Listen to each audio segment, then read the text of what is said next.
the screen quite nicely. You don't have to worry about that. Well, Lent is over. You know what that means? Ice cream. Yay! Alright, guys. Pretty good. Did you get my message, Chris? I did. Fantastic. I know it was a massive message, but I thought with the information you gathered, that'd be fair. Yeah, I thought it would be a good idea. Instead of just completing these contracts on the side and making a little money, what if the contracts actually had a purpose? And I'm glad we worked that out, that it's, you know, it's a payoff. Information for information rather than information for money, which is what it is in the book. Yeah, and once we get into the roleplay, I don't think the guys will like exactly what I've just sold on for this information, but, you know, needs be. Yeah. Oh, yeah. What have you done? It's not that bad. It's just not good. Oh, well, that's all right then. No one does. I'll do a different set of dice so they can read properly today. Not that these white ones aren't good. They're just Not your sparkly vampire dice. they're completely. City and the country comes under the remit of the Duchy of Frey. The Duchy. They're white, but they're also gold, so it gets a bit hard to read. Family. In the light. Oh, pretty! Oh, nice. Those are the ones I was using last time, but the reason I kept getting Nick to verify is because they're hard to read. So was that the one that kept rolling that 20? What was that? Under Duchy Yeah, but you know what they say, when it rolls good once, don't use it the next time. You just chancing your own. Your boots are now forfeit. That's awesome. I don't change dice. I find that I have loyalty to the dice for a campaign. I'll go to the reds. I know what you mean. I I'm not using just one set, but I have sorted all my blues into one box, and that's just Celadin's box. Yay! Celadin got magic dice. Wow, for me. Celadin got magic dice. Magic dice. Narlock has the loaded dice. Yeah. Now it's gotten beaten too many times with the magic stick. I swear to God, if this wasn't in 5th edition, I'd assume you had the lucky feat. Sorry, if this wasn't in 1st edition, we were playing in 5th edition, I'd assume you'd taken the lucky feat. That's a point. Take lucky. Don't forget. Oh yes. I hate the lucky feat. It's a bloody good feat, but it's the bane of GM's existence. Yeah, it's a cheat. Well, it's in the rules. We're allowed to fudge the dice, you're not. You're going to have fun with the College of Eloquence bar in 5e. I know. Soon enough I can start imposing disadvantage on you. Yeah. College of Eloquence, isn't that what's coming into the new book? No, that was in Tasha's. It's in Tasha's, that's what Aria's college is, and I love it. It's basically Bard Plus. Oh yes, I'm partway through chapter 6 of Tyranny the Archipelago of Dragons. Nice. Alright, yeah, so episode 7 came out yesterday. Yes, I saw it. Yeah. As well as the horrific one-shot that I ran came out a couple days ago as well. I don't like playing monk. Everyone had a class that they weren't used to, subclass they had no idea how to run. It was completely new races because it was the Feywild races. Okay. Good day. I was an owl. Yeah, Jenny was an owl monk. Dudley was a Fey-touched hobgoblin cleric who was convinced he was actually a wizard. I'm a mighty powerful wizard. Kneel before me. Okay, show me on this anatomically correct doll exactly where the Fae touched you. He touched me everywhere with his greatness. It's jolly nice. Emma played a rabbit folk gunslinger. A gun bunny, if you will. Yeah. Rabbit folk. Yeah, that was one of the new races added. Mm-hmm. Yep. Which, in Tasha's? No, in the new Unearthed Arcana. Yeah. I'm always dodgy on the Unearthed Arcana because It's beta testing. Think of it like that. Yeah, it is beta testing, but the thing is, though, I've got players who like to abuse the unbalanced playtest material. True. Martin And Chris. and Chris, yeah. To be fair, when we first started playing Curse of Strahd, though, Genie Patron was still Unearthed Arcana at that time. It was only after. I think the reason we allowed it is because we knew it was coming in Tasha. Yeah. Because I did check with you, because I do kind of like Unearthed Arcana. I prefer classes in Unearthed Arcana. I find that they're actually a bit more balanced. Unearthed Arcana races, they're a bit more all over the place. Yeah, and the spells can be rather unbalanced too. Yeah. Like, did I tell you what the Rabbit Folks initiative modifier was after going Gunslinger? You said it was in the high. It was in the high teens. It was plus 13. Yeah. So plus 5 for the dexterity. They can add their proficiency modifier to their initiative as a Rabbit Folk, and then as a Gunslinger they can do it again. So that gives them. And it was a level 12. Is that level 12? Sorry. Yeah, I was running them at level 12. Ah, yeah, level 12. So their proficiency bonus would have been about +4, +5. +4, yeah. Yeah. So yeah, so throw an 8 on a 5. Yeah, you got a real nasty there. And again, you could basically do the same thing with Swashbuckler, because Swashbucklers can add their charisma modifier to their initiative. So even if you go absolutely no DMs guilds, no D&D Beyond extra content, Rabbit Folk Swashbuckler, you'd easily have a rogue going on initiative like +10. And that's how you break the system. It's at least how you guarantee a class that's going to be going first. I am disappointed that they didn't include the Sun Sorcerer or the Phoenix Sorcerer. Because that was in the Unearthed Arcana. The Phoenix is so good. I really like it because like at level 18 you grow flaming wings. Nice. Maybe that's one of the reasons. It's the same as Dragon Sorcery. You get dragon wings if you. And they get it way sooner, like level 10. It's level 6 or level 10. Draconic Origin gets wings. Not sure if it is that early. I think it's pretty late on. It's not as late as level 18. I know that. No, it might be level 16, but it's not. Not early. No.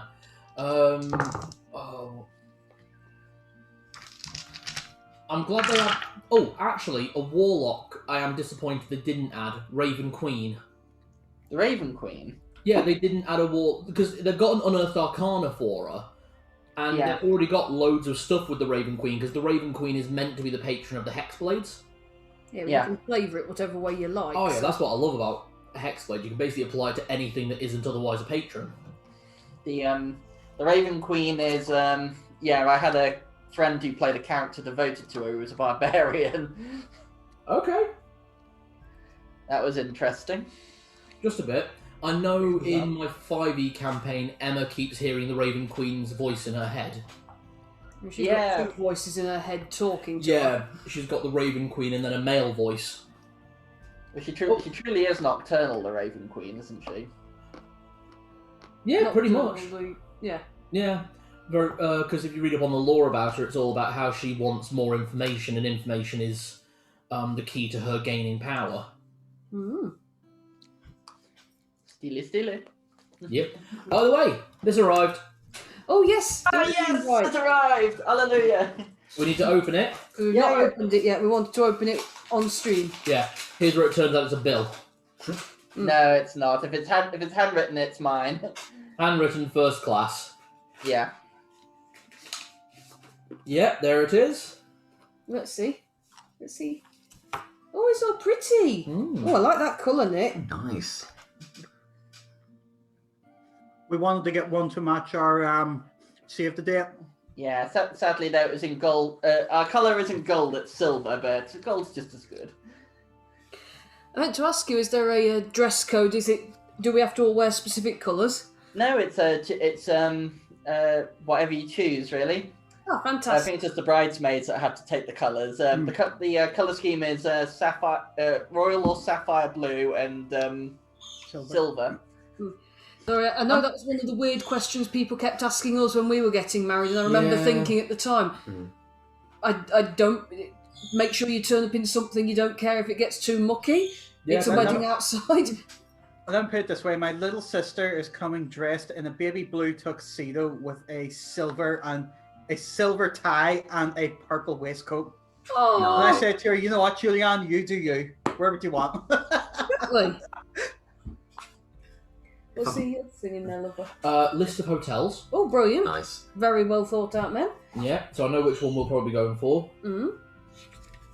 If we've got anything blue, I'll wear that, so we'll just see. If you go for the travel lodge, it's just at the bottom of the street where we live. The travel lodge Dunchurch is closer to the venue, but the central one is just down the road from us. We'll probably go central because I don't mind being designated driver. Yeah, we can always throw in for a taxi, love. Yeah, see how we feel. Or Uber or something. Mm.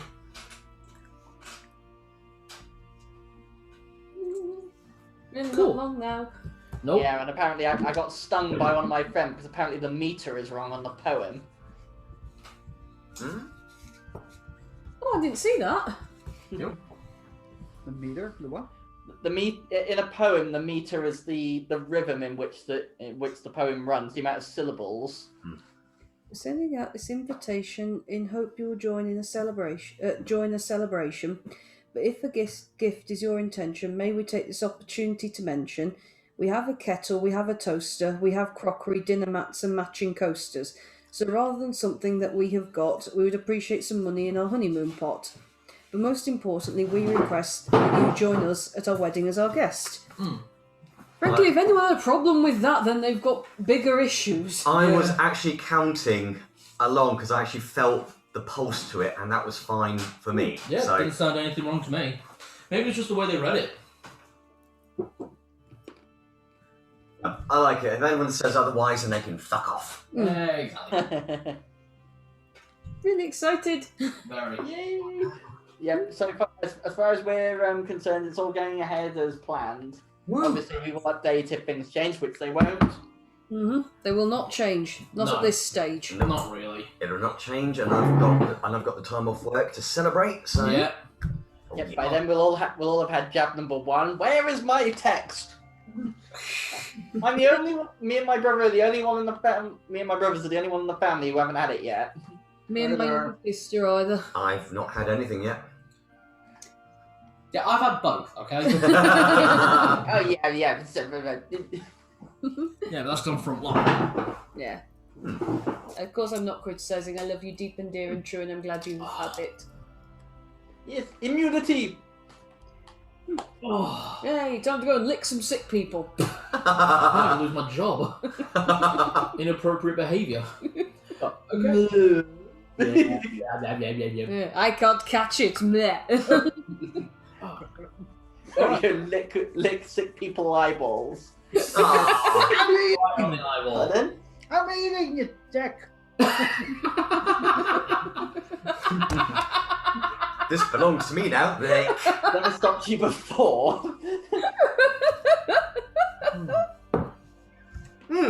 Anyway. Sorry, that got me. Anywho, after our triumphant 8-hour session on Saturday. Episode 31. Yeah. That episode, I'm going to have to split into 2. It's going to be episode 30, part 1, part 2. I don't know where to put the division. Because I'd say put the division on the wedding night. potentially. Good idea, actually. Oh yes, actually, yeah.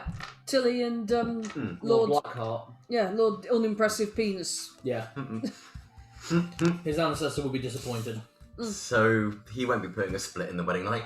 I can just imagine that though. You've decided to Adam and Eve it in a clearing, then suddenly the entire town. Yeah, just turfs up looking for you, demanding why you're late to the wedding. What wedding? Oops, spoiler alert. Yeah.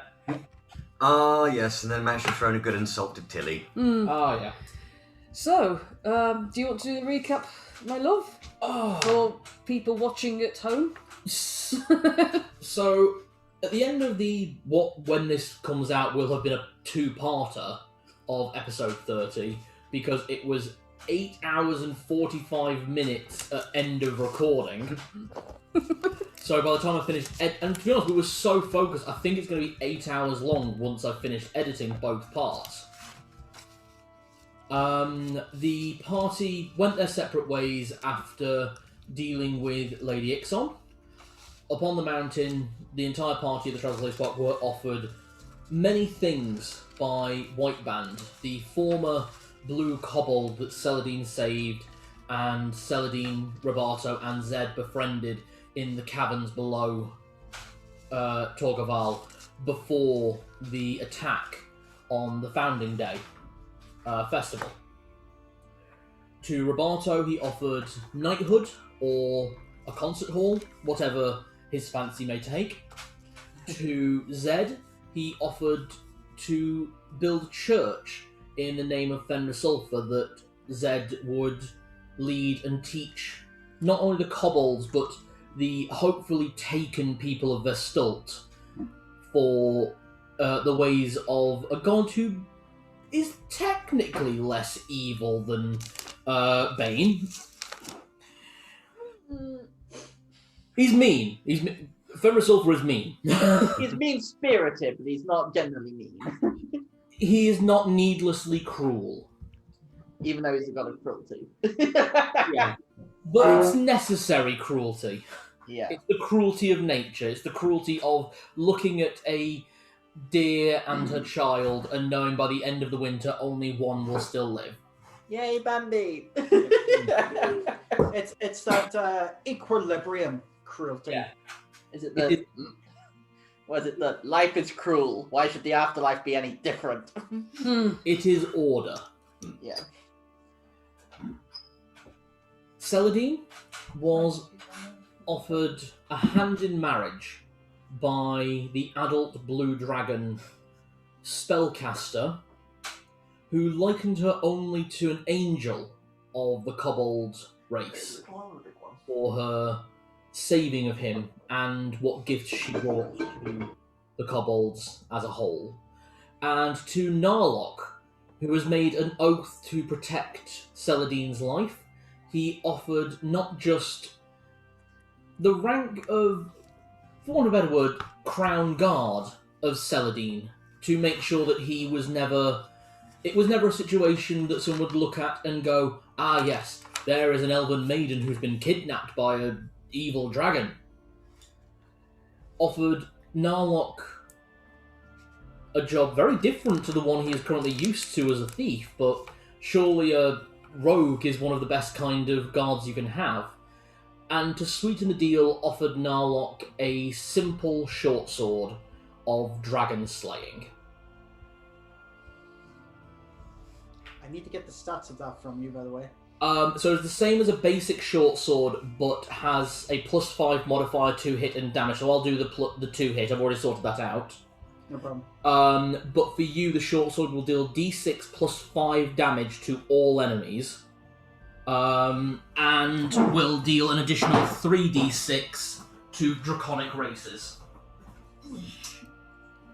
Ouch. Dragons now have to kill them, make swords that kill themselves. I mean, I suppose it's a hell of a power move, isn't it? Having in your draconic horde a sword of a dragon slayer. That means someone better than you has already tried. Yeah. So the damage on it is d6 +5 +3d6 against any creature that would come under the draconic headline. Who knows what a dragon comes under? Oh. A dragon? Yeah. Monstrosity? No, it comes under dragon. It's a draconic creature. Oh, that'll be handy. Any creature. Damn you, Asim Lock.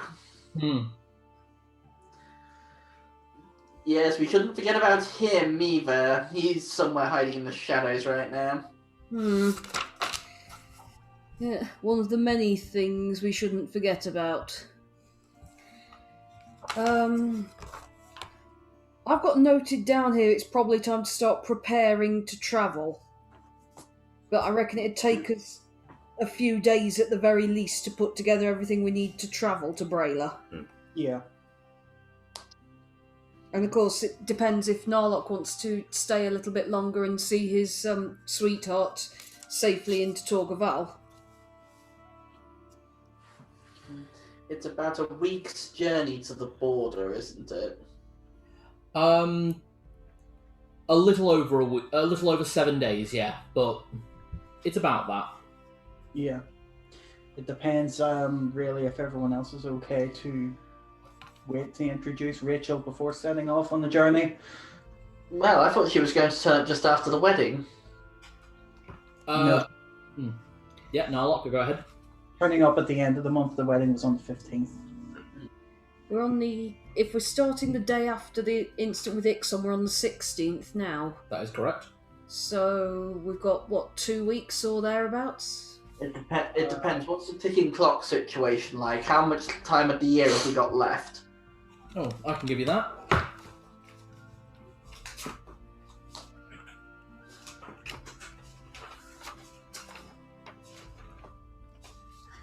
Here we go. You are currently on the 16th of the 7th. The expected date of the next attack is the 10th of the 5th. So not done. You have just under 10 months. Your side. Just grab the corner and pull. Sorry, it's the sofa's on the radiator. Ooh. Ah. There we go. All good. So we've got Lump. a little bit under 10 months, so we can probably spare that time if we want to. It's Zed, would you kindly give me an intelligence roll? And actually can Celadine as well, because of that book that you read during the evening. 19. 10.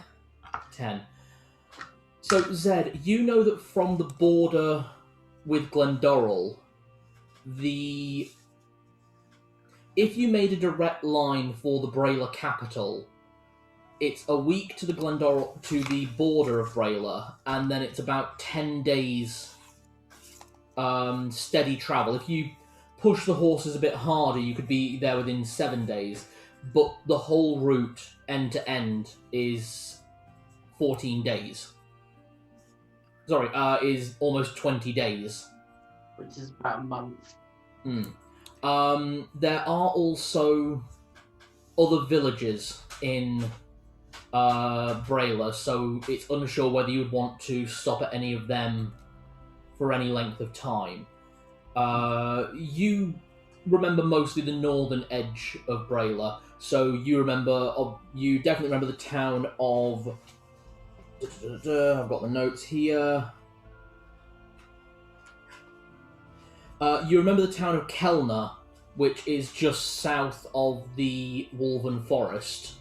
And then the first town actually out of Glendorill, so the first town you'll actually hit if you take the road, is a village by the name of Skarema.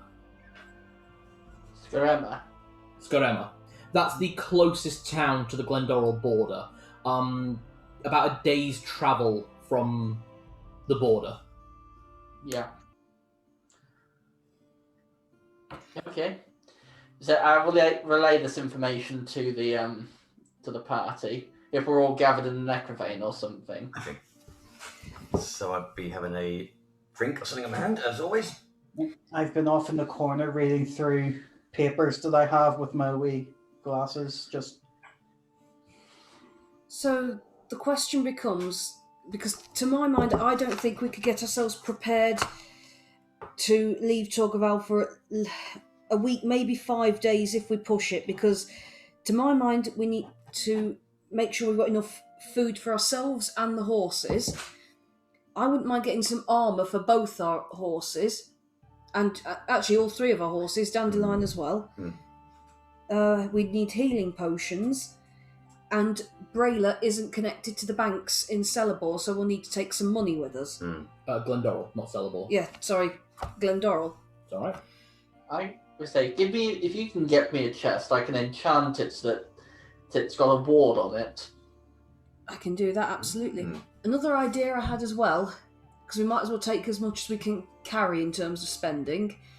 How about we get some platinum out of the bank and put it into, let's say, 1,000 platinum per money bag, and put all those money bags in the bag of holding. That way we can each just take a bag out as and when we need it.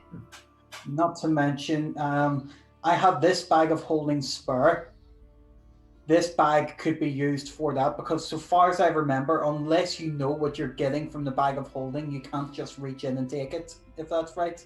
Unless you turn it inside out. In which case everything falls out. Yeah. Alright, but it would be an easy way. Let's say we get the safe, and I'm able to jerry-rig a compartment inside the safe to put the bag of holding in. It will at least keep that money safe. I like that. That's triple security, effectively. You've got the safe, you've got the spare compartment, and you've got whatever spell that you put on it. So Zed, does it have to be a chest, or, like Narlock says, could it be a safe? It can be anything with a door, I think. Let me just check the spell. If it's the spell I'm thinking of, then yeah, it can be any. It can be anything as long as it is openable or lockable.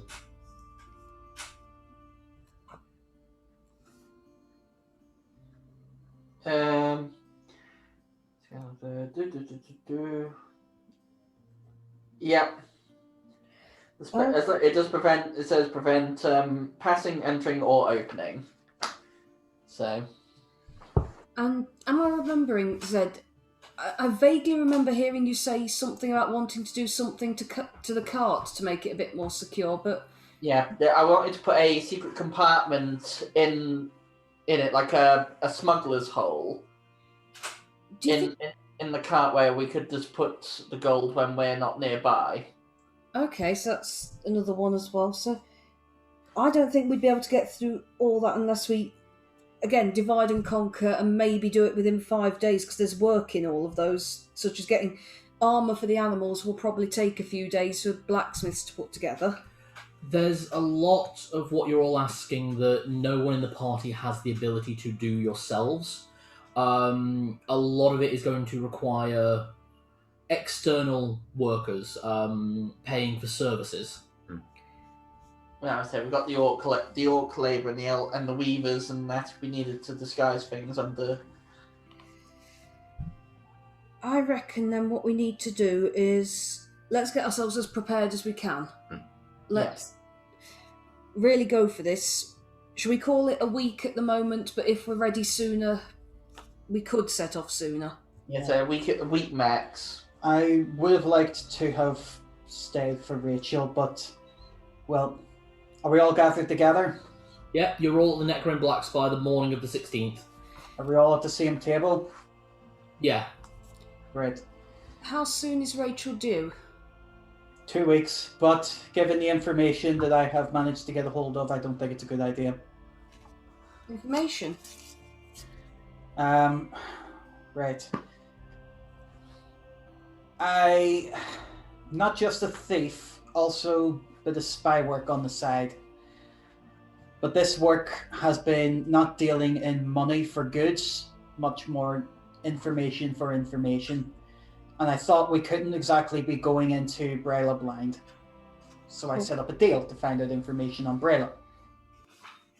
Unfortunately, it meant giving something expensive in advance for that, but, you know, needs must for this case. But what I've learnt is Braila isn't just being used as some kind... It's not like a next step that's going to be some kind of prison to hold another monster, and Fenris Ulfr just happens to be there. The Knights of Bane have taken over Braila in its entirety.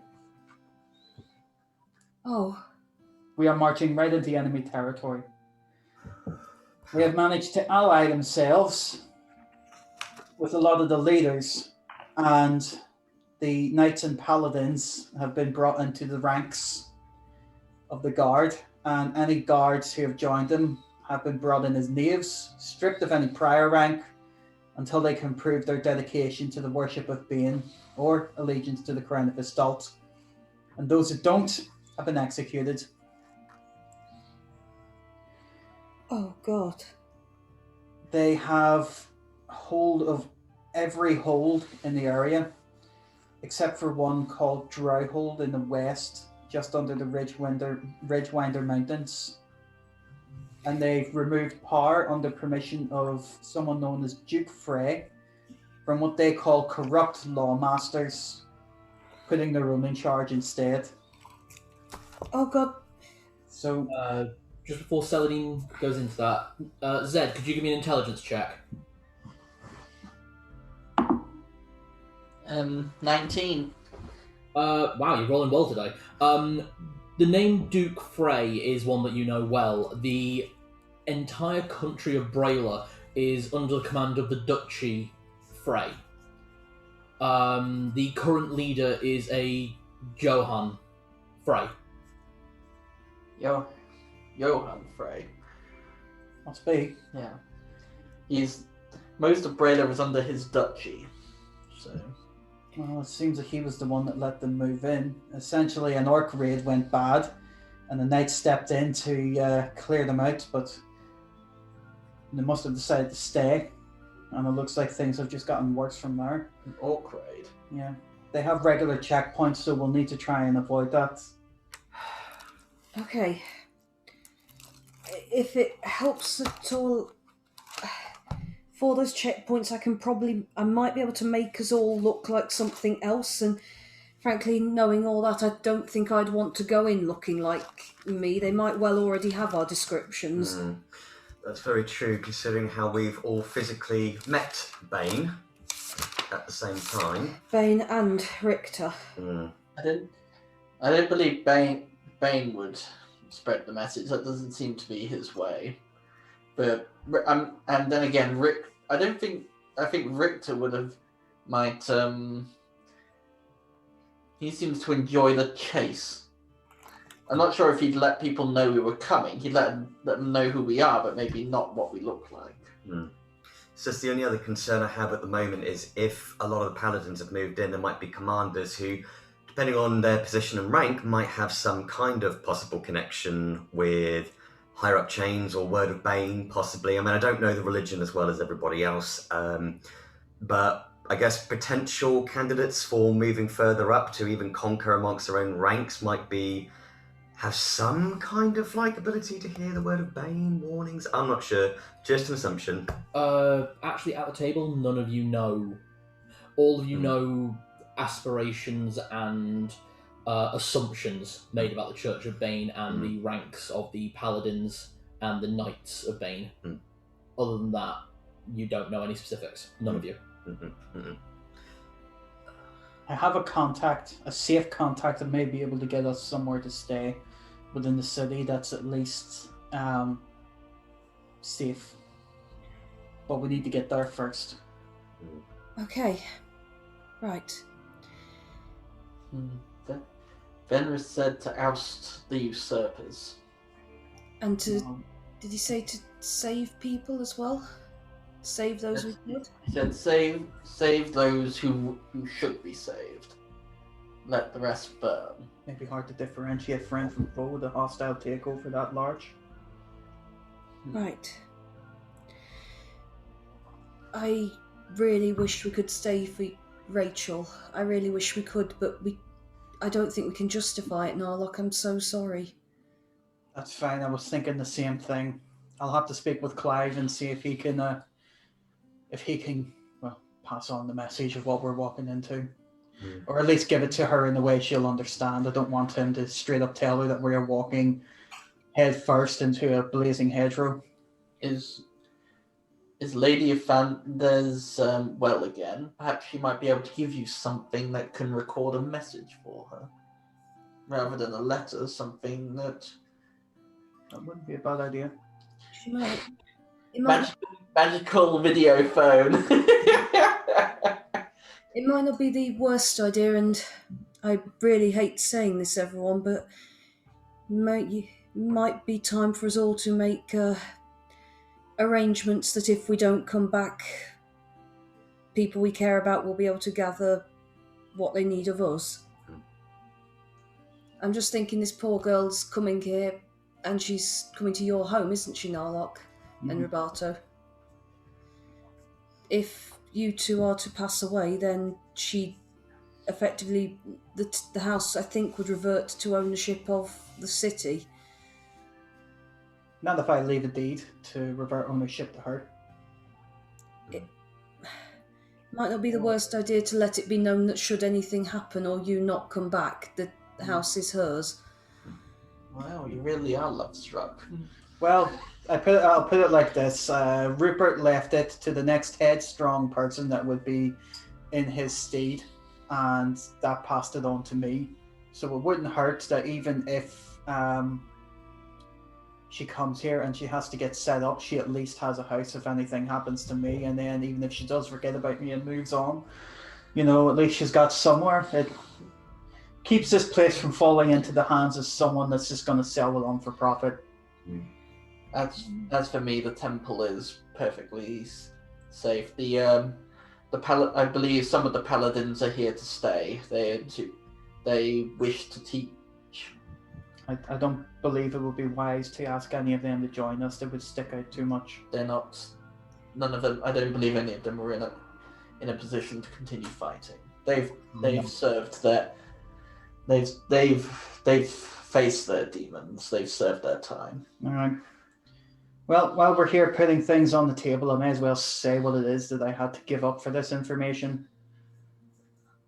The black market in Dale and the black markets scattered around, they needed somewhere big to move through, somewhere to move goods and people quietly.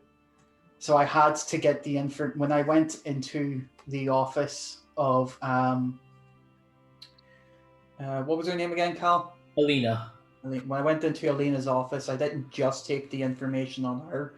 I took the information on shipping methods and goods, on anything that aligned with regular patterns of the black market movements, and passed it over.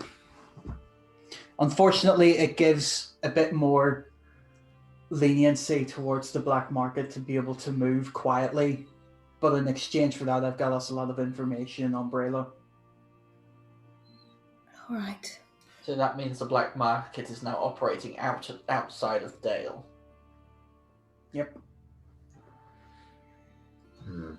But they can do so in a manner that is quiet yet legal. Legal? You can't exactly... if they have the right loopholes, they can move. Anything goes? Look, you did what you had to. We've got a lot of information. It's not the time to start judging on all of that. It's the unfortunate thing with this new career path. Just giving people money isn't going to do it. They don't want money. Information. Narlock, could you give me another intelligence roll really quickly? There was something I just want to make sure you remember from towards the end of last session, something Herr Ketzler asked you to look into and what the return would be. Oh, don't worry, I remember. But no worries then. He asked about finding information on a particular person within Braila, wasn't it? Within Kalek. Within Kalek. Because this particular individual is one who used to have ties. Whether or not they still try and abide by those ties is unknown to him, so either they are not a threat or they are. Exactly. Which would be worth us knowing as a party, because if they are a threat, then that means it's a threat to all of us. And somebody who tries to move this kind of information freely without any kind of ties or what would you say, any kind of guidelines on how to actually do it. Moral code, there we go. Without any kind of moral code to it is dangerous. So I need to establish whether or not they're a threat. Right. I think at the moment the best thing we can do is start preparing to travel. Is it possible to get Tibbles some armor? Actually, I'm not sure if the wolves on the front lines were armored. They had minimal armor, bits and pieces. The difference between a wolf and Tibbles, though, is the wolves of the paladins and the rangers still fight almost semi-feral. The way you have actually trained and raised Tibbles at this point, he's more intelligent than your typical wolf or dog would be. So you could easily get him a decent set of armor. all right. Not enough to overly impede him, just enough just to protect him. Because I mean, bless, after that last fireball, and he lost all of his fur. And even just some plates that we could strap to his sides would help. Yeah, I just want there's something to give him a little bit, something to protect him. Am I right then in thinking, in terms of animals we could armour, Dandelion the Shetland pony, or is he a donkey? Pony. Pony. Mac the cart horse, Mitzi my horse, and Tibbles potentially. That's 4 animals we could do with getting armoured if at all possible. And what will you get, Measly? Oh, if Measly dies, I can just resummon him. Will he still be a dick? Yes. Is that when he just looks you in the face and just moves, just going, wow? Like, Back off my shoulder. we see the mouth movement, but nothing comes out. But doesn't mean to say we don't love you, Measly. Oh yes, I love him, but I fully acknowledge he's a very sarcastic rodent. We wouldn't Back to sleep. we wouldn't want him any other way. So, who wants what job? Let's divide it by that. We need to get our hands on a safe.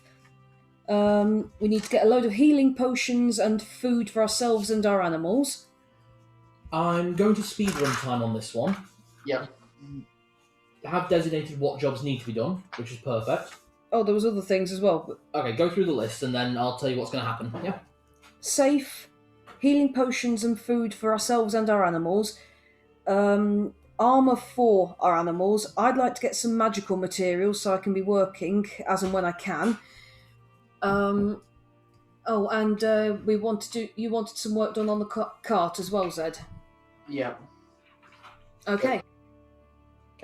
I can get hold of the safe, and I know just who to go to for that. Okay. Did I get back the Phoenix chest? The chest. Oh, No, you've still got it. also yeah. there's another chest. Oh, we need to get money out for Braila as well. Yeah. So how about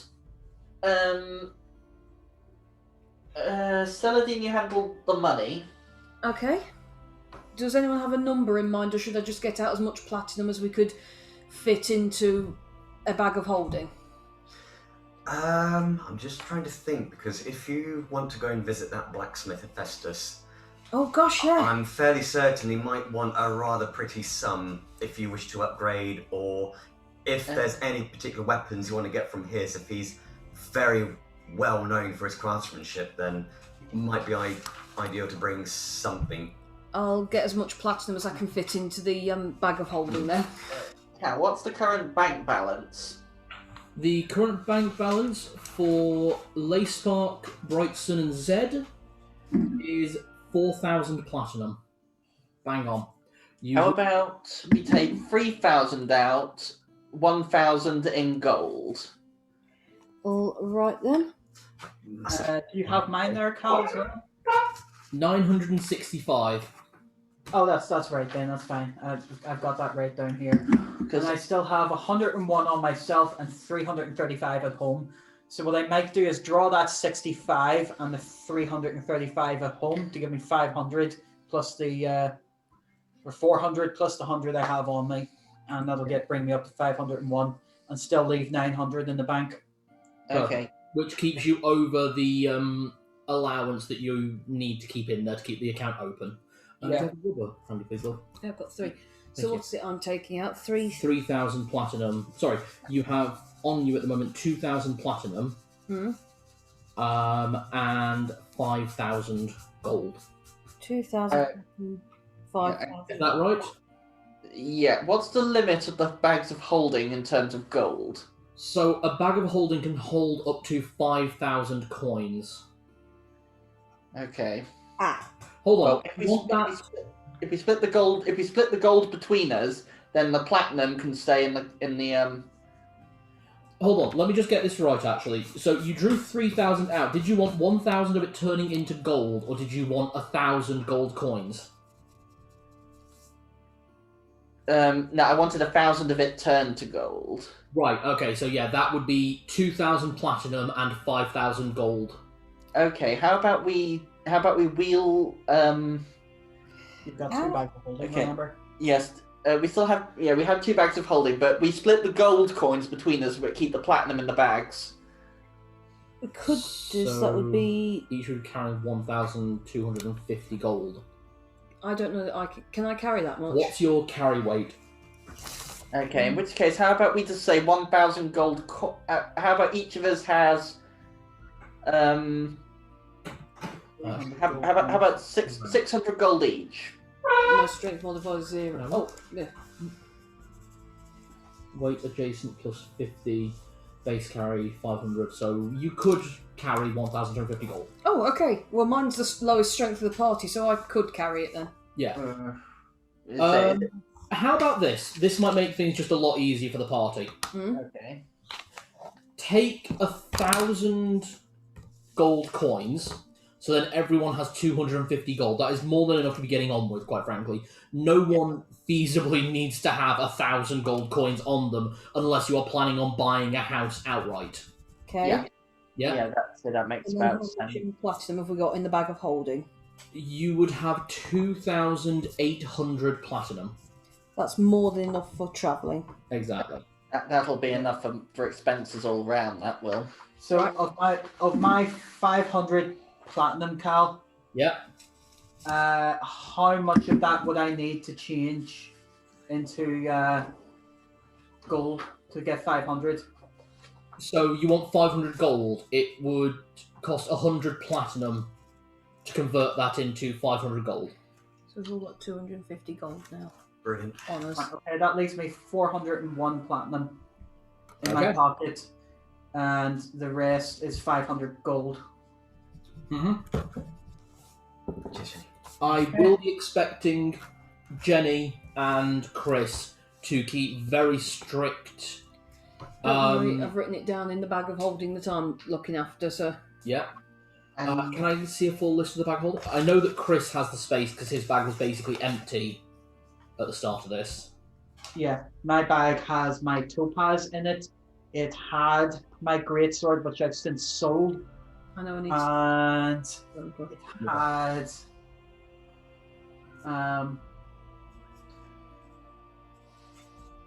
let's see, what else did I have in it? We've got a safe, so some of that could be transferred into the safe Oh itself. yeah, so. easily.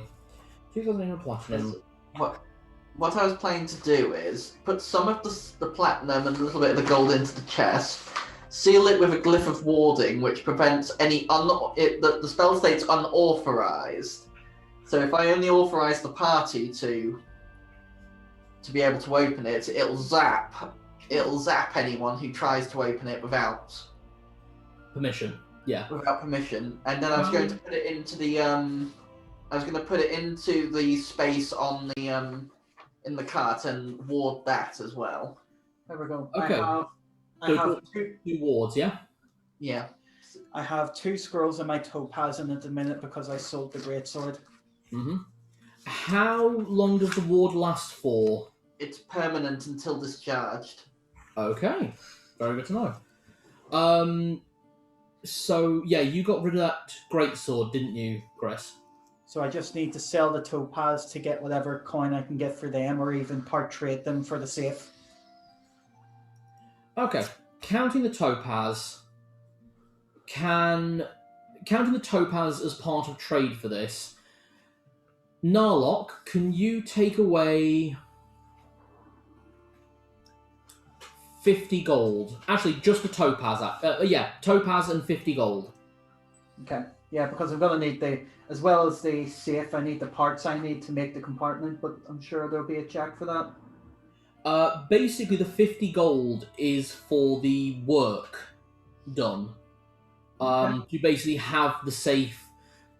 Every schematic that you want sorted, you go to the gnomish tinkers and have them fit it for you, have it fully maintained. The thing is trapped to the nth degree. I will say that right now. Right.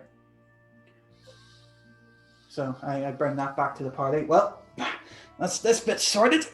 Just don't touch it. It will attack you. It's not a mimic, is it? No, it's not a mimic. It's just, you just gotta put this in here, put this little code in here, touch this down here, slide this up here, and it opens, and here's our compartment down in here, which you've got to put your finger here while you're using it, otherwise this whole thing will start stabbing you. Oh, You're actually correct on that bit, so I was going to tell you everything it does that they've done, and you're going to like this. So is that... How on earth are we going to remember all that? Oh, you won't, I will. So, Narlock, Yes. in regard with the safe that you have just taken to the gnomish tinkers, you let the mad one have his way with it. Nice. You just kind of left it with him, and 3 days later you picked it up, and he fitted it into the cart as a permanent fixture. So, if someone is going to steal the contents of that, they now have to steal your cart as well. And that means having to steal your horse. Which, that's a lot of extra steps for someone trying to get some cheap money.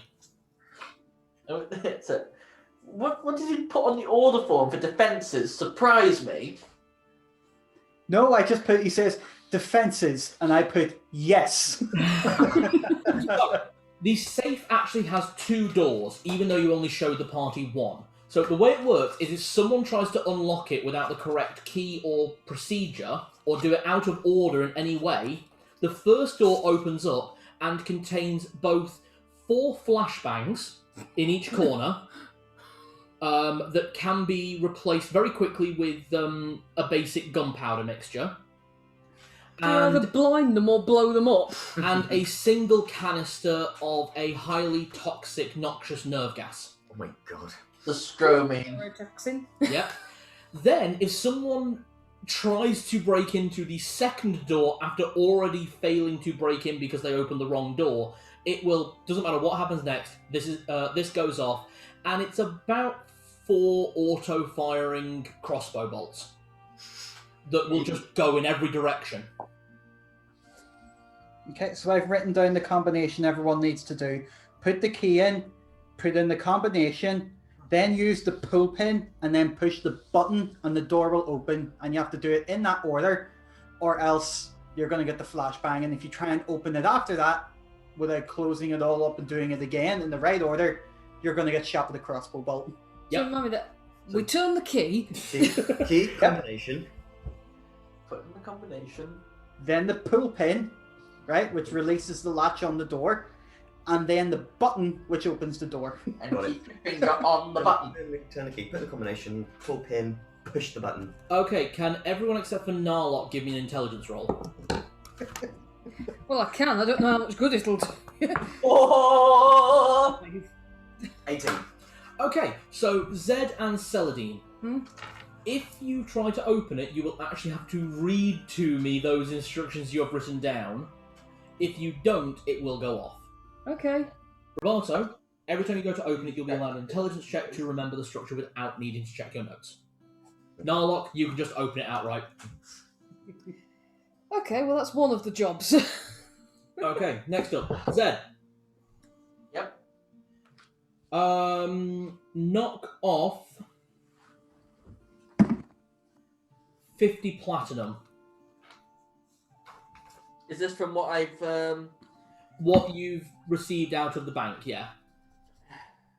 So actually, it'd be Celadine that would need to knock off the 50 platinum. On it.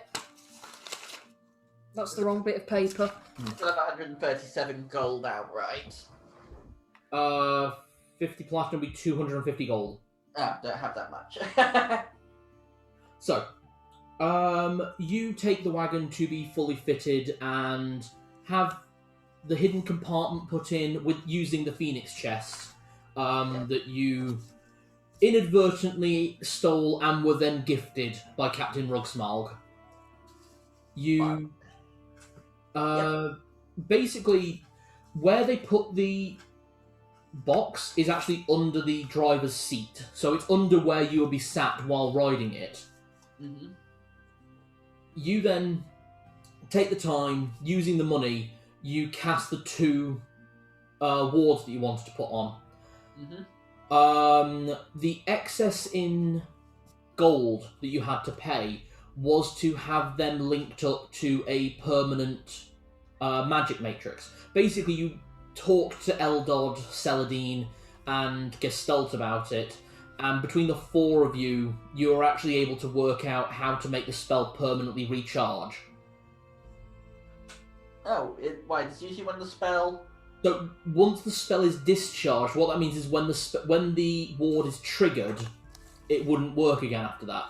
I don't think. Does it fade? Should do. Look over I there. know it's very oddly spoken for a level 3 spell. First edition. First edition, the rules are badly worded at best. Why do they have so much trouble working out how Phantasmal Force works, and that's a bloody level 1 spell?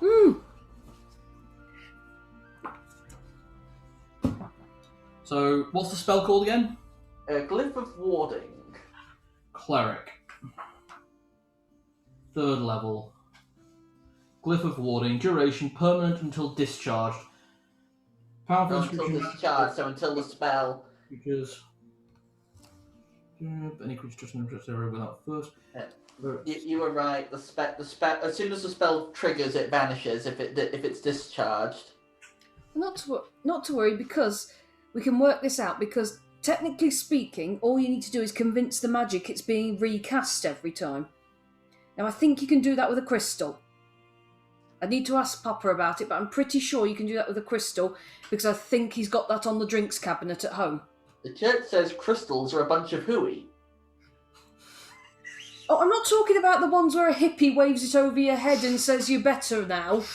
I mean magic crystals. Is that druid stuff? Yeah, the daft druids who wave a stick over your head and say da da da. Now you're being eaten by bugs. Celadine, how much platinum did you have? 2,800. I did have 2,800. We're now at 2,750. You're now at 1,800. I just checked the cost on the spell. Okay. A single cost is 2,000 GP worth of powdered diamond. What? That's only if you're doing a area that's larger than. You're right. No. So, could you mark that then as 2,200 platinum left? Thank you. No, Okay. Reason being is to mark that as a permanent fixture. So the lasting time on that at this point is 1 year. Okay. Ooh, good. Now, would you like to designate what effect that is going to have? Because according to this, it can zap or it can blow up. What do people want? Or it I can would say paralyze, blind, or drain life energy. Ooh. Ooh. I mean, they'd only be trying to rob us. I don't think I want to kill them for wanting to just take money. I mean, How about paralyzed? Because that way, if they're paralyzed, we know they've been trying to get at it. yeah, and then we can talk to them and tell them to mend their ways. Well, that's actually a very good idea, because if you did use the zap one, and it's the safe after all, it's got charges in it. It Oh no, zaps this it. this isn't for the safe. This is for the lockbox. Oh, but the safe is going to be on the card anyway, isn't it? Yeah. Okay. Well, yeah. If that goes through and hits the safe is going to go boom. True. So, are we thinking paralysis? What do you think, Roberto? I think paralysis is probably the better option, because as much as some people deserve to die, but this is I think it might be a little bit too extreme if we use the life drainage thing. This is just taking care of people like me. Okay, so you're going for paralyze. Yeah. So, could you make a note then, if anyone tries to break into the first bit or the second bit, that person and anyone within, I believe it's 10 feet, who is trying to get in as well, basically it works out who's with that person within a space up to 5 to 10 feet, will be paralysed for 6 days. Well, there's plenty of time to find them and get them to change their ways. If they're paralysed, they'll be stuck there. And if they have any change on them, then they may not need it anymore. No, we'll relieve them of their Right, someone's gonna have to change change led them to do bad things. Yeah. Well, plus the only people who are allowed to open both the driver's chest and the chest within are the 4 of us. Yeah. Technically, Tibbles, if he wants to take the chest out and drag it along. You've got him set to be able to open it, but... If he learns how to do that, then we need to get him in a circus. Yeah. Just imagine them opening up the safe and doing everything right. Celadine. He wanders off with a bag of money to go find a poodle. Sorry, yes, dear. Celadine, how many healing potions do you want to get for a Yes, we party? haven't got any. Now, you can obviously do lesser, regular, greater, or superior are available. For the regular and the greater do. Regular is 2d4 plus 2, greater is 4d4 plus 4. Superior being 8d4 plus 8. Let's go for greaters, and I think... Do you think 2 potions each would do us? Well, I've already got a greater and a regular on me at the moment, so... 8. How much would 8 greater healing potions set us back? 8 greater healing potions converted to platinum. That would be... I've still got 1 greater healing potion and 3 standard healing potions. Oh, alright, well, maybe knock it down to... Because if you've got 1, I think I've got 1 on me still. You've got loads on you, so... When you're a healer, you don't need to go for potions so much. Zed, could you give me a intelligence roll really quick? 1! So how many do you want to buy? Let's make it 6. How much would 6 be? 6 would be 120 platinum. Oh, we'll do that then. Please don't tell me you were going to check for an expiry date. I'll put 6 greater healing potions in the bag for now, and we'll distribute as and when. Okay, yeah, I've got 1 healing potion and 1 great healing potion left. Fun fact, by the way, in first edition, healing potions do actually have an expiration date. Oh. It's like a year. Well, we've not been here for a year. No, exactly. So the actual pharmaceutical products, they have a sell-by date. Yeah. Speaking of I think so with the Quincy's Find there. healing potions, Yeah. the whole reason they do D4 times D6 is because they've been sat on a shelf for ages. Right, so there are 6 greater healing potions in the bag of holding, so if we need to... Basically, everyone always make sure you've got at least 1 greater healing on you, because we've got 6 in the bag, it's fine. You also wanted to sort out armour for the animals. I did, yes. Unless someone else wants to do the armour for the animals. Did you also want to do the rations? Could do the rations as well, yeah. Yeah. Rations for ourselves and food for the animals. I don't know how much. Not a problem. So, how long for? I think if we take 2 weeks worth for the animals and for ourselves, because we know that's the distance to the nearest town. Yep. Yeah. So I'll give you 20 days worth for each. Okay. So 3 animals for 20 days. Oh, and Tibbles. So Tibbles can hunt, can't he? He can, but he doesn't like to. He'd rather stay close to you to make sure you're safe. Aww. Give him a kind of pedigree. He's a pedigree. He's a pedigree mutt. That's what it says. Get him a kind of pedigree. Oh, right. So, that's... 20. I can just imagine him and the horses strutting their stuff. I'm too sexy for my pet. Measly walking at the front. There's a local... Oh, wait, in Braila, there's a local crafts event happening as well. Oh, that'd be so much fun. Wouldn't that be lovely? There's just a nice little medieval pet show instead of all this horror. Yeah, unfortunately, the Well, paladin. then you'll have the Kobolds styling their latest. Oh, they're so cute. Sorry. Just thought something. Just a little rewrite of something, but it applies to our game greatly. Tibbles, Dandelion, and MiiBee all find themselves in front of Fenris Ulford. And Fenris says to them, "For your lives on earth, I shall now grant each of you, depending on what you believe in, a place before me." Tibbles, what do you believe in? I believe in loyalty to your master. Alright, you may sit on my right hand side. Dandelion, what do you believe in? I believe in servitude to my master. Then you may sit at my left side. MiiBee, what do you believe in? I believe you're in my seat. Yeah. Yeah. Mental note, draw that. That's measly, alright.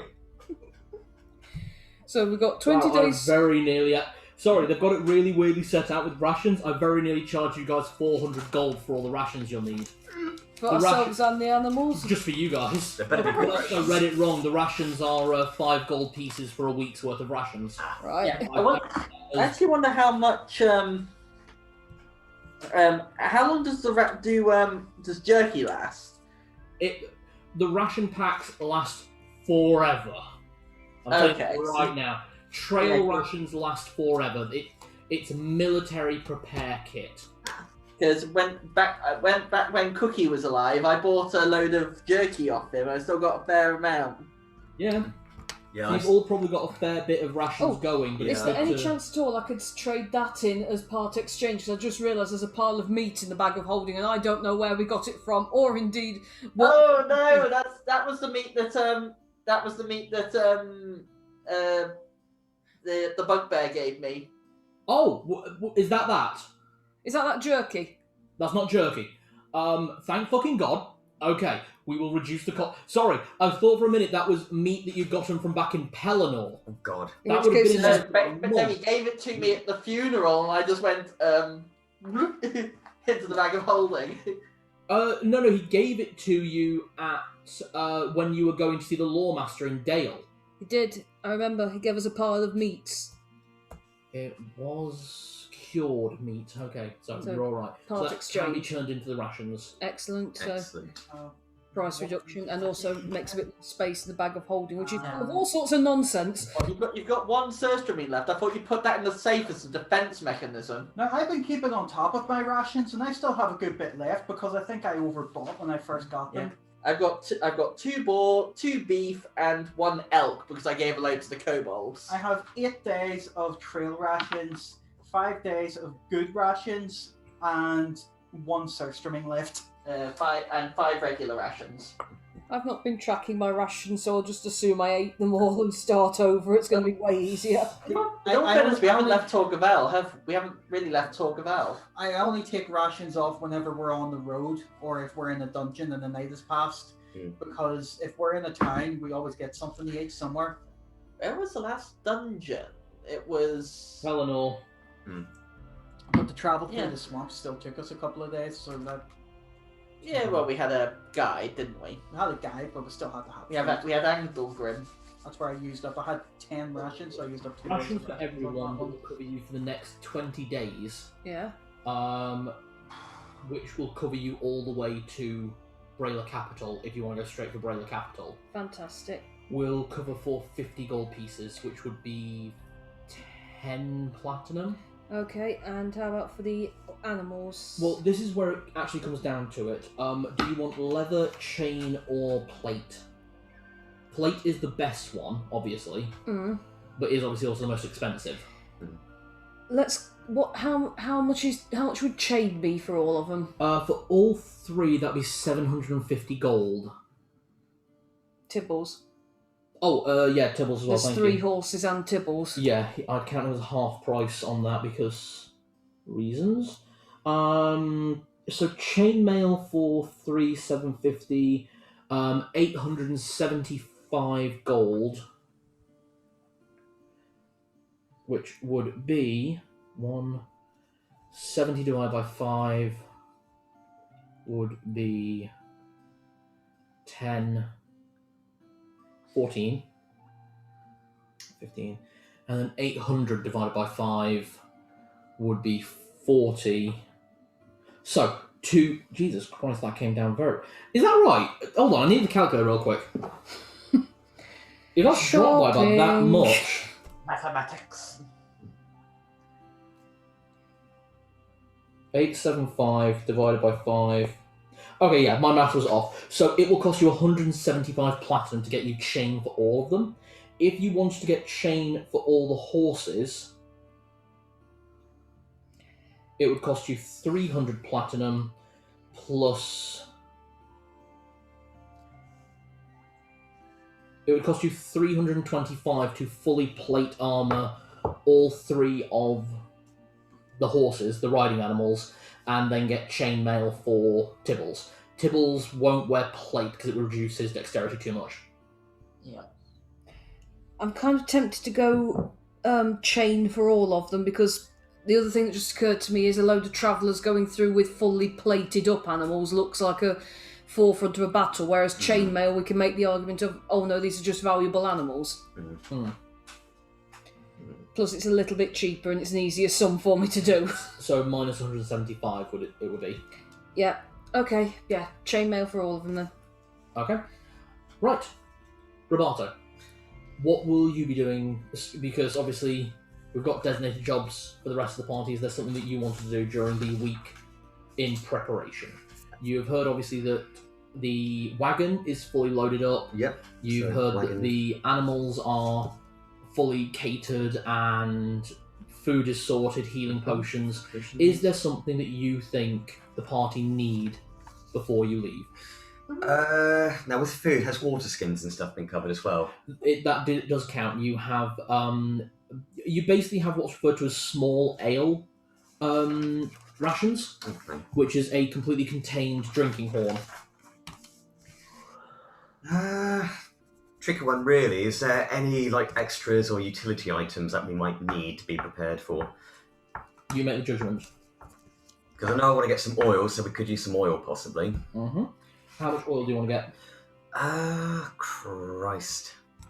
So oil never goes off. And I will just make sure of this. Clothing, herbs, livestock, miscellaneous cooking items, oil, flask.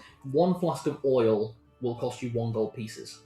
You will need a flask per week to maintain your dagger.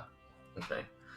Cause I'm just thinking for the whole party as well, in case if they need it, just for... How about paper and ink? Alexa, disconnect from Bluetooth. Close the door. Now disconnected from laptop CA990. The microphone would have picked that up. I use my spells for the most part, so in terms of that, and the will flail doesn't need oiling. No, it's a magic item. The only person whose weapons need oil are yours. And some of the ranged weapons, so actually you and Narlock could use oil occasionally, and to be honest, oil is usually quite useful anyway. Might also be worth, if you're doing that sort of bit, like I say, Zed's just said parchment and inks, and I certainly wouldn't object to a bit of parchment and ink as well. Oil, parchment, ink. Yeah, because your dad's a cheapskate and won't give it to us for free. Yes, I know. Even though that was a gift, technically. So a flask is for 1 week, did you say? Yeah. I probably went to get a little bit more just for everyone else. The dwarf at the forge asked you how long you're going to be on the road for, bare minimum. At least, well, over 2 weeks, so make it at least 20 days worth. Yeah. Alright,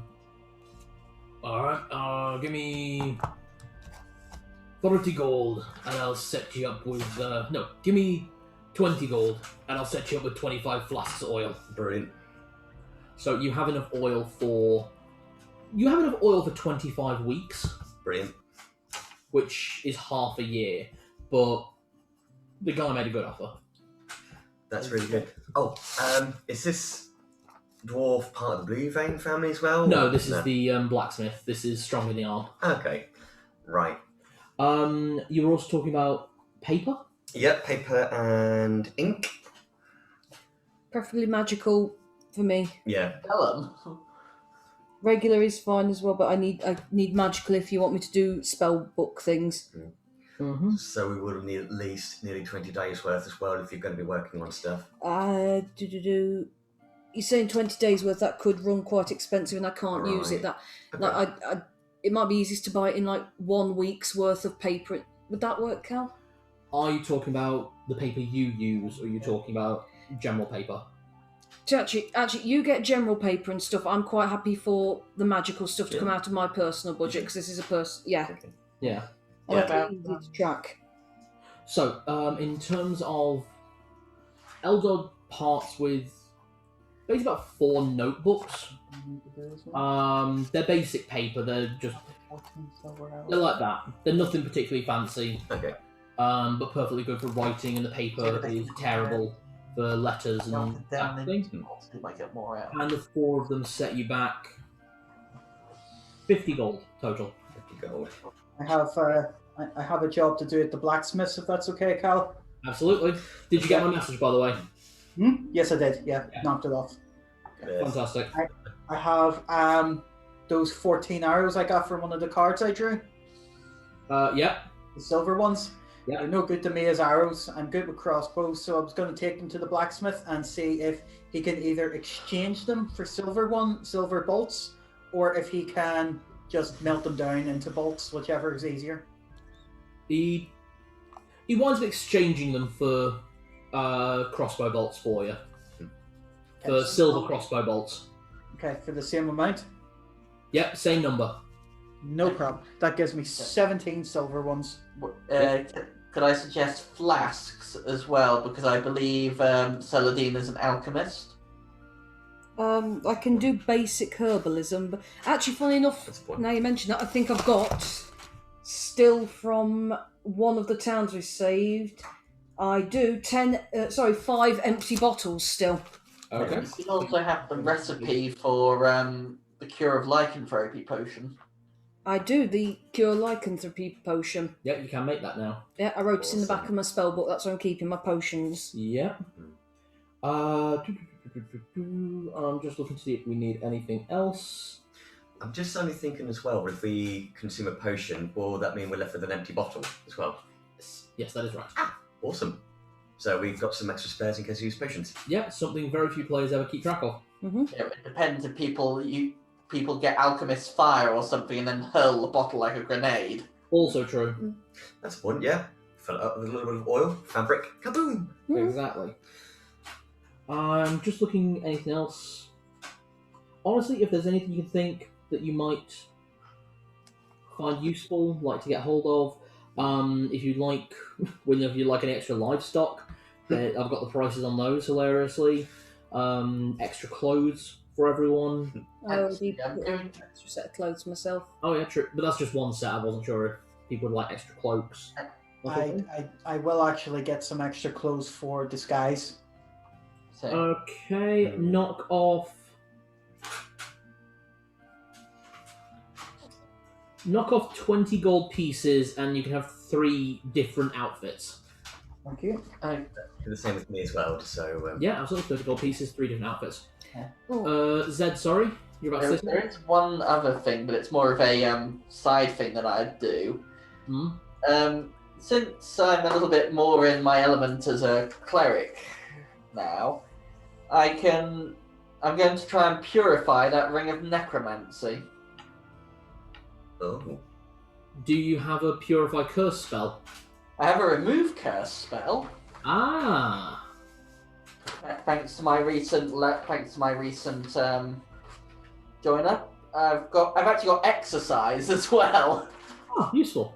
Okay, you spend an evening performing the ritual over the ring in your temple where your powers are at their most powerful, except during the height of a full moon. And, yeah, the curse is decast. You now have a single gold ring with a ruby gemstone. Nice. Pretty. I'm just if it's not magical anymore, I'm thinking, do I give it to Narlock?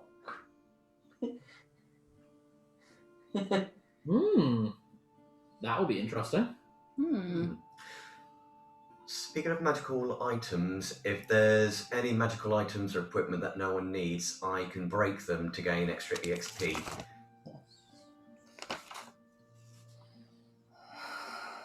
But no one has to do it if they don't want to.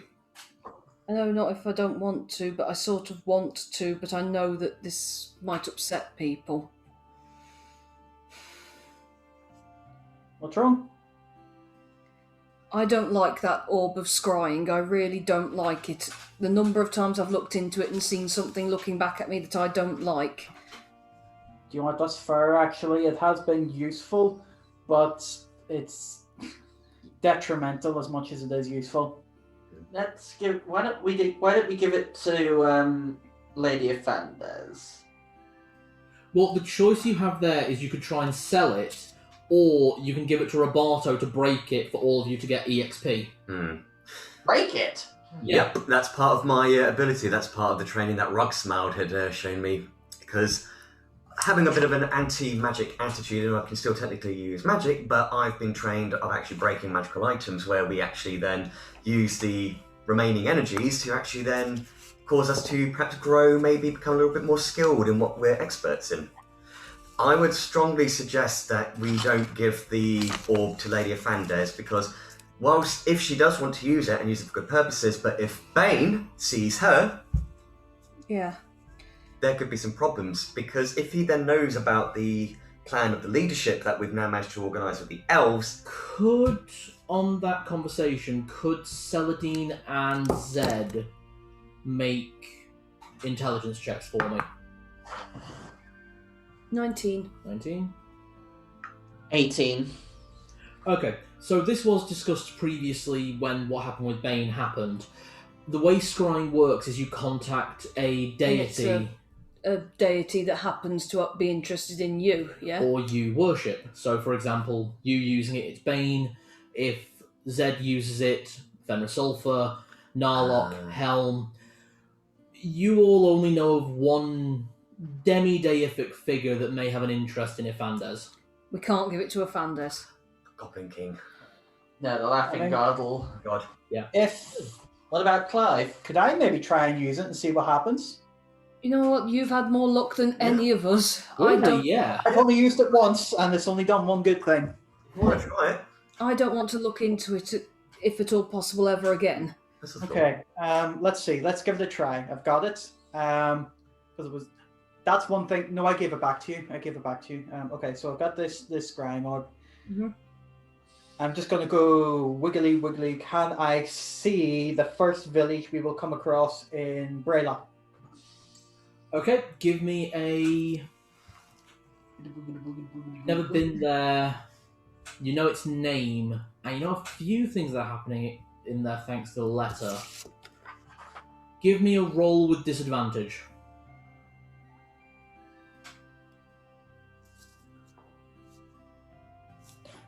Both of them rolled the same, 11. 11. So, initially, as you look into it, nothing really happens, and then a single silver hand waves across, and it's now clear. And you can see a village spreading out below you. The village is simple by its standards. Nothing too elaborate to notice anything outside of what you'd expect of a typical village, most likely of a farming or hunting lifestyle. You see only 4 or 5 things of interest. A large guardhouse with knights in armour you recognise at this point. The Knights of Bane. Same bucket helm, same basic black-red cloak or tabard about their uniform, and simplistic but effective armour. Each of them carrying a single sword and a single shield, save one of them who appears to be giving orders, who has on his back a greatsword instead. Oh, it's those guys we dropped a roof on. You can see all around people just milling about their day-to-day life. One of the larger houses appears almost derelict, windows smashed in, broken, doesn't look like anyone's living there. And towards the other end of the village, you can see rows upon rows of small tents and banners to Bane. We might want to avoid that town. Well, at least we know the lay of the land. I That depends. If this is Kalek, we can't avoid it. I need to go there. If it's Kalek. Kalek, that's the town just outside of Torgaval. That's right. Ah, Yeah. that's the first time we'll come to in Braila that you're looking at. Yeah.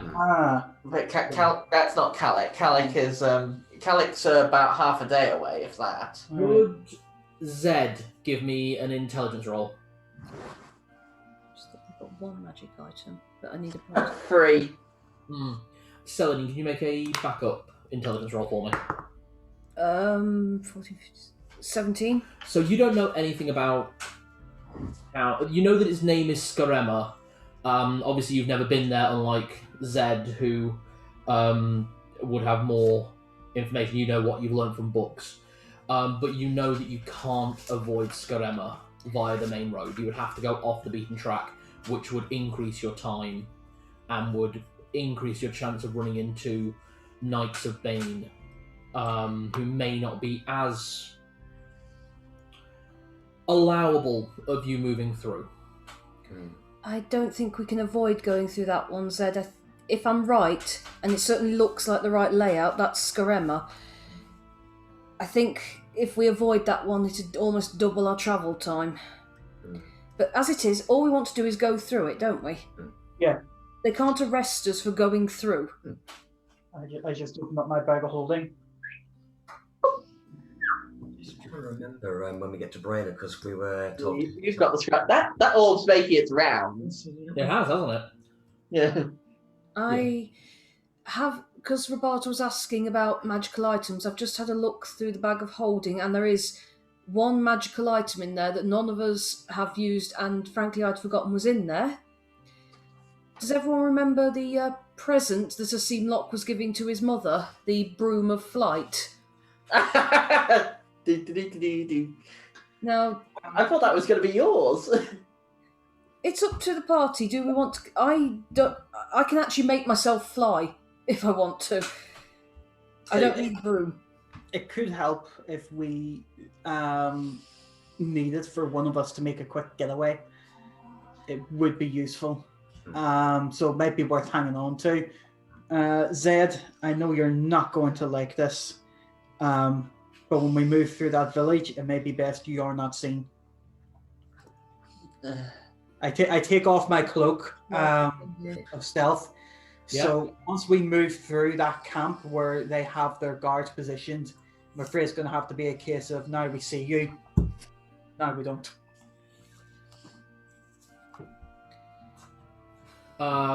If Zed wears the cloak in the same way, because Zed is obviously a cleric. Yeah. Unless if I don't don my armor. I think I can make you look like someone else. Makeup. Prism power. The cloak worn inside out would cover your armor and cloak of Fenris Sulfur, which would obscure your cleric nature, at least from sight. If need be, it's yours. That's a worst case scenario. Just nip into the bathroom really quickly. No worries. Okay. There's a slight little personal quest in a way I'd like to try and do before we all leave. That's Sure. okay. It's just see if I could talk to anyone from the Blue Veins. They're all around. It's impossible to Why miss did you them. go out that door? Oh, they're just talking, don't worry. Yeah, just a couple of ideas. One of them a little bit strange, but I kind of think this might be appropriate for Roberto, especially if he wants to be a raider or an adventurer. Okay. Do they have a tattooing place in Torgaval? In Torgaval, give me... Pretty sure if you ask Tilly, she might. Take a whiz. Oh dear, 7. Does anybody know? By the time you find out of anyone who does have a skill with tattooing, you find out about a couple of orcish people in the Orc district who are known to do tattoos. Okay. A couple of the blue veins mentioned that they are skilled with tattoo work to an extent. Saliva, weirdly, actually is good with tattoos, though he's a bit busy sorting out his tavern. And you definitely want to do it on your arse. Mm. What about I thought Tilly might have some. I mean, she's got how many piercings? She's got piercings, but no tattoos. I'm so glad you mentioned the blue veins, though. By the time you find out, it's basically the day of you leaving, though. If you did want to get something, you'd have to do it when you came back. I'm sorry, that roll just... You did find people who'd be willing to, but just the time... You just don't have the time to get anything done. Right. That said, if you're talking about the blue veins, they are willing to have one of their family tattooists brought down from the mountains for when you get back. Have a proper blue vein tattoo.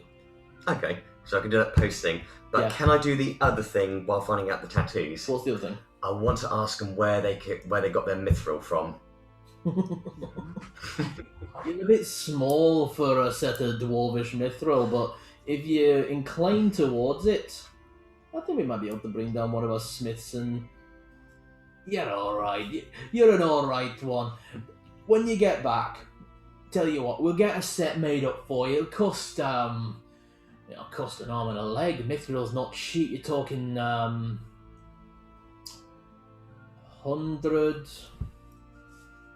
125,000 gold Okay. for a full set of blue mithril. Full set. What about if it's just chainmail to go under my Oh, clothes? chainmail rather than... Chainmail mithril just to go under. Chainmail mithril will set you that up for 25,000. Okay. Chainmail takes longer time, but it's not as much material. We need to earn you some money. It's just because I know I'm going to be entering some rather big, rather fierce battles. Tell you what, we'll get you fully kitted out before the big fight. We'll hold you to that. That sounds good. And I'll buy you a drink. Good. And a fight. Good. Can I just knock off 50 GP for some magical materials and then knock it off the thing I'm working on? Yeah. Thank 50 you. GP, I will allow you... Over this week, you can knock off 5 hours. Thank you. Cool. Right. We'll wait for Nick to get back, and we have one more thing to do before leaving for Braila. I will just say to everyone what the tattoo idea was, Yeah. even if it's like after. Basically, you know the blue vein slap that I had? Yeah. I want to get... Imagine it's almost like a pirate flag handprint, Yeah. and it's got a... Well, the thing is, both of those slaps are imbued into your back now. Right, they can be tattooed. I was going to say, are they shaped like that? No. How are they shaped? So it's like you got one like your lower back, like Okay. around your kidneys, Okay. and the other one is like right between your shoulders. The one between your shoulders is the one that Clayton gave you. That will be the one that will be tattooed.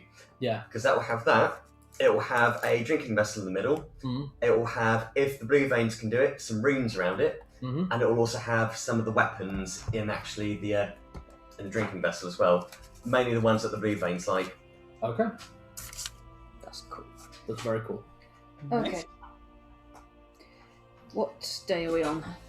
So, this is now the evening before you leave for Braila. Okay. The evening before you leave is the 24th of Flame Rule. You'll be setting out the morning of the 25th. And we have that thing that me and you discussed. We do. That's what we're doing now. Does it have any more? I'd love to have we all have our own thing with the dragon in the intervening days. He sees how busy you are, and throughout the preceding time, White Band sends his kobolds to do other jobs for him, letting them do some of the work, leaving him to do, and he keeps you company to an extent, walking you from place to place, keeping you, just trying to keep the conversation going now that he's mastered Common. In terms of that, whenever you have been out for a long period of time, you get the feeling he's watching you because a kobold always seems to arrive with a small ale or a bread loaf. Just small things. He knows you're busy. Aww. And unfortunately, so is he. But he's doing what little he can as he's still learning. He has taken on board the advice you gave him when the two of you went for dinner, though, and you have seen him multiple times speaking with Tilly. Oh no. Well, I've lost him then. Nah. You can see she keeps trying, but No, he's this is Celadine's headspace. She's completely convinced that, yeah, she knew it. Bards would be the first creature. You gotta have him say he can't stand her. Would be the first guy to ever say she's beautiful. Immediately goes after a bard. Oh well. If only could just walk past and be like, "White band, I've seen her naked. She's not that hot." What did he say?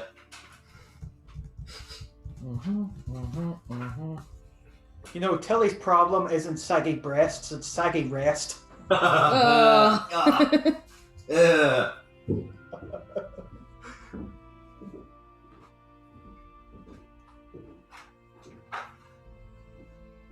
Okay, getting notes updated. This one. No, we're just waiting on Nick at the moment.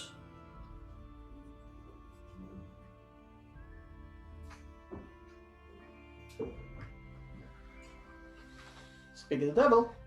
Here we go. What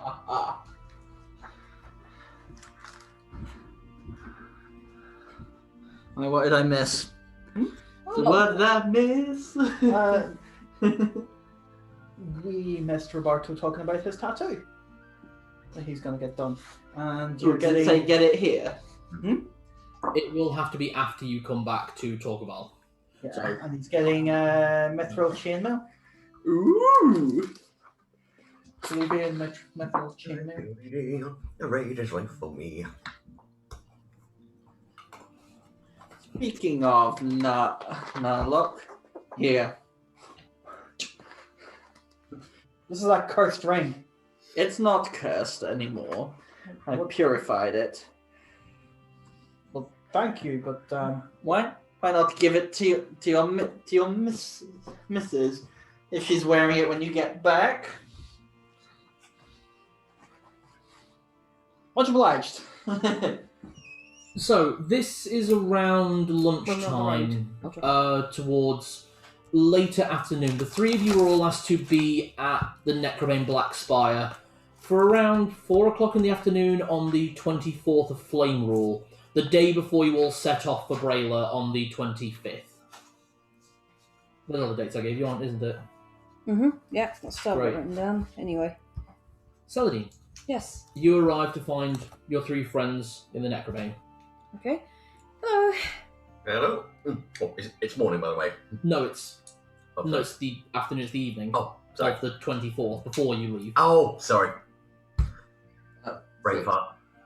Oh right, yeah, Clark. Before we go, I need a large bag of ebony black. I'll get it on your wagon first thing. How about we all have a meal together? Well, actually, about that, could you three come with me, actually? Something sort of important. Something really, really, really important. And I can't tell you what, but I just need you to follow me, okay? Oh. She's made a deal with something. I take Trust it you. Clive isn't as well? No, Clive's coming along. Okay, actually, yeah, I need Clive as well. I think that's... I handed you that list, so... That's everyone from that section, don't worry. Okay. Right, yeah. Okay. Yeah, I'm just taking you from the Necrobane towards the Lexicanum. So, heading through the town, could everyone except for Celadine give me a perception check? Do I get advantage for Tibbles? Yes. I do not roll ones, but only once a day. 11. 19. 19, 11. 22. 22. Fantastic. So, Narlock, you are just chill. You're not on high alert. You're feeling quite happy. You know that things are going quite well for you at the moment. You've got a lovely lady coming to see you who genuinely seems to want to be here. You've got... Honestly, you're just so relaxed you're not paying attention to anything. You're just enjoying the atmosphere of this hot summer's evening as we get towards midsummer. You two. Roberto, you notice as you leave Clive's that Clive's dressed a bit different than usual. He's usually in very basic cloth, flaxen clothes, typical of a bartender. Today he's dressed... Now you'd say he looks... He looks good. Weird. Oh. But when you query this with Narlock, it's very obvious he's in Orc. Basically what Orcs was consider going out clothes. Okay. Nice fur pauldron going from one shoulder to the other. You can see he's got his axe slung the other way. And just his entire attire screams he's either going for a fight or to marry an ogre. And you can't tell which. Zed, what you see is overhead, you see two familiar silhouettes at this point, flying in the same direction you're walking, getting ahead because they are so much faster than you. And as they come down to land, you see the giant blue wings shrink into the more humanoid height, and the giant black wings remaining in the air just until they're just above the ground before disappearing.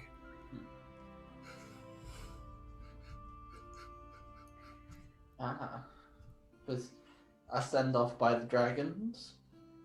Something like that. Where's Lady Afan? Is Lady Afanda's not here too? You'll see. Why is Clive dressed? Either he wants to kick the shit out of someone, or he's getting married. Just do Could be another Bluvian. Could be another Bluvian send-off. No, I've got some... You... Oh, no. When you all finally get to within spitting distance of the Lexicanum, the first thing you hear is the now relatively familiar music. The band that Roberto brought from Denethor. Typically playing in the Necrobane Black Spire at this point, but the band is currently playing in the garden of Celadine's family home. The Leyspark's Lexicanum. No, I knew this was going. I didn't think it would happen so soon. Wait, there's a gig going on? Oh! In the garden, you see a series of long tables, all set out for dinner. You can see Andalgrim is sat next to a small halfling woman. Andalgrim appears quite doting over this girl, though looking at her, you can see she appears to be quite ill. Probably one of the first times she's left the house recently. This is, for those who know her, Minty. Yeah. You do see Lady Afandes sat between next to Eldod and Gloria Twiglet, actually, who are all three talking and chatting. And as soon as they see you arrive, Clive makes a beeline straight for them, and you can see that these four, clearly they were the original travellers of Leyspark in their own heyday. Yeah. Next, you see Granny Leyspark sat next to Fosco of the Glen, or Fosco Leyspark, as he sometimes goes by. They appear to be heartily criticising the food that the poor gnome Nugget has provided. Nugget being the head chef of the Necrane Blackspire. You've all enjoyed his food many an evening. You see, of course, White Band arriving with Brynval. Brynval looks like he's staying quite far away from the group. Meanwhile, sorry, not white band. So I've got the note of Nurglelock in front of me at the same time. Should not have given a name similar to a player character. You see white band not exactly dragging him to get closer, but keeps almost like poking him. You see like kobolds bouncing up out of the ground, trying to push Brynval closer to the table. You see Lana sat actually really close to Eldod and Ifandes and Clive and Gloria.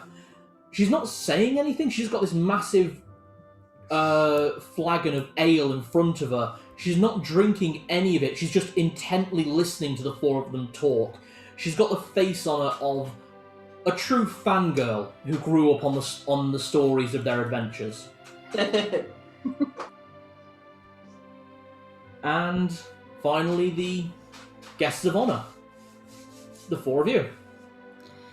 Just as we get to the gate, turn around, smile at them and go, I thought it'd be nice to have a big family meal before we left.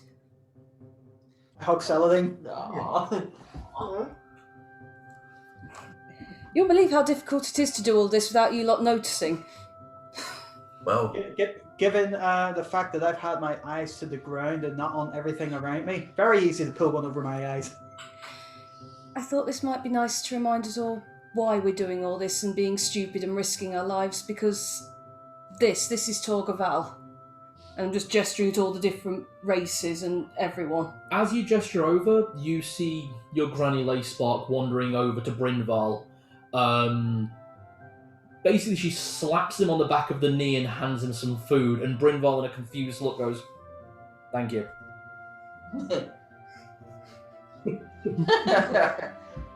Come on. You've not had a party till you've had a Leyspark family party. Come on. There's going to be lots of food and lots of, I think, dancing later when everyone's drunk. I literally roll up the sleeves. I'm like, right.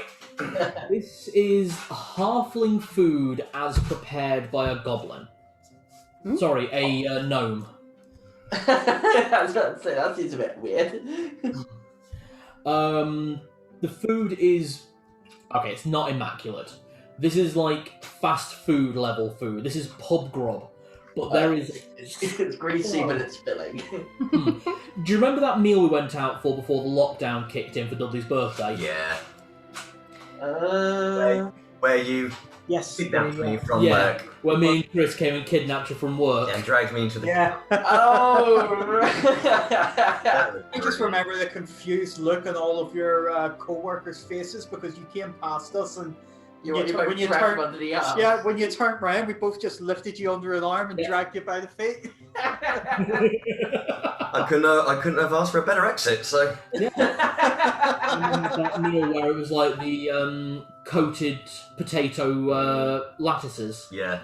Yeah. And the burgers and the chicken, just everything. Yeah. And you can just order bacon bits. Oh, yes. Yeah. It's pub grub, but it's good grub. Fosco at one point leans to you and says, "Don't knock any single part of this. I didn't have to cook it." Did I knock any of it? I'm just saying it's not as good as yours, Daddy. Ah, he's heartily eating. I'm already like, Oh god, the two halflings having an eating contest. Give me a constitution throw. I'm already down for it. Please enjoy last bit of downtime before we have to go. 21. 21. Let's see if you can beat an old halfling. Oh, yes you do. He is too busy actually enjoying a meal that he didn't have to cook. To the point where you actually take a chicken leg off his plate. I offer the bone back. Sorry, what was that, Chris? Challenging Andolin to head charging contest. A head charging contest. Just gonna charge at each other head first. Whoever is unconscious first is the loser. Okay. Don't knock him too unconscious. I'm sure he'd like to dance with someone. Oh, don't worry. I'll keep him on his feet. I get the feeling I'm going to be fighting Tibbles for my steak. It's only whoever collides and goes down. Okay. Not actually knocked out outright. Give me your strength check. Oh no, I'm on the ground. What did you roll? 4. You rolled a 19. Yeah, you are on the floor. You are not a weak half-orc by any means. Neither of you are. You are both built. But this is a younger half-orc than either of you, and he's got something to prove. I just sort of bounce back up on my feet and go, "You're not a ranger for nothing," and then fall back. Minty is like,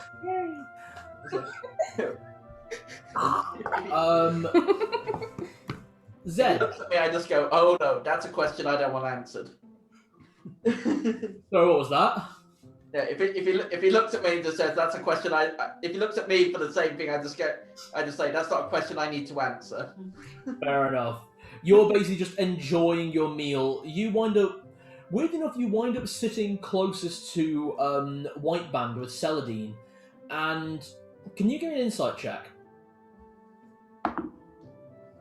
15. Something you noticed, but Celadine doesn't. I was rolling on this on the background. You notice that every time Celadine drops anything on the floor, a kobold appears instantly to replace it. And it's always blue kobolds as well. And and speaking smooth criminal. What's hilarious, by the way, is you two are in chairs. He's actually sat on the floor, like cross-legged like that, and he's still a bit taller than both of you sat down on the floor. Maybe by the time that we come back, he'll have mastered the human form. Maybe, or at least being able to. I don't mind that you're lizardy. Thank you. I will keep trying with the polymorph. Well, maybe the lady might show you. The lady over there, the one who looks like Celadine. It's my mother. Ah, I should probably ask her if she would like to dance. That's the correct thing to do, yes? Yes, actually. Yeah. I probably ought to introduce you to my parents, actually, but... Please. Ooh, second base. Alright, yeah, fine. You know what, yeah, it's, Daddy, Papa, I was just at a good bit of my story. sorry, I didn't mean to interrupt. Have I introduced you to White Band?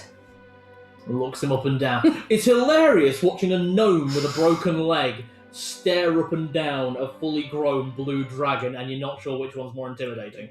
He was that kobold that tried to...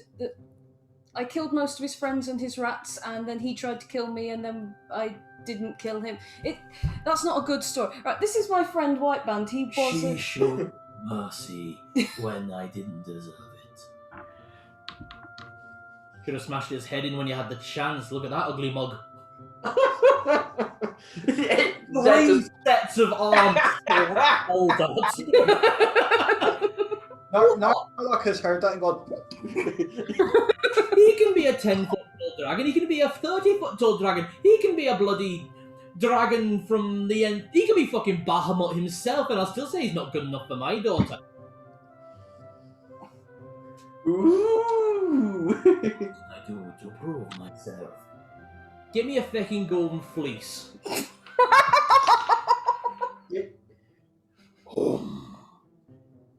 5 or 6 kobolds turn up with different coloured fleeces. Like that, but gold. Right, boss. I will have it for you by morning. Still not enough.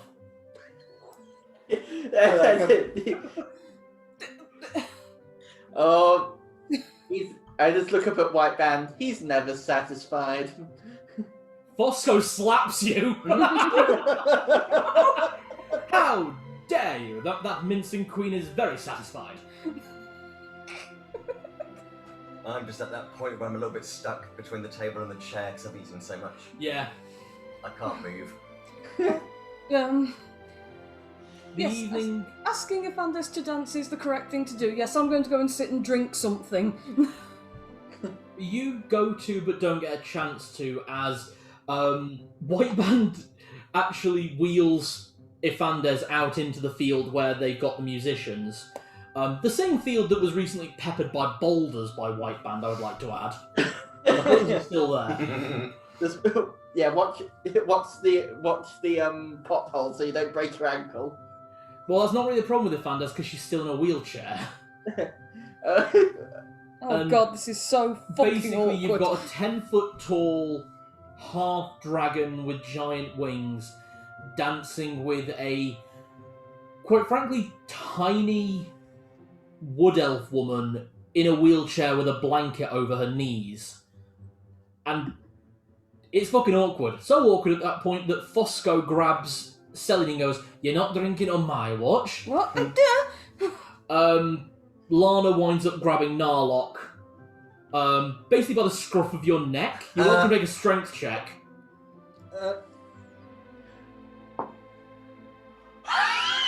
I've got an idea for this.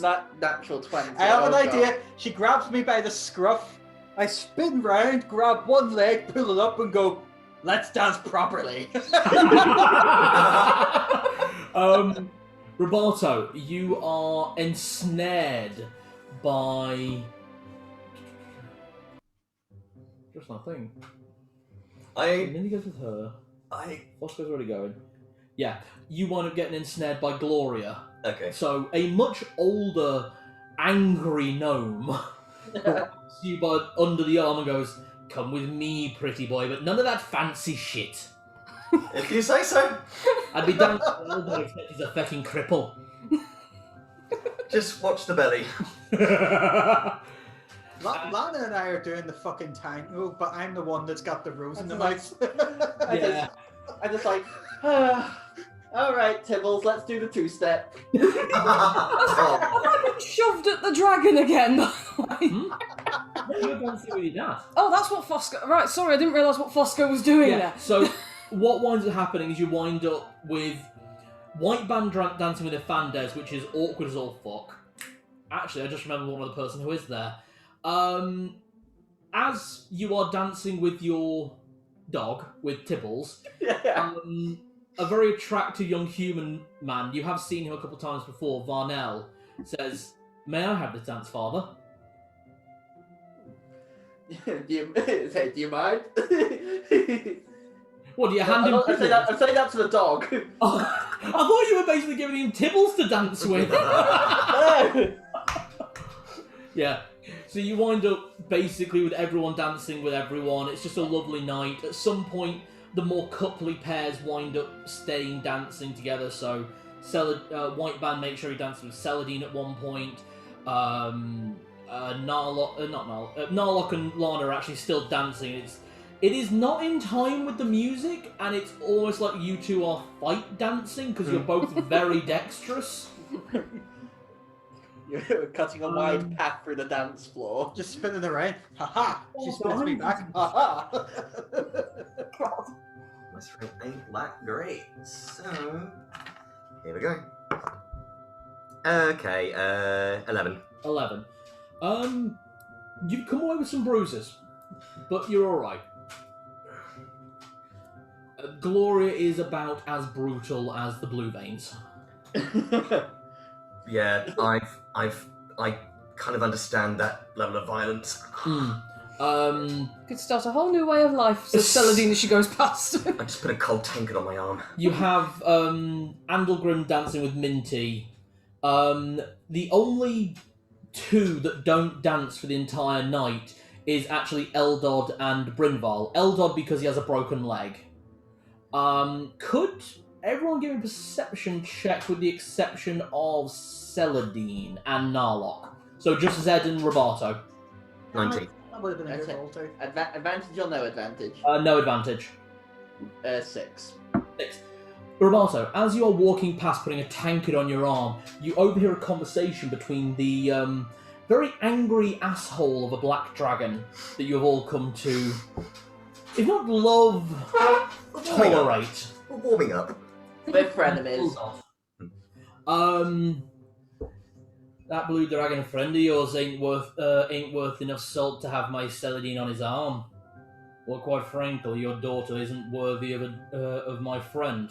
Hey, so we're both in agreement that they could do better. Hey. I just walk up and just awkwardly be like, any more food or drinks, gentlemen? Please, actually. And Brimble actually holds out the massive platter the kobolds kept bringing him. 1 minute, Brimval just said please and didn't call you food. Yeah. Sorry, not. I'd say, do you mind if I just join you two gentlemen? I just need to just recover slightly from all that dancing. He spits on the floor and just the part of the floor that was mostly mud gets this acid bath that winds up actually making it a bit more comfortable on the floor.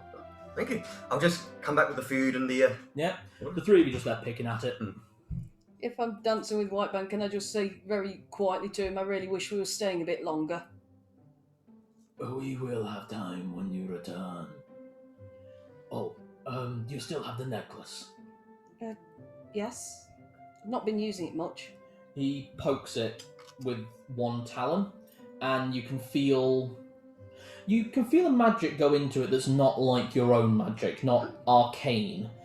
This magic feels a bit more like the few times that Zed has cast Cure Wounds or other forms of divine magic.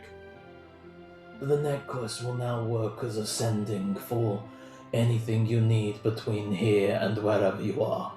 The kobolds will come find you.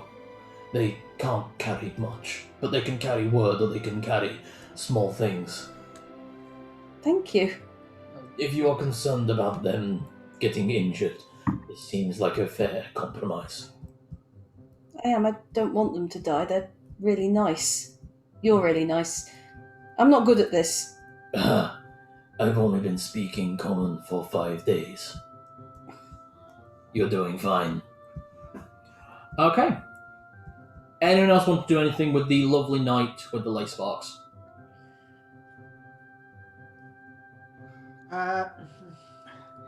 Don't want to get too...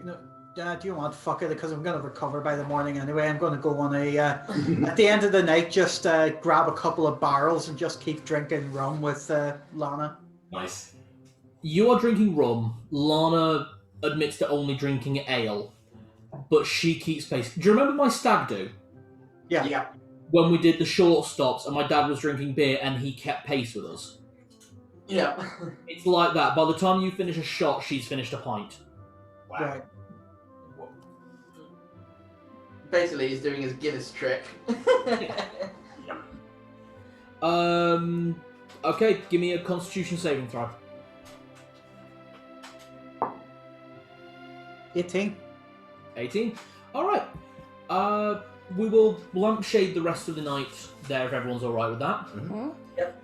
The morning of the 25th whiles around, and the party are ready to finally leave Torgaval for the second time, probably for the longest amount of time, and quite frankly for the first time to leave leave Glendorill at all.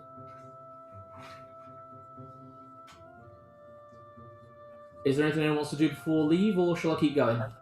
Put my money that's in my pocket into the bag of into a pouch to go into the bag of holding to go into the safe. Okay.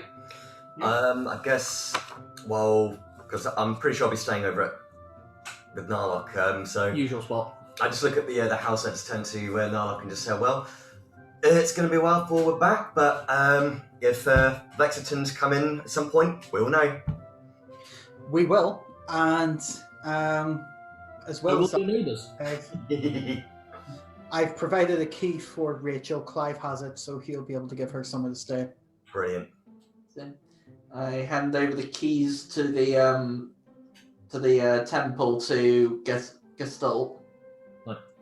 She takes the keys and goes, May the white wolf walk with you. And may his light shine on you always. Come back in one piece, alright? Not like me. Well, he is hoping. Get on. Get off.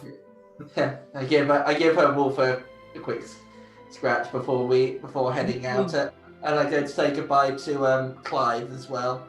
Yeah, Clive's happy to see you off. Everyone is out, ready to see you as need be. Tell me, are Celadine's parents and White Band nearby? Yeah, I think Eldon and Fosco and Andalgrim would have all walked down to meet you, and White Band is usually near the southern gates most of the time anyway. It's a nice central location for him.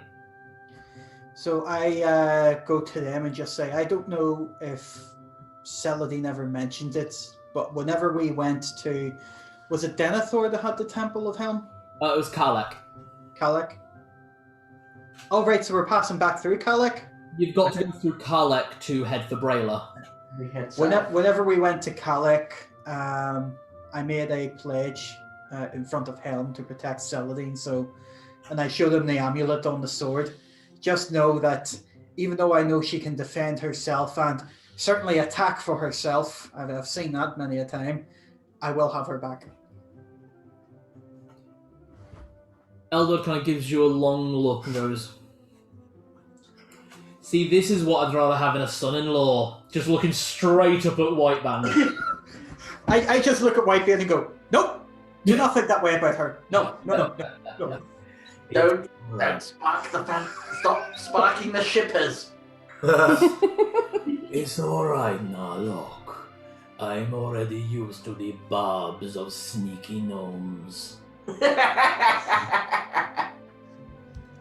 Yeah. Can everyone actually give me a intelligence check on that real quick? Whoa, nat 20. 1. 4. 15. Sneaky no. You know this because you were raised by a gnome, and you would know this because of close proximity to gnomes. Gnomes and kobolds fucking hate each other. Oh, The kobolds literally have a god that is the god of killing gnomes. And his symbol is a gnome skull that bleeds fire. I thought her parents were halflings. One's a got a halfling, one's a halfling and a gnome. gnome pair. Yeah. Fosco is a halfling, Eldod is a gnome. I'm just standing there awkwardly and like, I'm not going to interfere because this is not my kind of. Just edge away. Celadine, Yes. remind me to never make a serious point to your parents ever again. Don't worry, I've tried for years. I don't think it worked. Ignoring his husband completely and ignoring White Band, and he walks over with Andalgrim and goes, make sure you keep good care of yourself and make sure you have plenty to eat. And he gives you a lunchbox. Oh. It's actually 4 lunchboxes. Looks like he's been up since morning preparing. There is a typical half-elf lunchbox, mostly human in style, but quite a lot of leafy greens and some chicken and fish. There is one halfling lunchbox that is hearty. It's about 4 meals, and there are 2 half-orc ration boxes, lunch boxes, both of which traditional half-orc food, lots of bone marrow and hearty meat and roast nuts. But in one of them there is also a filled jar of jellied meat. Ooh, You shouldn't have. mental. You open it up and it's dog food. You really shouldn't have. Brilliant. That's for Tibbles. Yeah, it's for Tibbles. Oh, I open up and I go, you really shouldn't have. Clearly, that's That's yours. That's very sweet. it's a good thing he's big and strong, dear. I mind him. Always do. I just work my way along the line, give them all a hug, and then get to White Band, just hesitate for a minute because this is awkward, and then go, okay, come on. You might have to shrink. Or I can make myself taller, would that be better? Don't waste the slot. He leans over and pats you on the back. His hand uncovers the entirety of your back as you basically hug his upper thigh, but you do feel his tail wrap around you as well. Aw. Hmm. Look after them till I'm back. Okay, you too, Lana, yeah? Saladin! What am I here for? What? Kiss him! What? Kiss him! You won't have another opportunity. What? White Band, can you lean down a bit, please? He looks very confused as he leans down, thinking you're about to whisper something to him. Kiss his cheek. He gets this look on his face the second he does, and would you believe a blue dragon blushes green? And a slightly tan wood elf blushes cherry. Sorry, half elf. Okay.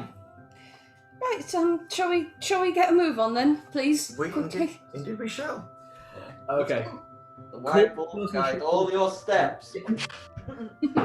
This will be a good time to have a very, very, very, very quick wee break. Yep. So I know a lot of that was What's your speaking- battles? I hop up into the cart. Pardon? I said, may Helm watch your battles, and I hop up into the cart. Yeah. There's lots of pleasantries, lots of people saying goodbye to you, lots of people happy to see you go. Nala, give me a perception check as you leave.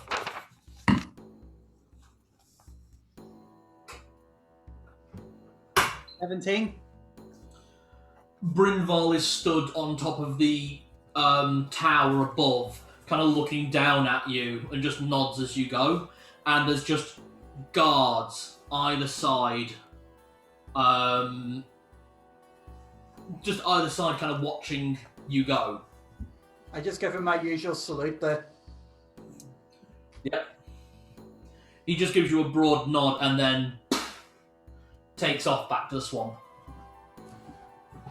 I thought with Brynval we would have to earn his respect. He's still an asshole. He's still an asshole, but, you know, he's warming up, and I'm warming up to him. Well, so is Measley. I've already warmed up to him easily. He doesn't like us, but, you know, we like him, so... Well, alright, Brynval's warming up to you lot. He still hates me. He says so to my face. He does, sequentially. I bet you, though, that if you end up marrying White Band, that will change. He'll have that little mark of respect. I still don't know what I'm going to do about that. You don't hear me. I just whispered to Tibbles, I wouldn't count on it. Anyway, I don't know what I'm doing about that, and, you know... He's not human. Well, Teledine, I'll put it this way. Is this as we're setting off, yeah? Yeah. I assume we're riding, yeah. You are. And Zed, I cannot thank you enough for this because I've had a long think about it. I reach in and pull out the ring. So I think we just set out. The cursed ring is now disenchanted thanks to Zed. Yes? If we make it back, this goes on Rachel's finger, if she accepts it. Oh! Hey, we didn't get that wedding, maybe we'll have another. Just don't make me go through. Look, if you want me to read a very boring book that takes That's 12 what it hours must of my be. life, I will stab you. I'm just like, You actually point the dagger of Bane at him. Don't make me read a 12-hour long book again, Narlock. No. If we're gonna do this, we will do it much the same as that party last night. It will be a party of Torgaval.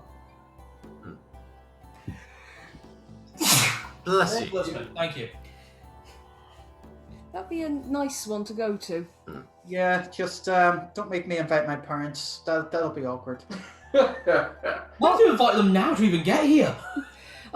That's not fair. That's not fair. If I'm potentially going to be marrying a giant fuck off lizard, you have to invite your parents. One of them's a village chief, and the other one forgets I exist. Wait, does this mean I have to invite my mother down? And don't say that makes me some kind of royalty. No. He's the father of every single child in that village. It's like some kind of harem. Oh.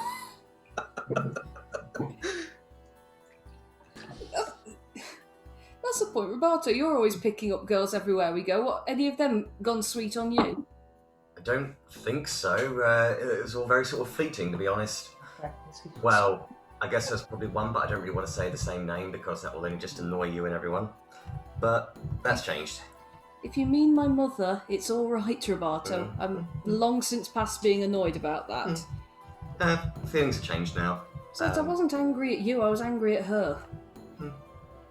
Well, we'll just see where the road takes me, really. I mean, there's all this to get done first. I'm really in no position to settle down just yet.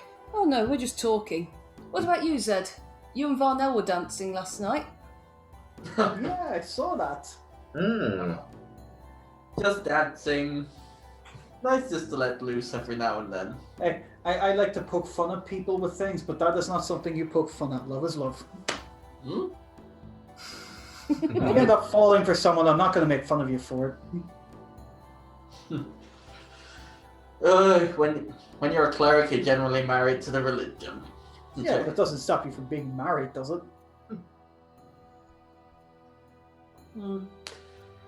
I don't know. I don't have anyone to judge by in the Fenris. Don't forget, you're entitled to happiness too, as well, my friend. So it's not raining. Thank you. That's just a bad habit of like slipping it off and just when I'm thinking. I don't know what I'm doing about just pointing back at Torgaval, but yeah. Well, how do you feel about White Band at the moment? I mean, really. He's very sweet, and he's one of the smartest people I've ever spoken to. I mean, over the last few days when we've been getting everything ready, I've been chatting to him about my spells and things, and he really, really understands, and it's so impressive. I admire him because he's gone from a kobold to a dragon, and he wants to do good for his people. Could you give me an insight really quick? Just one thought. That's a 19, and then insight is +2, so Nice. 21. So, when you were talking about the magic with him, he was innately interested and really, really curious and wanted to know more and more about it. He seemed to really lack the understanding of the more intricate aspects of how magic works. But when you were discussing like what magic can do, he was really interested in like how magic can be pushed to its limits and how spells are created and crafted and garnered. So it was very much of the same level of passion and interest that you have, but from a different side. Can I make a perception check for something, Cal? Absolutely. 19? What were you looking for? Is it just looking around? No, I was going to say to Celadine, thinking back on things. Well, if it means anything to say it, from the untrained eye, everyone we've come across that's had some interest in you has always been followed by a because. Because you're a hero of Leyspark, you're one of the next generation of Traveller of Leyspark, or because you are an alchemist, or because you're able to do this, that, and the other. He seems to be the first one that's had an interest in you without that. Yeah. And I know it's not a good reason, but he is the first man ever to say I'm beautiful. I mean, maybe I'm just pretty to lizards, but that was really nice to hear. Well, if it means anything, he's not wrong, but just, I don't know, I always find it kind of awkward to say that kind of thing to people. I just never really was raised in that way. It's nice of you. I don't know at the moment, but I know I miss him. Time will tell. Yeah. Okay, come on, last one to Kalek's got to wash Tibbles. Well, I need to visit. Hey, I keep it very well groomed. I need to do two things when we get to Kalek. That's it. That's what the Kalek has to pay Roberto. I need to find the person in question I mentioned. I mean, the last thing that we want is to get there and find out this person is actually capable of working against us. And if that's the case, they could send information ahead, Agreed. which we don't want. So we'll find them, get them out of the way. I also want to visit the Temple of Helm. I want to give that priest an update on how things are going. And I also want to tell him something. Let's make for Kalek then, because we can always stop over there overnight and then make fresh It'd food. be good to see how the town has been how the town's been doing since the last time we were there. Absolutely. So, this is the second time you've taken this route before. That said, when you came this way... Well, for Zet, this is the third time you've walked this path. For the rest of the party, it's the second. Now, every other time you've taken this path, after a point, it becomes difficult terrain. It's hard to cross. The weeds and the rocks and just everything underfoot makes it so difficult for the horses to get any real traction at all. But this time, as you get closer, there's none of that. It's like the road has been cleaned away. It's being well maintained, and as you get closer and closer, you see who's maintaining it. There are teams of kobolds just almost raking up the ground. They're carrying scythe-like blades, cutting away shrubbery that's growing up through the dirt and pushing it back into the forest, keeping the path clean and easy for everyone to get by. As you go through, several kobolds start to approach you. These kobolds are different than the others. These are red kobolds. Taking a look at them, they look a bit bigger than the rest of the kobolds you've seen. Broader of shoulder, stronger of body. They're not as scrawny as the others. They don't have that same wicked intelligence in their eyes, though, or that same playful gait. Especially not these four. Each one of them is wearing a set of ill-matching but well-maintained chainmail armour, carrying shields made of either blue or black dragon scale, and each carrying a spear with a hooked metal blade at the end. As you all go past, they fall in line next to you, keeping pace, actually, just about, even with the horses. One of them goes, "We're here to get you to the city border, and then we'll be travelling with you to the edge of Glendorill." Oh, thank you very much. Thank you. It is our will. It is his will. This is weird. Hey, not complaining about a really nice escort. As Not like that. I say, whose will? the will of the dragon gods. All three? 3? There's only 2 in that town, mister. Oh, does Brimbell not count? Do you want to ask? Oh wait, no, she's she's the one who doesn't count. There we go. Well, I'm trying to say it right in Kobold. Nurgalak, Yeah, that's the and boss. Brynval. Yeah, great guys. Well, one of them's all right. He's warming me up a little bit more. I mean, he actually cleared a patch of ground for me last night. He tells me he hates me to my face. He'll change. Do you ever think, Saladin, that maybe he's doing that because he really likes you, but he actually does like you, but he doesn't want to admit it? He's jealous. If I'm picking up 2 dragons, then I don't think he likes you like that. I'd be careful when kissing Brimbell though. Love triangle, great idea. Oh god, no, it's not from me. Kobolds, please do not relay this information. Nah, alright. We'll have forgotten it by the time we get back. Making your way downtown. down the road, you eventually do come to Kalek around the time... I mean, when you came through before, it was very late spring, early summer. It's now the height of summer. And the sun is still up by the time you arrive in Kalek. And that's good, because if you'd arrived at night, you'd have definitely not recognised the town. Is it? Yeah, because I think last time we were here, it was just after the Null attack, wasn't it? It was. Looking around now, there are scores of rangers. Some of them heading into the forest, some of them leaving the forest.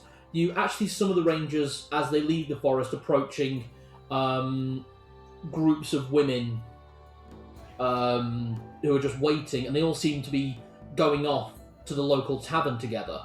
About 3 rangers and 3 women separate off. It looks like people might be starting to pair off. Just a little bit. All the men were killed when we last came through here. They were. Oh, nice. Looking around as well, you actually see a couple instances where the ladies aren't going to the rangers. A few of the ladies are going to the tavern as pairs. Is it bell time? And here's me trying to be Well, end time for some of them. Well, hey. Looking around, buildings have been built where there weren't any before. Outposts, storehouses. The blacksmith has grown outwards. Now you can see an area where bows and arrows are being made and repaired. Crossbows are even being constructed. Kalek has not just gotten back on its feet. Thanks to all of you, it has thrived. And right in the middle of town, there are 4 people waiting for you, it seems, in front of a pillar that wasn't here before. As you approach, you recognise 3 of these people. You recognise the headswoman, Jastara, who is absolutely ecstatic to see all of you. She couldn't hide the smile even if she was trying. The new priest of the Temple of Helm, Father Harris, he is gleeful to see Zed and then again Narlock, and seeing the necklace around Narlock's neck, he is even prouder at what he sees. The second woman, leaning a little way off, looking somewhat aloof but curious and cautious at seeing the 4 of you. Some of you may recognise her. Do you remember the wood elf huntress that you met on the way out of Kalek towards Denethor? Oh, vaguely. Was that the one where we went to get a few quick supplies? And we from? gave her some. It's not Mildred and Edith, is it? No. It's the one we stopped at their house and she Yeah. said supplies that we could buy the next day. Oh yes, the person who was selling lovely tanned leather and soaked in urine. And we That's the gave one. her a bunch of arrows because none of us could use them. Yeah. Well, I mean, She's that's here as well. Ugh. And the last one is a man. Looks to be in his middle years. You don't recognise him, but you recognise the clasping pin of the Blackheart family, holding his green-black cloak around his shoulders. And he is happy to see all of you, and everyone do an insight check on him. 10. I got insight +2, so that's 17. 6. Same, 6. Narlock, he and Jastara are currently wearing matching wedding bands. Oh. Hey, look at this. I can see it. What? Hello. Hello, it appears congratulations are in order. Yes, the town is doing fantastic, all thanks to all of you. But surely not thanks to all of us. We just dealt with a small problem. If you hadn't dealt with the temple when it was here, Father Harris wouldn't have arrived. You sent us Eileen, a fantastic huntress who's been able to teach so many of our young better hunting skills. Eileen at this point nods at you and just waves very awkwardly. She seems uncomfortable with this much attention. I mean, she's done so much for us. We're actually building a statue for her in the middle of town. Oh, that's what it is. Does that explain the amount of rangers then that all been under her tutelage? No, they've come with the actual rangers. I've just been teaching people to hunt. Okay. Thank you. You didn't have to come. We just asked would you? And this was so nice of you. I sort of turned up and then they wouldn't let me leave. They obviously There's like too you. many young ones that need a little bit of training and could do a bit of help. They clearly like you very much, so. It's good to see the crossroads back to how they were meant to be. Absolutely. And of course you will be staying here as our guests, completely on your way out of Glendorill. If you need anything, come to any of us. I do need to speak to you, Father, at some point. Of course, my boy. What is it? The necklace you gave me. Ah, yes, I see you're still wearing it. Do you notice it's glowing? Yes. I spoke with him. I saw him. Just see a look on his face of... Really? We, back in Torgaval, it was attacked by, the Bane of Malar. We managed to banish it. That is truly impressive. That is fantastic news. We heard about the trouble in Torgaval, but didn't know it was a dark god.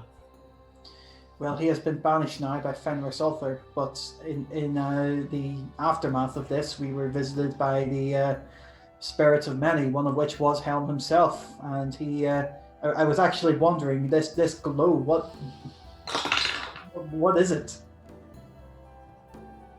He waves a hand in front of it. Goes, "Your chosen boy.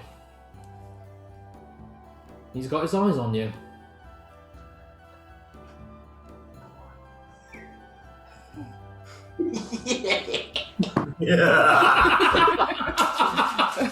I just heard Nick cackle. Why do you think I always want to I could hear. Pardon? That's all I could hear, just you cackling. Just roll up one of the papers on the side and slap Zed right in the back of the head with its big. It's like, ow!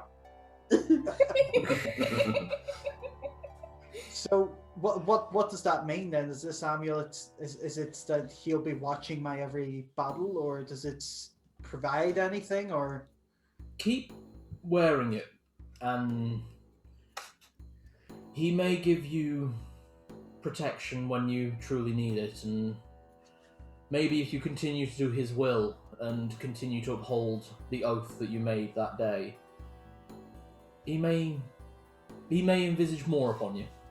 I think I will. it means. I will. Good.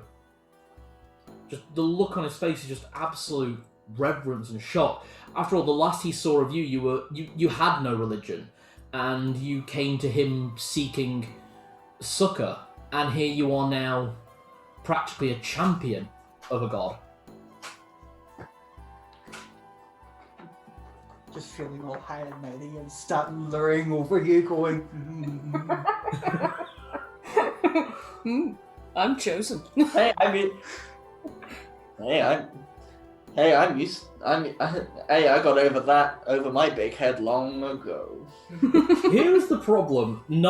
Here's the issue I'm now seeing here with what's happened with this story. Narlock has basically just kept a promise, which, let's face it, for a rogue is impressive, and has had a good interaction with his god. Zed has been devout to his god since the start of the campaign. Very loyal, very dutiful in his job. Except for when I used that orb too much and I got a big fret. That was a crime of ignorance, not a crime of malice. Yeah. And he just keeps heaping more work on you. I don't know which one of you is more liked by your god, or if just Fenris Ulf is just an asshole. I Well, find it more know. like if Fenris Sulfur is more like nocturnal, it's not so much heaping more work on you as doing the work is the worship. Yeah. And so now that you found the god and that you're his chosen, his eyes are on you, he sees everything. Every. Well, in that case, he didn't have a problem with what I did to get us to this point, now did he? No, but I thought you are meant to be the god of protection, aren't you? And I know you don't use any. Oh! Oof. Roll for fireball damage. I'm gonna... Yeah. Ugh. I'm sorry, I don't understand that joke. Yep. If you don't, Celadine, don't ask. Let me put it this way: you may struggle to find some for White Band. No, I really don't understand. I'm going to go and get our animals stabled. You boys keep making jokes that are weird. I wasn't making any jokes. I'm actually being the innocent one for an unusual change. That's true. Shall we go and stable the animals then? I think... Yeah, I'll make myself useful. Come on. The evening for the four of you is very pleasant. You have food given to you, and last time you were here, the food was awful. It was barely food. You would barely give it to Tibbles. It was so bad. But now, the food is nicer. The food is not as good as some places you've been, but for a place just getting on its feet, clearly they have things that are worthwhile. It's definitely fresh meat and good herb selections. And in fact, inside you find the young girl that you taught herbalism to. Sia, the granddaughter of the tavern owner, is now actually training under a full alchemist, one of the rangers. A woman by the name of Tabitha. Well, if I remember, the last food we had here was porridge made with wild oats and sour milk. And gravel. Mm. And gravel, yeah. A lot of gravel. You got to fill out those oats. They just didn't have enough oats. Plenty of cheese. Well, off cheese. Nearly cheese. Well, Milk that has become cheese, so we'll call it cheese. Listen, I'm not sure. It's Are you sure closer that to they were cheese oats than and milk. not wood shaving? these sausages are proper. They've got meat in them and lots of green bits that I really hope are herbs.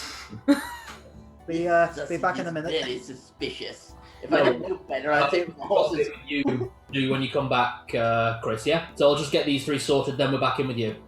No problem. Okay. Your horses your pets are cared for, the horses all have new shoes put on them by the now established farrier. They are actually doing so well. They have one of the rangers, it turns out, had a skill with ironwork and has started training others in blacksmithing. Nice. Not only do they now have a farrier and a smith, they also have fully trained Fletcher, who are these are all members of the Rangers, but they're training apprentices in the village, young boys and young girls who showed a talent for this. Anyone who is not inclined towards something more stable or staying within the grounds of the village, they are learning to hunt from Eileen and are doing spectacular work. They're bringing in meat by the droves, they're working with the kobolds. While there, you're also informed that not only will you be having a kobold escort, you'll also be having a ranger escort to the border. Well, Wow. we're going to be plenty protected until we get to Braila, at least. I shall have to play some music to keep everyone entertained, I guess, at the same time. I wish you would. You hardly ever play anymore, you know. It's not getting to the border that's the issue. It's what happens once we step over it. But you never know, anything's possible out on the road. So best be prepared. And hey, I mean, I love all of you, but having some company around us as well wouldn't hurt. Absolutely. It's always nice to have some more friends. So then you can start leading a really good chorus. Would anyone mind if I retired to my room? I've got a few things I want to keep working on. Okay. You may have 2 hours. Knock 2 hours off, thank you.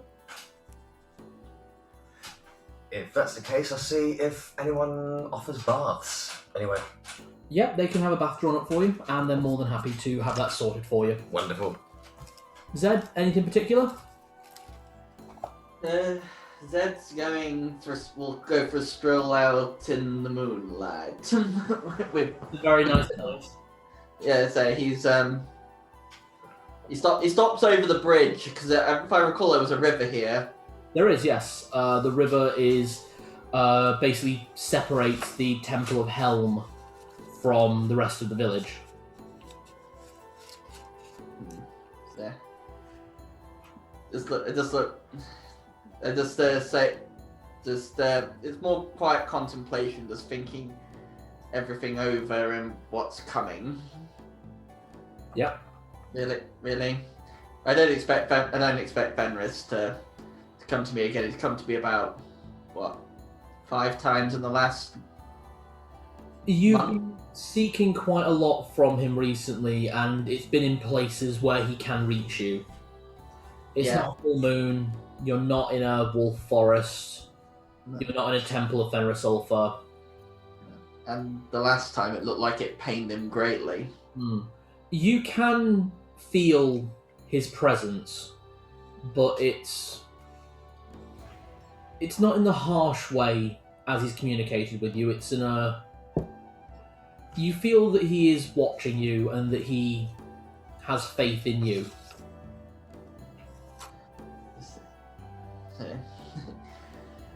He I just look down at Tilton and just go, "You're not gonna like what happens when we get over that border, boy." just kind of growls a little.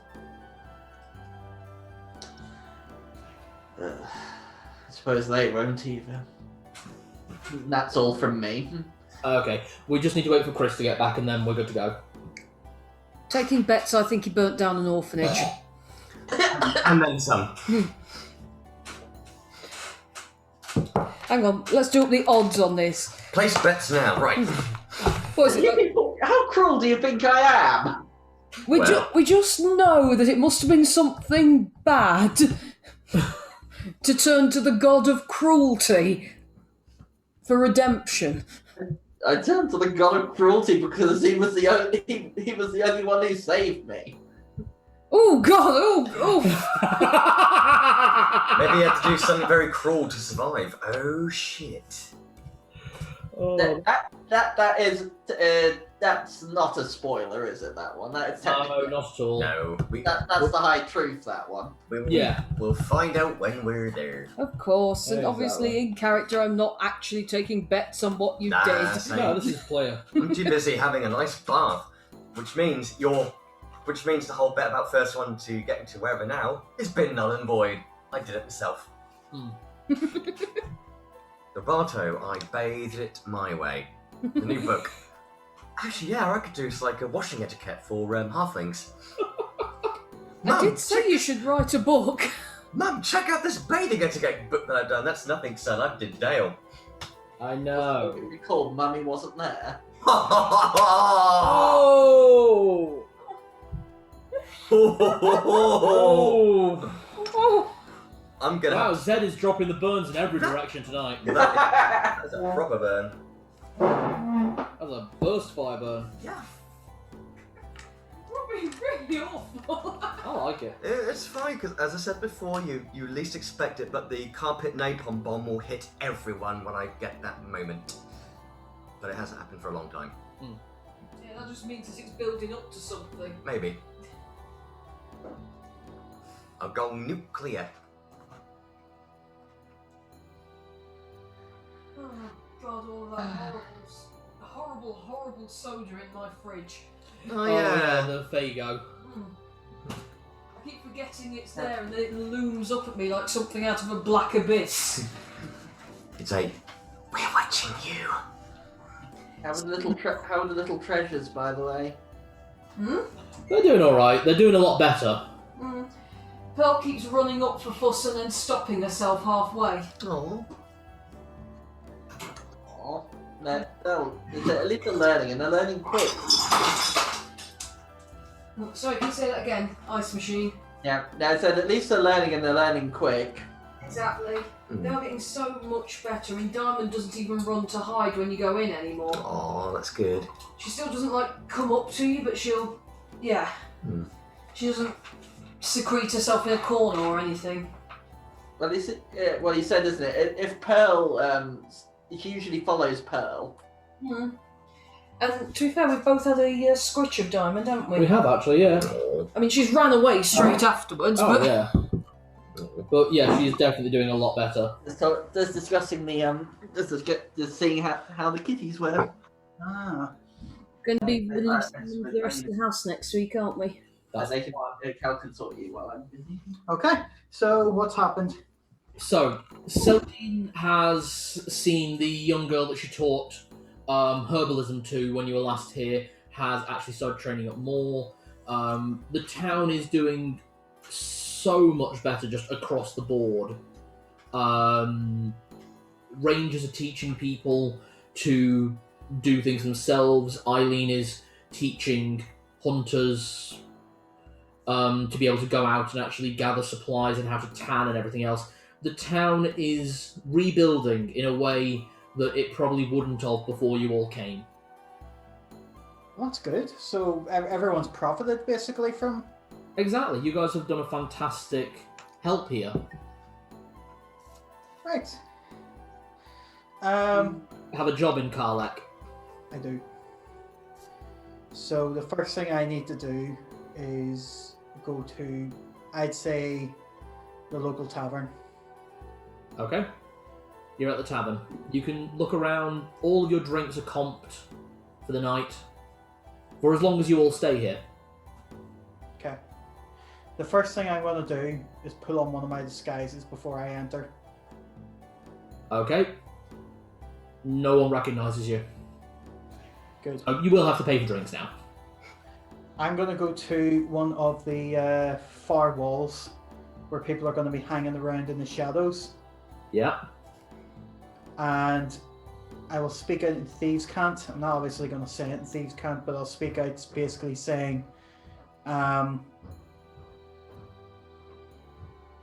let's see. So I know there's no other members here at the minute other than this guy, so I'll just say, And the bank. need to get hold of some information. Depends really if anyone can get it out to me.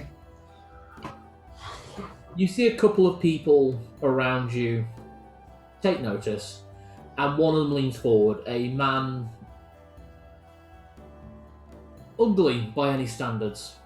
Cotton cauliflower ears, looks like he's been in a fair few fights, proper thug type. As he leans forward and goes, "What information you looking for?" I heard there's been some changes in Dale. I want to know what. 'Cause if I want to move something, it's gotta go quietly. Get something to Dale. You could send a runner. They could get close enough. Doesn't sound like the kind of information you'd need special knowledge about. Yeah, but the runner can find out exactly what the shipping's gonna be doing. The runner can't find out what the shipping's gonna be doing off books. That'll cost.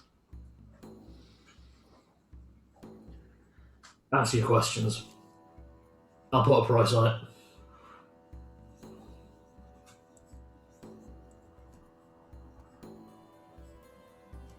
Alright.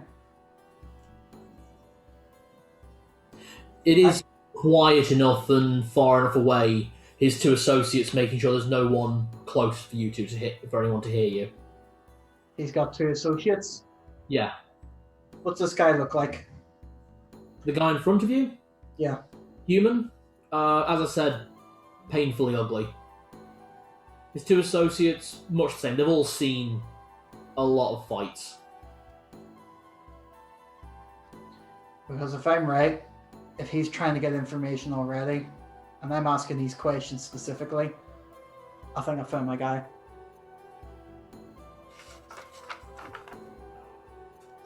I think. Ketzler would have informed you of specific things to look for in regard of the informant. Most likely of elven descent, or some lineage connected to the Fey realms, potentially human, but unlikely. Hunter, elf, yeah. And would most likely, if they are loyal, or if they are even just nostalgic for their homeland will have the symbol of the prismatic steel somewhere on them. It's a symbol that looks like 3 swords forming a triangle. Hmm.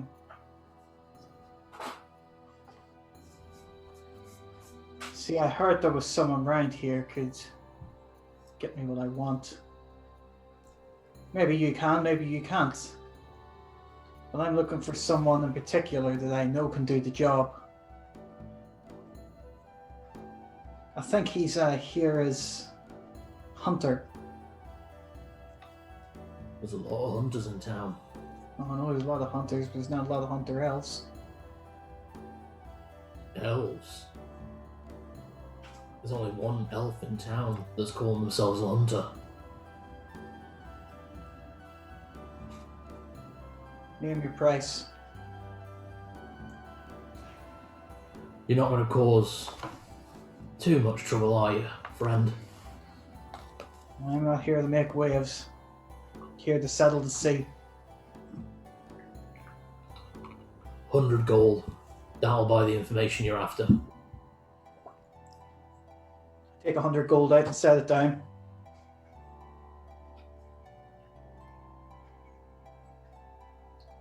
Talk to Eileen. I think that's who you're looking for. And he just pockets the gold. What was that name, Eileen? Eileen. How do you spell that? E-I-L-E-E-N. Eileen. Oh, Eileen. Yeah. Okay, No. good. They'll have the answers I'm looking for. What's this thing? That's the huntress. Okay. Do you remember hearing the name Eileen recently? I think so, but I can't remember where. Roll an intelligence check. You've been a bit focused on this, so information you're not sure about? Was that with advantage? Because I'll give advantage, yeah. thank Christ, because the first one was a nat 1, that's a 17. Eileen the Hunter, the wood elf that you all met on the way to Denethor, has recently moved into this town teaching children. And she is known as the Hunter, and she's a wood elf. She's the town hero. Oh, so the Tanner. They're building a statue of her. Yes, She's a town hero. she is. Yes, but we just need to make sure she's not a threat. If she's not, we need to do nothing. And that is exactly why I'm not going to say anything to the party. I'm going to continue in my costume as I am in disguise, and I'm going to say to her, going to talk to her. So, heading back outside to where you remember seeing her, you find her, again, leaning at the plinth of the statue they are apparently building to her. Having a look at this now, you can see that it's been inscribed with a specific type of script, referred to as moon script, common among some races of elves, as well as common among certain half-orcs and dwarves, as being a type of writing that can be read even at night. And on every side of the plinth it says Eileen the Hunter. I stand next to where she is and I say, it's going to be a very pretty statue when it's done. I'm not happy they're building it for me, but if they want to and it makes them feel better. You know, people get known for what they do. I wonder if maybe, and I look to her saying this in Thieves' Camp, maybe there's a bit of guilt there. She kind of looks over at you, squints, and just casually she opens up a sleeve on her part of her sleeve, revealing a tattoo, and it is a tattoo of the Accord of the Prismatic Steel. What do you want from me, Nesvishian?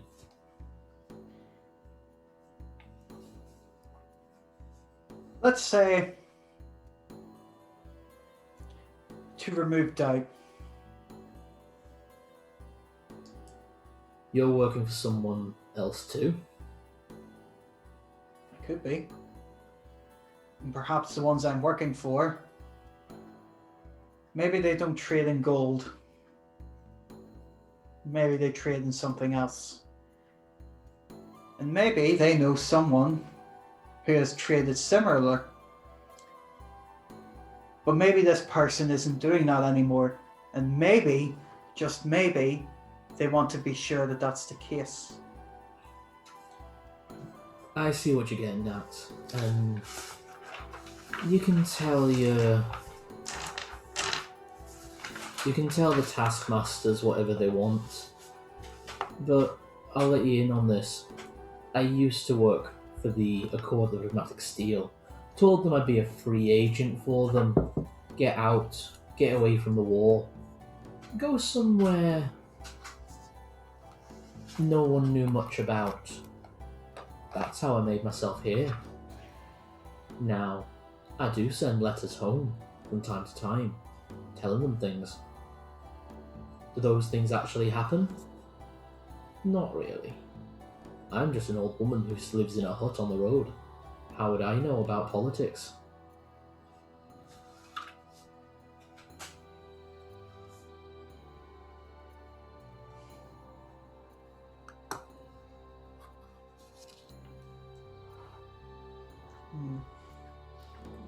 At this point, I sort of drop. I make sure. I look around. Is there anyone around? There are a few people, but not many. Most people. It's getting quite late at night. Most people are going home or they're in the tavern. Can anyone within earshot? Give me a perception check. Center. He's in the center of the tea, so he's not near me. No. You guys are all in the tavern. 13 plus 4, 17. I'm having a bath. There's no one within earshot. Okay, good. I drop the thieves' cant and I say to her, I gotta know. Because I gotta report. And the last thing I want is to report that a hero of a town like this that's getting back on its feet is sending out messages, because that then becomes a threat. Now, I forget the name of the order I'm with. You're working for the Nesvetian Empire. The Vesnetian Empire? Nesvetian. Nesvetian Empire, right. The Nesvetian would rather that you weren't, and that this whole thing just went away, and they'll never bother you again. The second I report that, this is the second that all this just disappears and you live your life the way you want to for the rest of it. But I'd rather not. So can you tell me, here now, no thieves can't, no tricks, there's nothing coming out of this town that shouldn't be? I'll show you. How does that sound? And she reaches inside her cloak and pulls out a letter. Have a read of that. That's sending out on the next boat for the Accord. What can I see on it? The paper, you can read it because it's in Thieves' Cant. It's a slightly different dialect, but the keystrokes are all the same. Now, if you were to read the letter as it is, it looks like a letter to someone's mum, saying how they're doing well, everything's good, blah blah blah blah blah. Typical updating family because you live far away. Reading it in Thieves' Cant, though, it's about the countries that you're in, about the area that you're in, but the names are all wrong. The places are all wrong. There's no mention of any war. It mentions that people are at peace, people are happy. There's loads of trade going from country to country. It mentions that the Nesvetian Empire has a stronghold in the south here. You know that it doesn't.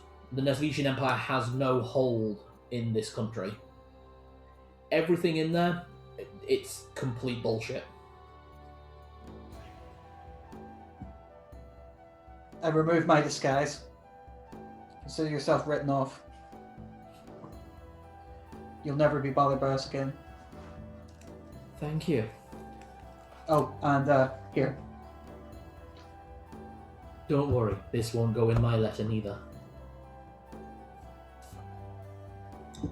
Basically, You looked uneasy when we arrived. Hopefully that makes it a bit easier. I knew that there were Nesvetians in the country, but I wasn't too bothered. I wasn't too worried. See, they like to make a lot of fuss about nothing to the Accord, and the only reason I managed to get away was none of them could actually kill me. They'd rather kill someone rather than let them go. Well, I'm quite the opposite. I'm more a messenger boy, you could call me. And it seems that you were a messenger, much the same. So if there's nothing from you that poses any threat, there's no point. I'll just make sure that they leave you alone. I quite like this country the way it is, and I hate the thought that it's going to war. But hopefully this is dealt with quickly. We'll see to it. It was good talking to you again. Properly, this time. Pleasure to you too. Happy hunting. And you. I go to join the rest of the party.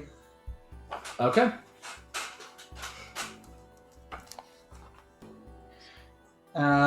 Where are they? At the bar?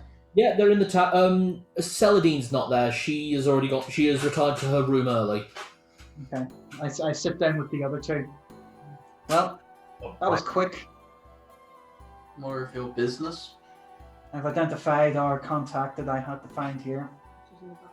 Yeah. I was going to Yeah, say. you're in the bath actually, aren't you? Yeah, I was going to it's say just, something. it's just you and Zed. Oh, okay. I've identified the contact. Not to worry. They don't pose a risk. So we've no worry about any information getting out from here to Braila before we get there. Well, I guess that's something. So that gives us at least a clear path from here to there, unless there's anyone else I don't know of, but the chances of that are pretty low. Kessler's very, There's nothing between here and Kessler. he's very thorough. I can tell you no more, but he is thorough. Well, from what I can recall, there's nothing between this town and the border. Besides a forest. Mm. The forest takes up a small portion. The actual road is a direct line. So we best be ready to leave on the morrow. Yeah. Where are the other two? In their rooms, I presume. Yeah. There's nothing much. So there's just a few. It's just people enjoying the drinks, isn't there? That's it. So Have some food before I retire from the bar and then get a drink. And at this point, I'm guessing this late in the night, it'll probably be simple pub grub of... It is simple pub grub, but it's nice. It's good. And it's very filling. Almost like the 3 for £10 menu from Eddie Weatherspoons. Yeah, actually. Okay. there is one last thing I'm going to try. Of course. Something a little different. Alright. So when I get up to the room I've been given, Yep. I'm going to set up a small shrine, but this time I'm going to.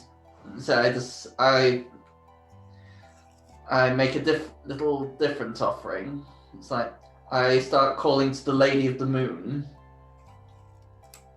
Ah. Oh. Calling Saloon. What do you offer? For the Lady of the Moon, I put I'm guessing some silver that I've got, and so for the moon. Make me a religion check. I'm just trying to think. So I don't know too much about. That's 14. 14. It depends which pantheon you want to call her by. There is the lunar pantheon, that is what Fenris Sulfur is part of. She's also a part of the ocean pantheon. Ah, yes. She's part of the triad, isn't she? She is, alongside of Umberlee and Volkar. I'll call her for the lunar pantheon, as it is night as well. In which case, a silver coin Yeah. single candle, and some burning incense. Thankfully, I've got all 3 of those. Okay. So I bought enough incense to choke a donkey. Good idea, especially with how much incense you and Celadine burn. We need it for the magic. It doesn't work otherwise. I know.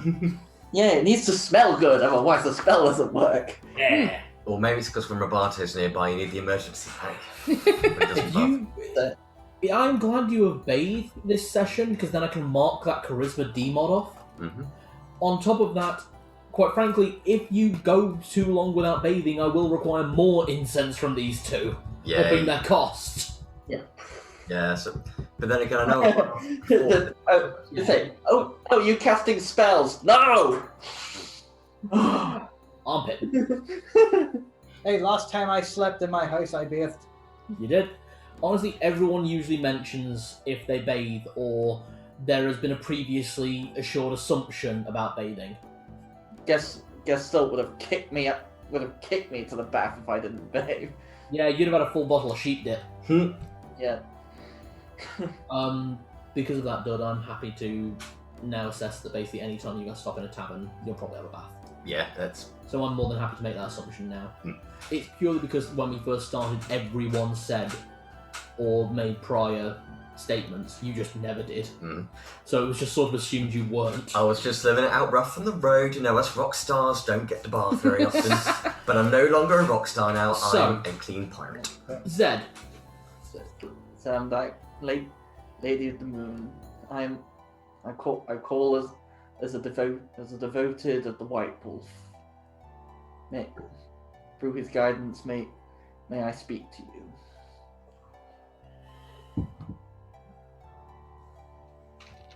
What level are you again? Level 7 now. Am I 7? Yeah, 7. I'm a llama. You're a llama. Zed the llama.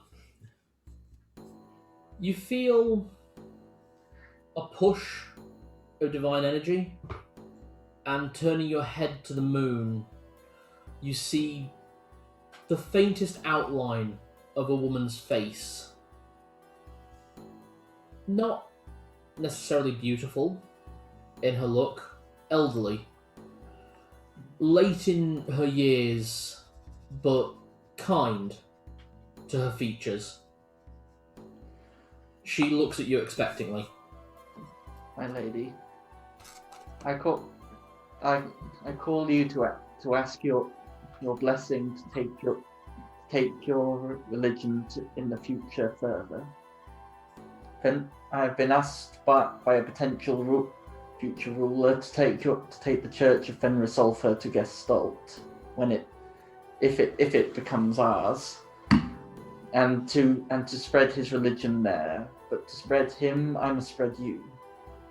Is this to your liking? There's a slight nod of the head. You can see the mouth moving, but you can't hear anything. But you feel a positive force leading into you. You can feel that this is a path worthy of treading. So I bow and say, "Thank you, my lady. May your light ever shine the White Wolf's tracks." Can I borrow the player's handbook very quick, please? You have now gained an audience with the head of the Lunar Pantheon of Falrend, the deity who your deity worships. Let's put it that way. Wow. No pressure. Well, if you draw the eye of the major circle, that's it's like jumping from the circle of angels to the archangels. I need to check one thing. I've remembered one magic item we've got that we definitely don't need anymore. Oh. Because cursed items still count as magic items, don't they? Yes. I've got an item you can smash tomorrow morning. Brilliant. Zed, Yeah. your current highest level spell slot is 4, yeah? 5. 5. Perfect. You may now prepare up to any level 4 spells as long as you are in... As long as it is nighttime, as long as the moon is up, be it full, half, waning, or new. I thought I already had that at the Feast of Stags, didn't I? Until now you've only been able to prepare spells at full moon. Because Fenris Sulfur is the embodiment of the full moon. Ah, right, yeah. So, Now you may prepare up to level 4 spells as long as it's nighttime. So during a long rest. okay, yeah. Anything higher than level 4, it has to be under the full moon. Mm-hmm. Because the advancement that you were given, the ability to go past the limitations of your race in the cleric class, is directly from your god, Fenris Sulfur.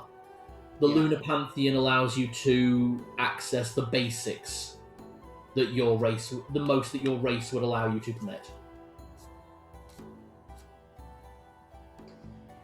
Okay, that is a blessing. That's it. It means you're not restricted by your spells up to the 10th of every month now. Narlock has not retreated to his room for the night. Okay. You know the suit of armor that was in the temple? Yeah. He is going to sit by that all night. The suit of platinum armor. He's not going to take it, he's not going to touch it, but he feels like that's the closest thing he has to Helm, as it is a suit of armor very similar to what he himself wears. So he's going to sit next to that because he's actually pretty worried about what's coming up ahead. And just until he falls asleep, just pray for protection because that's what Helm offers. You have pleasant dreams. You have good dreams of fields, grassy fields. You're warm, you're comfortable. You are surrounded by your wife, who, the face of which you can just about make out. Long blonde hair. You can see many children. Ooh. And you look outwards. You see a castle. The castle is made of crystal from the outside, and the walls of which are square and hard. This is a good life. This is a life worth fighting for. When you wake up, the suit of armor has moved. Not in a threatening way. Almost like while you were sleeping, it looks as though the suit of armor is in a more guarding stance, as if it was protecting you while you slept. Your Amulet of Helm now provides you a +1 to your armor class. Ooh. Look, get ourselves some deities. You got one? Yeah, I don't like the one I've got. I'd like to return it, please. Can I exchange mine for something else?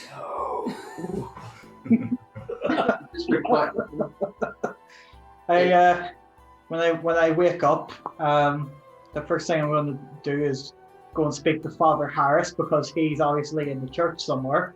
You find him praying in the room where you... Do you remember the ritual you did that bound the Lich to the temple? Yes. Where we got the goblet. Yep. He is praying in that room, reaffirming the same ritual that you did yourselves. I go speak to him. Father, Hello? something very strange has happened. What is it, my child? I fell asleep last night in front of the armor. I had very pleasant dreams. They were nice. They were very good. I'll say that. It's definitely reassured me that I'm in the right place. But the armor's moved. Has it? Yeah, and now my amulet is a little different as well. He really is watching over you. That suit of armor in that room, that's his suit of armor. Oh, One that's so familiar. one of about 24 spread across all of Thalrond in his temples. Do you know... How well do you know the calendar of our world? Not very. Every month has 30 days, and every month is broken into sections of 10, except for one day every 4 years. Some people call it a leap year. Those of us that pray to Helm refer to it as... Got the name... Those of us of Helm call it shield meat. It is the 31st day of Flame Rule. It's lucky you came through now. His power is greater in his temples at this time.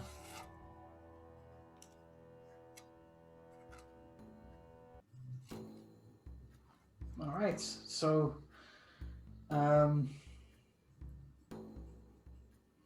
well, if what he has planned for me is what I saw in my dreams, then what we have up ahead is definitely worth going through. It is worth protecting. Yeah. Then you have your objective, your oath. I will see you soon. And you. May Helm guard your back. And may he guide your battles. If I may, over breakfast I am handing something to Roberto. Yes, what is it? Right, Roberto, I was going through, in between doing work last night, I looked through my backpack and I remembered, do cursed items count as magic items, do you know? But they do have magical properties for them to be cursed. And you smash ones and it makes you stronger, right? Well, not just me. Everyone that I'm in a close sort of like connected bond with, really. Brilliant. Necklace of Forgetfulness, when are we ever going to use that? Ah! It's cursed. None of us can wear it. The only way we use it is slipping it on someone else. Well, I think, unless, of course, if you really don't want to play any practical jokes on Zed or Narlock, then that is absolutely fine. Oh, don't Hey. like that. Don't tempt me when I've been working really hard. I had to look through everything we had to find something magic that you could break. Well, Is this how we come across Chris? yeah. I'm not going to lie. A couple of times I've been tempted to slip it over Tibbles' head to see what would happen. Oh. I didn't want to because Zed and him seem to have some sort of codependent relationship going on. Yeah, Sorry. I think at this Not point it's professional. probably a good idea to not break Ouch. bond. No, I'm not going to. Not anymore, obviously. No. Okay, well, if no one has any use for it, if you give me, like, perhaps over an hour, maybe a little bit longer, I can probably dismantle the magic from it, and then we can absorb, well, while it's a cursed item, but none of us will actually be affected by the curse, it's just the actual energies that will then give us a little bit more strength, if you will. Just smash it. Like I said, the only way I could see us using it is if we slipped it over the head of, say, a guard while he wasn't looking, and then when we are not the mages, etc., that you are looking for, in a sort of strange space Jedi sort of way. I don't know what either of those words mean. Misa, no understand what you're saying. No. I stayed up a bit too late doing mathematical formulas, I think. Ah, so a little bit of fatigue from all that, I understand. Yeah, I'm going to have a black coffee. I'll be myself again then. Black coffee, right. I had a bath last night. I thought I couldn't smell something. It's not a matter, I even... No, I didn't shave. Oh well. Sorry, you look good with a little bit of a goatee. Thank you. Well, I didn't quite shave the chest, which is... Yeah, I'll give it that way. I would. Too much info. Just confirm, it's definitely the necklace of forgetfulness, yeah? It is. I've got it written. Well, I've not got it written down anymore because I erased it. Necklace of forgetfulness. Right. Just looking for it. It may have been called something. That's what I wrote it down as because that's basically what it did. Right. I'm sorry. I know I should just write down the actual name, but have you seen the back of my character sheet? It's a bit excessive, I know. I'm already operating out of 2 different notebooks and a huge pile of note paper. I think I know what it is. And yeah, you have written it down as an incorrect, which is what was throwing me off, but that's absolutely fine. I think I've worked out what it is in terms of how much EXP the party should get. Right, I will give you the EXP at the end of the session. Woohoo! Right. So if I just grab myself a coffee celadine, just something to keep me going when I perform this. It's gonna take a little bit of time, but I'll get there. Can I watch? If you want, if you like to. Oh yeah, really interested in this. I'm trying to work out. Spells are so limited. I've been reading through this. I'm talking to Roberto as he's working. You aren't hearing any of the words she's saying. Yeah, I'm too busy. She's I'm basically babbling. talking for an hour. Because you're focusing on the ritual, you can't hear anything. See, there's no logical reason why a spell has to be a touch spell when you could make it ranged. It should be a simple change of the energies, but it's not, and that annoys me because it should be a simple change. And why are there so many spells I can only cast on myself, and they'd be so much more useful to cast on you or Narlock or Zed? Because, like, if I could make it. See, this is what's annoying me. Spells should be a lot more easy to. You're not listening, are you? What? Sorry. Focus. You have literally just lost focus, and Oh, cow. you have to start again. I'm gonna get. No, it's the roleplay. I'll go get you another coffee. Thank you. Right. I have entered at this point. Yeah, you are seeing basically behind the wagon. You can see Roberto performing this kind of ritual with his dagger that he's just got in his hand. The one that he's got attached to that hidden blade. And he's like scratching in the floor as he's going, running salt in different circles, muttering something as he goes. Oh, are we on the road again? I thought we were still in. No, he's still in the town, yeah, but this is behind the wagon. That's the cart doing this. Oh, right, okay. Do I just come up to the group and say, "Oh, Celadine, did you want to tell me what it is?" It looks like Roberto's kind of busy. Maybe you could tell me. Oh, honestly, I'm just having a bit of a whinge because I was just saying magic is too limited for what it is. It should be limitless because basically I'll just then end up babbling for an hour about how touch spells shouldn't just be touch. I can do it should be just change the way the energy flows. Surely, but it isn't. But I can. Yeah, you're fine, don't worry. Yeah. Yeah, but by the end of the hour, and Celine has gone on for an hour, it's actually impressive. You don't understand a word. Actually, give me an intelligence check. Both Zed and Narlock, if you're both listening. Narlock with disadvantage. 7. This is arcane magic. It's not my forte. 2.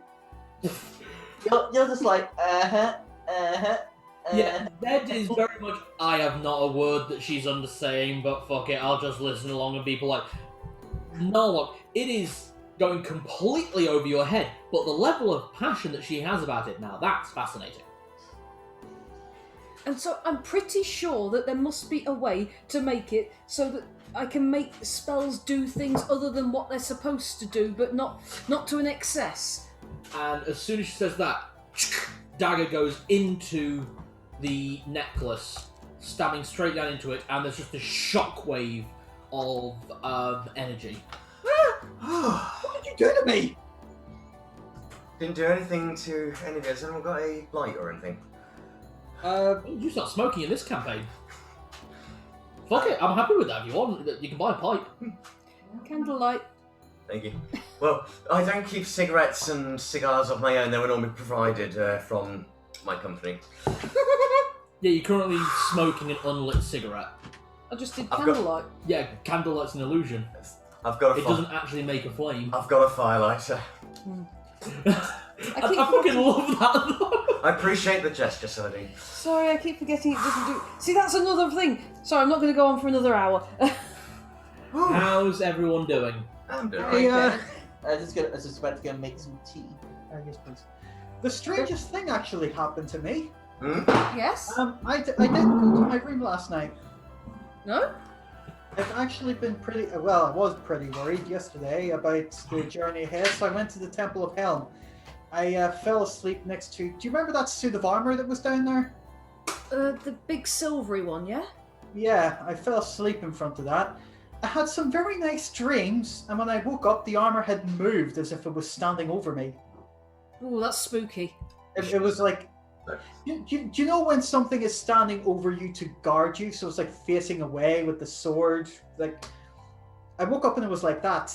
It used to be over in the corner, and then next thing I know, it's right in front of me. And it turns out that it's actually one of Helm's actual suits. Oh. And the priest, he had a look at this, and he said, this will now offer me some protection now. But if the dreams I saw are right, it's given me a slight alteration to what I'm protecting. I'm not just protecting you now, Celadine, I'm also protecting my own future. I was actually going to have a word with you about that. I know White Band's made all these grand and great offers, but I was going to say, please don't ever feel like you are obligated to keep protecting me. I wouldn't ever ask you to throw your life away to keep me safe. Well, that was really to protect you, so long as it was to make it right. But your own father and Helm himself have already told me that I've more than fulfilled that. Exactly. So if now what I'm fighting for is the protection of my own future, I'm happy with that. But, it doesn't mean I'm going anywhere. I'm obviously, to protect my own future, I have to protect Torgaval, I have to protect my friends, and I have to protect hometown. Well, I mean, as incredible as it sounds, and I can understand getting the power from being in the Temple of Helm, but are you absolutely positive it wasn't Zed that decided to move the armor as a practical joke? Well, apparently he was in his room all night, and Father Harris was there all night, so he would have known if someone else had come into the temple. Ah, well, that sounds very positive, and hey, if we discover where more of these suits of armor might be, heck, I mean, more protection available too if you need it. True. I don't think I want to take one, though. It sounds like they're very much a thing of the church. Here's a thought. Sounds crazy. Maybe, if you ever wanted to set it as a little task, maybe, if you find all the pieces of armor, I wonder if you get a small boost to this necklace of yours, maybe. Yeah, like go and pray at every single suit of Helm's armour. Hey, I mean, pilgrimage, it's a thing. That's an idea. That could work. It may not work, but I mean, if it's something you'd like to do, maybe. I don't know. So what was this future? Or do you You not... guys sure don't I? So You know what? I saw something in my future I never thought I'd see. Back where I come from, like I said, there's a village chief. And the village chief is given rights to all children as the dominant male. So it's strange for a half-orc like me who comes from a village like that to now see himself with a wife and his own children. Oh. Well, that'd be lovely. Well, if that is a future that you seem to foresaw, that is definitely something worth protecting, so... And something... a little bit of light to help you through the dark times. Well, we'll get the dark times out of the way, we'll beat it, but... Yeah. Now we've all got something to protect. I want to meet these cute little what would they be, quarter orc? Quarter orc? Something's actually doing this tonight. Orclings? I mean, if we look at young lad we helped, he could end up anything from half-orc to like they end up anything from half orc to half human, or you know, they're going to lean more towards one than the other. But I certainly want to meet these ones. This is nice. It's all about to get really horrible, I can tell, but this is nice. Out of RP, something I had planned for Narlock is now going to absolutely 100% not happen. What was that? That when he got to Asing Lock, in order to take him down, he was going to stab through himself into Asing Lock, and that was going to be like a heroic ending. Oh, No, we're not having That is not happening now, because now if he's going to have this future ahead of him, he has to be there for it. Little baby orclings. Little Narlocks and Little Narlock Juniors and little Rachel Juniors. Did you just steal that man's money? Yes, Daddy. I'm sorry. Well done. that's my boy. And that's my little girl. Just name them after all users. Roberto Jr., what did I tell you? If you're gonna steal something, don't get caught!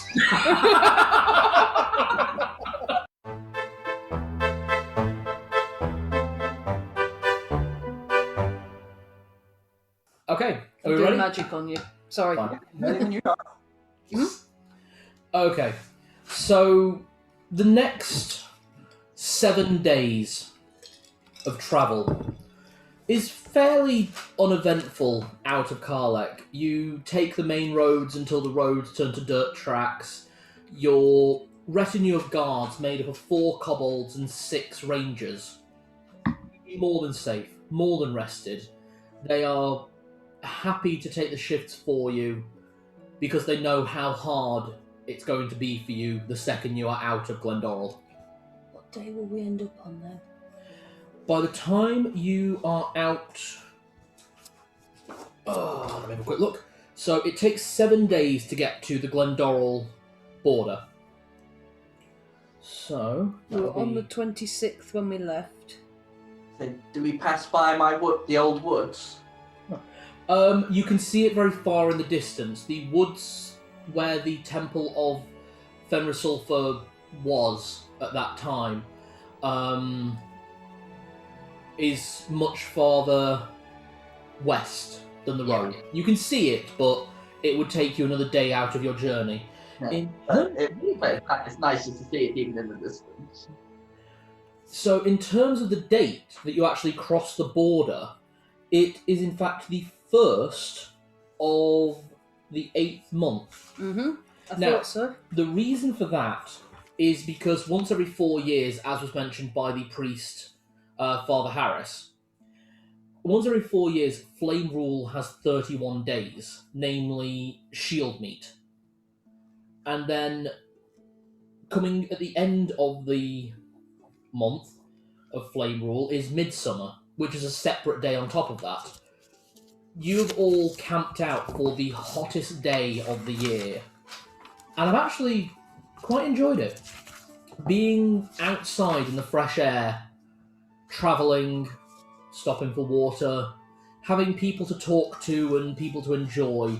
While you were travelling, Narlock, you felt the need to pray on the 31st when you knew it was, and there were 1 or 2 of the rangers who actually joined you, and one of the kobolds, actually, who joined you in showing worship to Helm. It's not the same as actually praying, it's more pouring out a drink for fallen soldiers and for fights yet to come. Okay, so we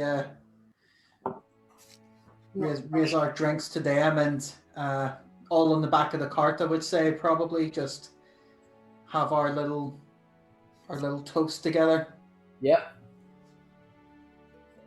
Hope Zed's not too annoyed by that, having a little. Why would I be? Well, you're the one pulling the cart.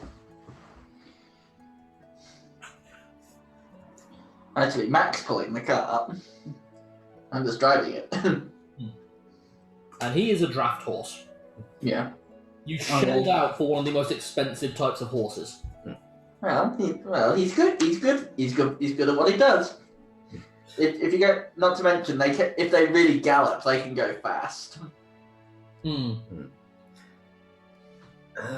guess I'll probably be doing a little bit of music here and there as well for everyone. So a couple of the rangers join in.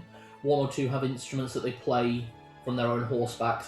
The kobolds actually join the rangers on the back of their own horses, or occasionally jump on the back of the wagon to rest their feet. They don't have mounts. Do the kobolds have food? Yeah, they have bags full of scraps. Oh, that's fine. That's fine. So as long as they don't need any food, they don't have to give up any rations. But they would if they needed to. Everyone has brought what they needed to see you off. Okay. On one night, could I slip away from the group a little way? Sure. Not like into danger or anything. Just a bit of privacy. Yeah, just kneel down and trying to copy what I've seen Zed and Narlock doing with the praying thing. And this is going to be a very weird version of this. Yeah. Just praying and saying, "Why won't you just leave me alone?"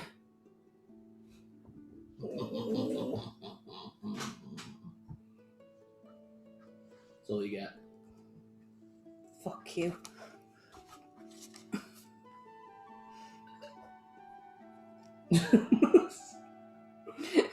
Wow. Wow. So. Okay. Wish I had a nice god. Why do you start worshipping the dragon? Come to Helm. We have jackets. nice. And shiny hats. I gave you a list of gods you could have worshipped at the start of the game. Yes, and I picked two, because technically she's the religion of JemmyLee, the halfling goddess, and she prayed to Lady Ixon because that's a local goddess in town. Local goddess ain't gonna have jack shit on a greater god. Fun. And you only paid lip service to JemmyLee. As in, you ate her food. I might actually speak to Celadine about that, just saying, if you want to get away from being, Hell might actually be the way to go. Oh my god, he's turned into a born again. I mean, think about it. Have you heard of our Lord and Saviour, the Great Helm? He's about... think about it, Celadine. He's about protection, and what you want is protection from being. So who else do you go to but the god of protection? Oh my... Oh, sweet white wolf, even I didn't shove it down people's throats. See, the thing is, I don't want... It's not necessarily protection. What I want is for him to leave me alone. I'm not scared of him. I want him to go away.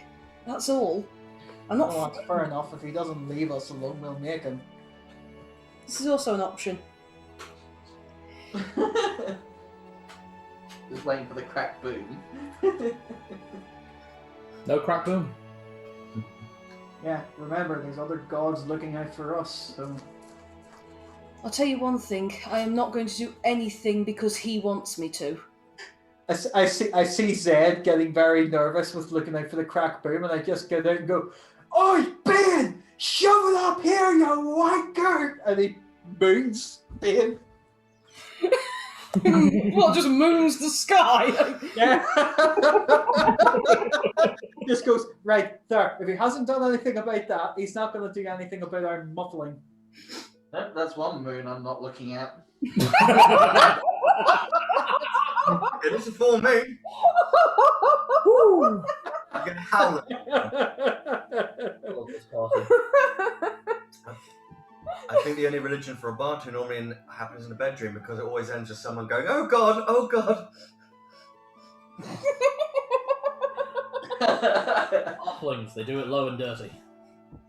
Oh, for goodness sake! But don't even stop for biscuits. Guys, my dad's one of those. Do you know about the biscuits? Ugh. Moving on. Sorry, GM shouldn't get involved in party banter. Actually, Right, yeah. right. Out of nowhere, making rude jokes then. My God, my Lord. I am the creator. Anyway. Oh God. Okay. Moving on before I get more of a big head. Seriously, otherwise we'll never fit my hat. You reach the border of Glendorill and Braila, and honestly, the only thing that tells you there's any difference is a sign that says you are now entering Braila. Please drive carefully. Quickly, I wish I could take credit for that one. That was Rob. I lean over to the rest of the group and tell them, so to Roberto and Celadine mainly. By the way, guys, I forgot to say back in Kalek, I found out my contact that was there. Oh? It was Eileen. What? The hunt? Oh no, he's not done some... No, don't worry. She poses no risk. If anything, she's doing us a favour by sending false information. Crikey, well, she kept that well hidden. Yeah, I've sent word ahead to my people to tell them that she's not a threat. They can write her off. So she'll be happy there, she'll be safe. They'll not bother her again, and we don't need to worry. Whew. I'm glad about that. Kalek seemed to be doing so much better for her being there. The last thing we want is now something else happening on the inside. And hey, if we ever do need to come back and worry about her, we know where to find her. True enough. Very true. Harder for her to disappear now. Whole village thinks she's the hero. Yeah. She's got a reputation to maintain. Have the guards and things started to drop away? Or... They've started to drop away at the border. They wave you across the border, but do not cross the border themselves. Unless anyone says otherwise, you are now in Braila. Here we are. Can I roll perception to see what it's like? Sure.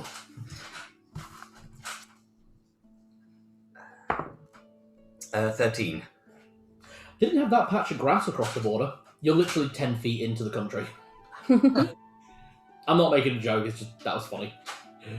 I just want to know, is it a sudden change of environment? Or... No, it's really not. It's very much the same. That said, you can feel yourself, you especially, because you're quite good with altitude and like telling terrain. Ah, yeah. Use that halfling ability. The second you guys are over and hit the new road heading into Braila, it takes not a sharp, but definitely a decline. So you start going almost downhill. What's your roll perception again? There we go. 22. 22. From your position and feeling the altitude change, you kind of shift your weight a little bit, and you can see a village just in the distance. Oh. You will be there if you maintain the speed by a little after lunch. Right. If I'd like to draw your attention to where I am currently looking now, there is a village right ahead. We should get there within good time, sort of hopefully just lunchtime, maybe just after. Can I roll a perception on the village? Now it's been pointed out to you, yes. Anyone can make perception on the village. No. 10. 16. 23. Yeah, I want to know if anyone can tell, is this the one we saw in the orb? Zed, you know that this town is Skarema, the closest town to Glendorill. This is the village that Narlock saw in his vision, but you spent a bit of time around here. It was usually quite good for trade, though the locals were not very welcoming. Let us stop for a moment. Of course. So I hop down and I start undoing my armor. It's probably best that someone else take the reins. I'll come up front then. And here, I hand you my cloak. Put this on inside out. The cloak on the inside will make it easier to disguise what's underneath. That way you can still wear your weapons if you need them. But that way I can take the reins and not look suspicious. Right. So right now I'm just wearing a tunic with the cloak on top. The The armor has been bundled up into a sack along with the wolf cloak. I'm sat in the back of the cart. Okay. Yeah, sorry, I just dropped some. But Okay, no worries. let's Okay. let them think that I'm just a servant. Have I still got Tibbles up front with me? He can stay up front if he wants to. I'll need to think. I'll just say to you guys, can you think of anything I can say here for Tibbles? Hunting dog. We've just come from Kalek. Yeah. He's got a collar. Yeah, and we've got armor on him just to, We're perhaps hunters and our animals are valuable. That's why they're all covered in chain. Well, the roads can be quite dangerous anyway, so we need some sort of protection. Precisely. Zed, you've been here before, haven't you? A long time ago, yes. Zed, if I end up having to say something to disgrace Fenris Ulthar, forgive me. I will try not to, but if I have to, if it convinces them, I don't think he cares. Just know that if I do, it's insincere. Do the rest of us need to disguise as well, or? We shouldn't have an issue. I think I should be okay, because I actually showed the hidden blade to the rest of the party. I've had this crafted so it can be kept discreet whilst I can dual wield, but at the same time I've got my chainmail under my outfit. So all they'll see is just someone with a scimitar. Exactly. And I say to the rest of the group, I need you to see this as I do it, and I pull on one of my 3 disguises. So, you all know this is me, they don't. Makes it easier to pass by. Oh, I see. What do you look like now? Are you disguising yourself from being a half-orc to a different race? I would say from a half-orc to a very ugly human hunter. Okay. You've got the fake beard over your own beard to hide your tusks. Large brimmed hat to cover the greenness of your skin. Yeah, it works. It makes it look like now with a bit of false heavier armor, but it looks like it. And I'm sat with Tibbles. It makes it look like we're just, out for a good hunt, out for bears. Okay. While the carriage is pulling away, Tibbles looks back at Zed for reassurance that he's behaving properly. And just give a slight nod. He stands up a bit more straight, a bit prouder than he normally was. Normally, this hound of yours likes to slink down a bit, relaxed, until he needs to use all of his energy. Now he looks more like a proud hunting dog. I pet him just to reassure him. The wagon wheels into the small village of Skarema. To your right, as you get past the main, not exactly walls, more fences that separate the village from the outside. That said, looking around, you can see where stronger wooden walls are starting to be built, fortifying a point of interest, if you will. To your right, as you go in, you are called and approached. 5 knights, all in the same uniform plate armor, all wearing sword and shield.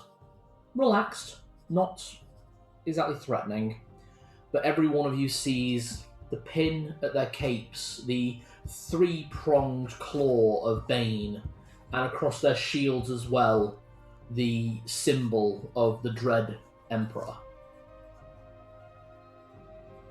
Oh, travellers, where are you from and where are you going? Ahoy there. Hail. We have just passed from Glendorill. We're coming through to pass through here. We're hunting bears. Bears. Give me a That's deception. Give me a deception roll.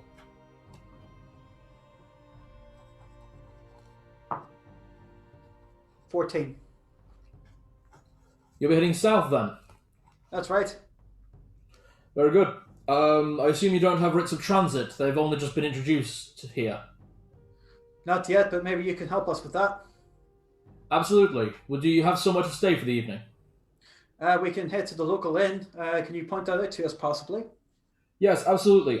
Just ahead of you, and he points to a large building in the middle. Place by the name of the Burning Willow. I see you have a half-orc with you. Hello, sir. Are you all right? He's not much for talking. Him. He's more of a muscle for the group. Very good tracker. Fantastic. Didn't mean any disrespect, sir. Very sorry. Not at all. Much obliged for your help, sir. Oh, hold. Sorry. If they give you any trouble, You're not from here, are you? No, we travel. Fair enough. I'm afraid these backwater savages of Braila, they tend to be unwelcoming to outsiders, and especially of your companions. Breeding. If they cause you any problem, please, the Church of Bane would be happy to put you up for the evening and show you out in the morning. Would you recommend it? I personally would. When we arrived in town, there was an incident with some orcs. Very brutal, very unfortunate. Luckily, we're here to clean up the mess, and we've stayed ever since. I'll tell you what, we'll head to the inn, and if we have any problems, we'll come see you. Much obliged for the help, sir. Not a problem. If you come to the bulwark, make sure you ask for Knight Commander Timothy. He will most likely be available to show you clear somewhere for you to stable your animals and rest. Knight Commander Timothy, thank you. The guards all step back for a moment. Okay. You're all allowed in. Can I roll a perception and see if any of them are any looking at us suspiciously? That would be an insight check, and give it with disadvantage. They're all wearing thick bucket helms. You can't really see their eyes. Okay. No, I'm not going to get that. 9. No. No. Okay. I make my way to... Well, we make our way to the inn. Heading towards the inn, you see a young boy, human, sweeping the front step, and as you approach, he looks up, looks you over, eyes shock wide, runs inside. As you pull up to the main entrance, a woman, tall, haughty, handsome in her later years as she is, her son, the boy, standing behind her. If you want to stay, the three of you can come in, but that sleeps in the barn, pointing at Zed. We travel as a group, so we all stay or we don't stay. Then you don't stay.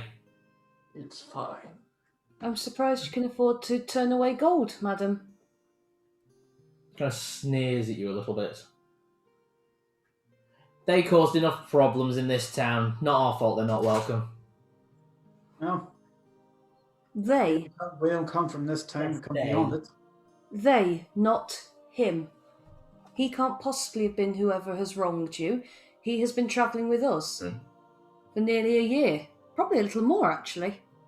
You all can make a persuasion check at disadvantage. No, that's not going to have done it. That's a 2. I haven't got persuasion. This is my home and this is my tavern. You can either stay by my rules or you can get lost. We don't want any trouble. Are you fine with that, my friend? Just do it. Okay. Yeah. Is the wolf okay to stay with him? What do I care? Alright, okay. Well, I guess we're coming in then. He can stay with the wolf. Alright. Can I attempt to seduce? Oh, Lady. You want to try and seduce her? Mm-hmm. She's gonna... You can make a persuasion check at disadvantage. She's not happy that you guys have brought an orc into her town. What if I also play an instrument? Still disadvantage. Okay. You guys are out of Glendorill. Is that still going to be based on persuasion? Persuasion. We'll give it a try. At disadvantage. Yeah, definitely not going to work. Hang on. Oh, 10. She looks completely unimpressed at you. Suit yourself. You can come in for food, and if you're going to stay the night, make sure you pay up front. And she heads back inside with the boy. Do you know what? I'm going to go and stay with Zed and Tibbles, I think. I don't know what to do. I lean into Roberto. Look, let's just play by their rules for now. I know you'd want to do that, but I wouldn't want to make ourselves too suspicious. Of course, we'll Yes. Very true. You have a point. all come out and eat with him, though. We can pay for our food in there and take it outside. You don't have to eat in there. I'm not... Don't. It'll raise suspicion. I'm afraid he's right. Hmm.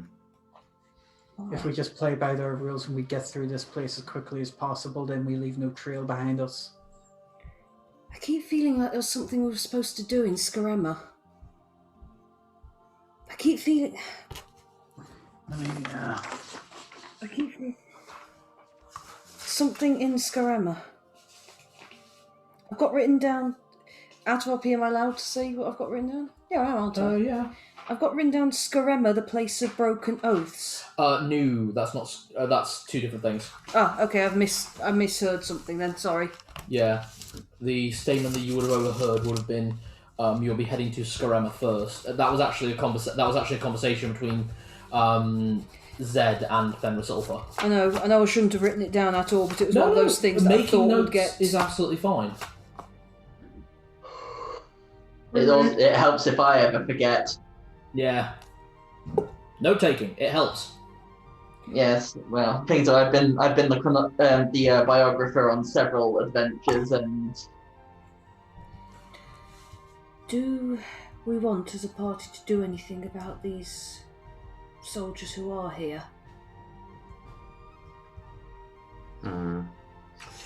It's a tricky one because if we draw a lot of attention and get the Paladins of Bane involved, I start unloading your packs and just putting it by the door. I know we can't draw attention. I know that's foolish. But I hate the thought that they're this close. There's too. As I move around, there's too many. I hear the two, but this is the way we've got to look at it. If we bring them upon us here, and yes, we might be able to take on a light force like they have here, but whatever comes for us from Braila itself is going to be a lot worse, and they'll know we're coming. It's better that we move silently through this town, get what we need to get done at Braila, and make our way back and deal with whatever we come across on the way out.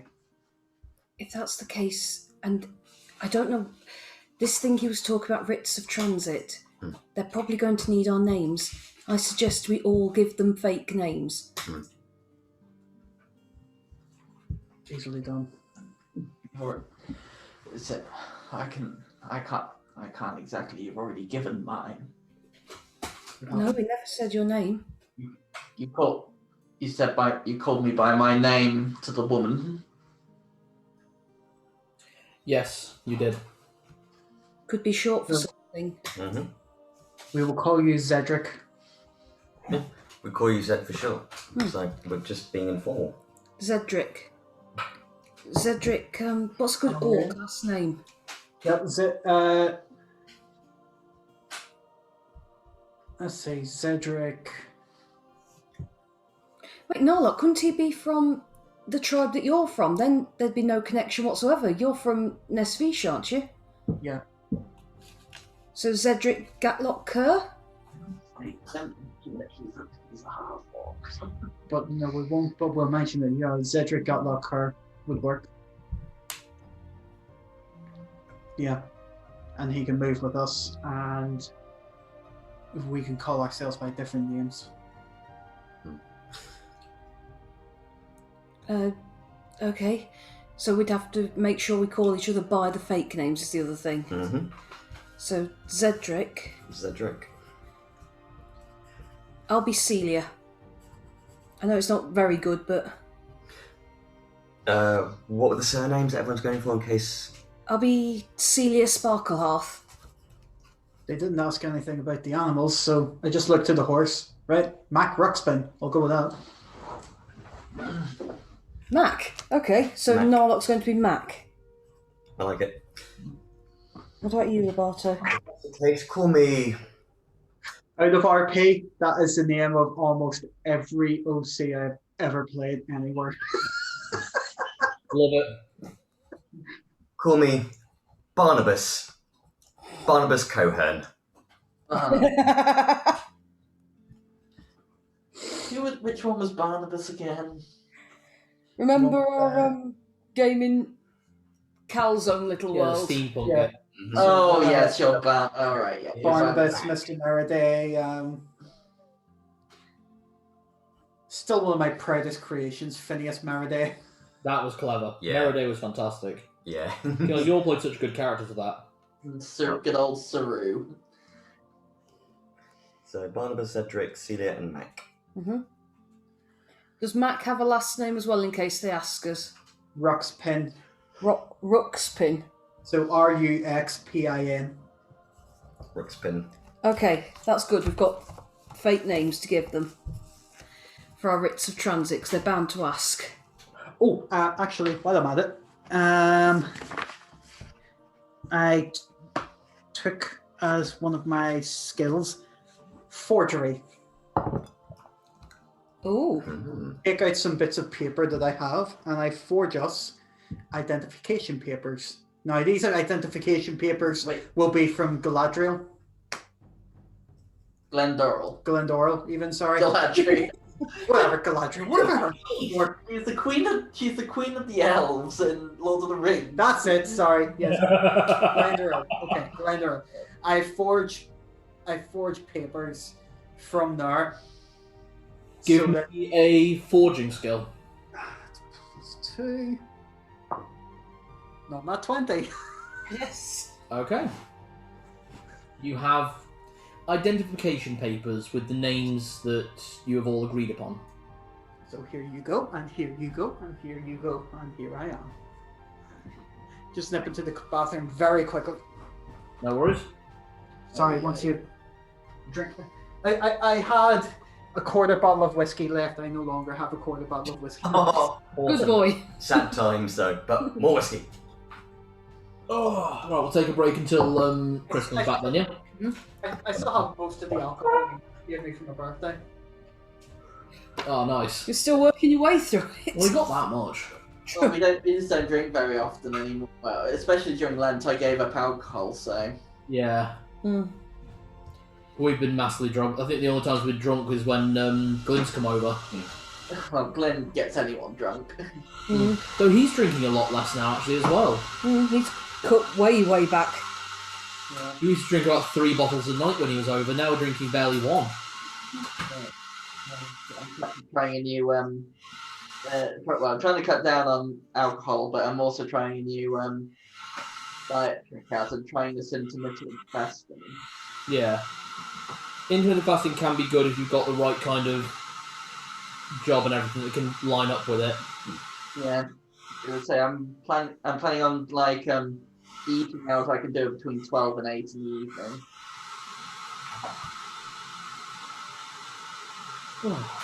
Sorry, updating notes. No worries, I'm just checking a few things very quick, right? This is not going to be a nice chapter for me, is it? Not particularly. Oh, it's Zed's backstory chapter.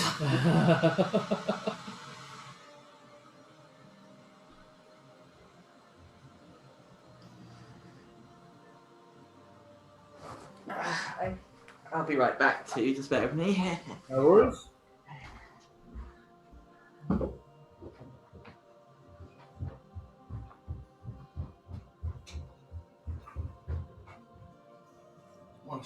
say Moorish.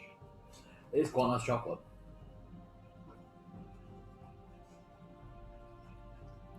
I'm getting this right. I'm Celia Sparklehearth. Mm-hmm. Zed is Zedric Gatlock Kerr. Yeah. Roberto is Barnabas Cohern. Mm-hmm. And Chris is Mac Ruxpin. Mm-hmm.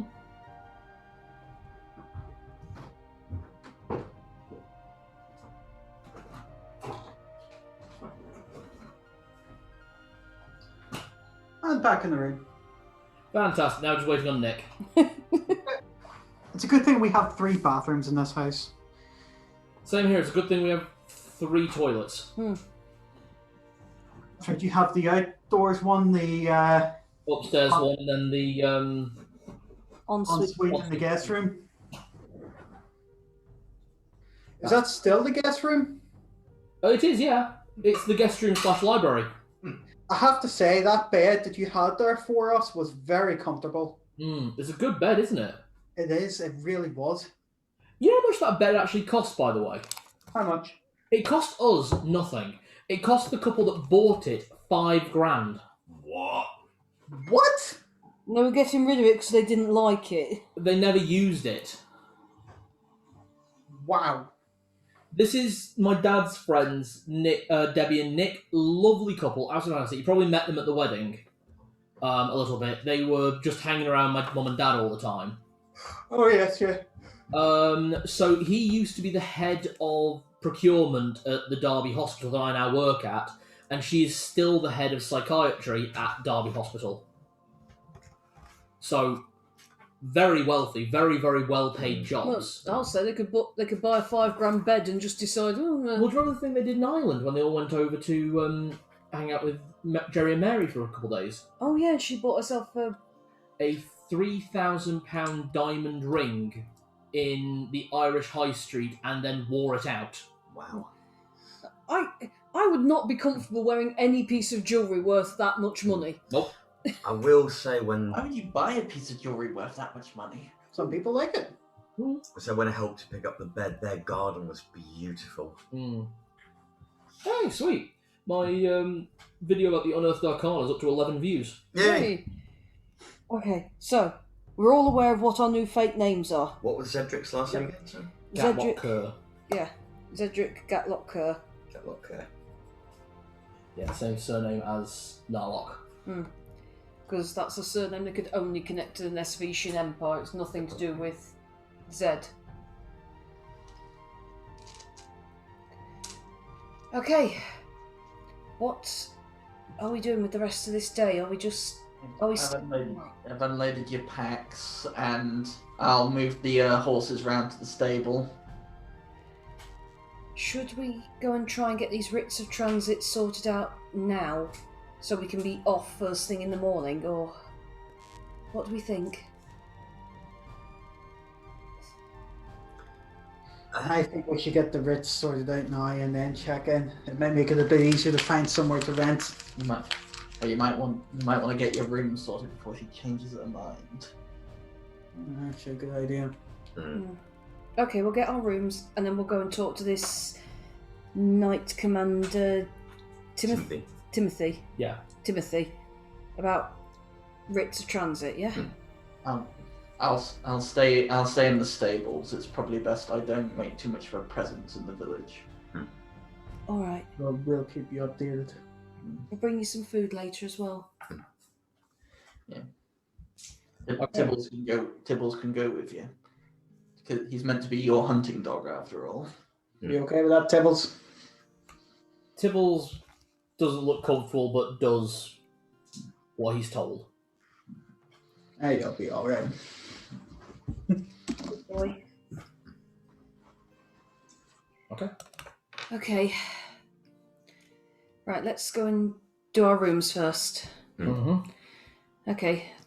So, heading in. Before we go in, there's noise.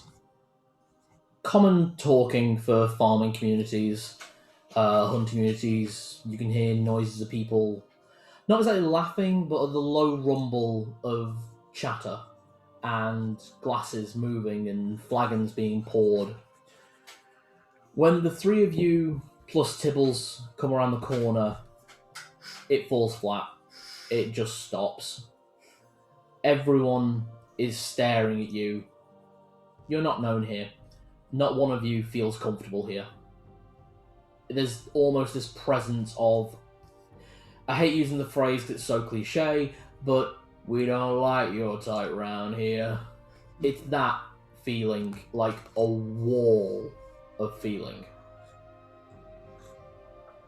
Celadine, extraordinarily uncomfortable, just slips in closer to Roberto. Moving through, you see the landlady. She brushes you off straight away to keep serving other people. In the time that you wait to be served, the noise doesn't pick back up. Everyone just keeps their eyes on you. I just keep my eyes forward until the lady appears, just arms crossed at the till, waiting. Celadine, where are you stood in relation to the party? Like, are you at the counter or? I said I'm stood as close as possible to Roberto because I know he's the one who's good at talking to people. So, as you start to become more ignored, I need Narlock and Roberto to make perception checks. 15. 8.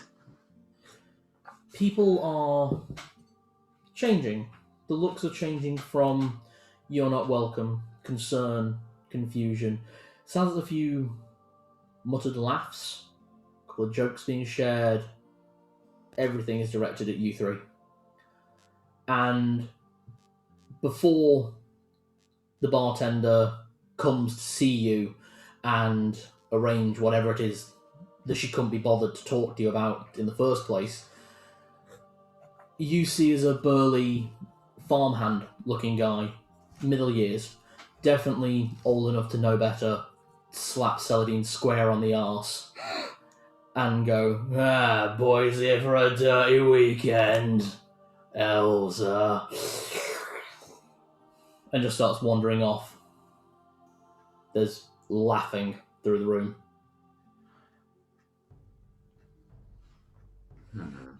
Narlock is squeezing on his sword so hard it is almost making his hand bleed.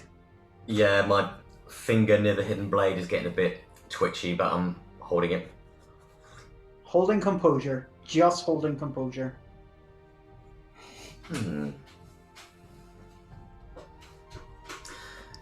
Okay. Celadine very clearly upset and has lowered head even more, but isn't doing anything. Yeah. I just whispered down to Tibbles, stand behind her and make sure nobody does that again. He does. Full on guarding pose. Even so, the laughing continues. The mutters continue. This goes on for half an hour. 45 minutes. It's Right. time outside before anyone approaches you. But before anyone says a word, the door slams open. Blunt force, brute force, give me perception checks, all of you. Nat 20. 18. 17. That door is going to need a joiner. That was the brute force that door was just opened with. And in not exactly a swarm, about 7 knights walk in. Moving around the room, the second they walk in, the room is dead silent. It's different to the silence that you all faced. This is fear. And it's palpable. You notice one of the knights. Could be the same knight who approached you when you arrived. Could be a different knight. He wanders, or she wanders, over to the large man that was just utterly reprehensible to Celadine and they just stand in front of him, and you see this mountain of a man cower in front. They're not saying a word, they're just looking. And from this side, you can't see what's going on. A knight comes alongside one side of you, another on the other. More knights spread through the room. Are they giving you any trouble, miss? One leans to you. To you. It's okay. You're not in trouble. Is someone giving you trouble? The man over there, he hit me. How? So then he just blushes and looks down, honestly. Snaps fingers. Two of the knights grab him by the arms and drag him out. Wait, what? He won't be executed. Better to teach backwater savages lessons. Would the three of you please come with me? Please. Right. To the encampment. Van Hart Battalion encampment. May we retrieve our half-orc friend from the barn that he's Please. been forced to settle in. The people didn't want him to sleep indoors. That sounds about right. Please. Didn't want us to sleep indoors. We'll be outside. Don't worry. No problem. Two of the knights stay in there, arms crossed. You can see the shields tucked onto the shoulder, and you can see one hand very casually resting on their sword. At one point, the landlady goes to say something, and they just give her a look, and it's strange.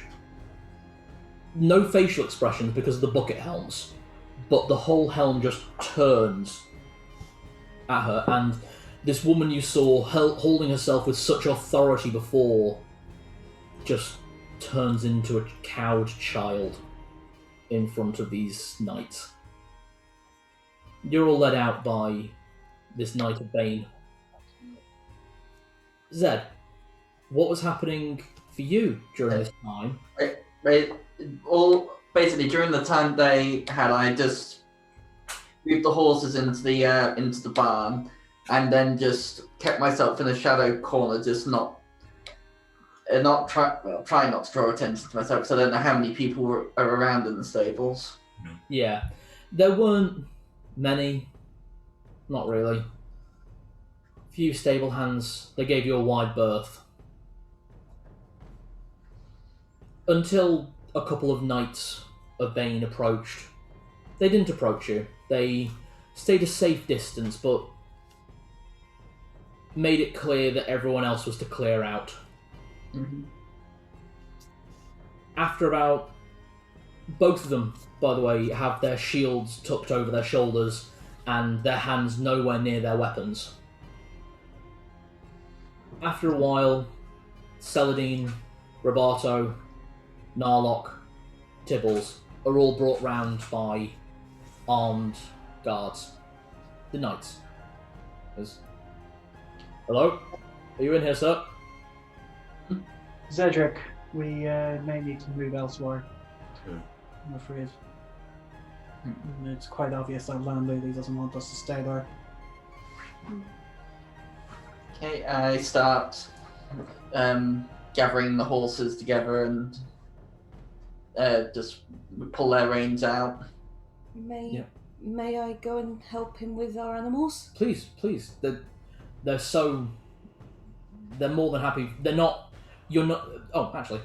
You're not under arrest, I swear. You're in no trouble whatsoever. Please, get your things. If you'd like anything to carry, we can carry them for you. Just going and helping Zed and just trying to mutter very low. They seem angrier at the people in there than at us. I just casually speaking with the guards. I take it they're not very used to new faces around here. New faces is one thing. The people here, they're idiots.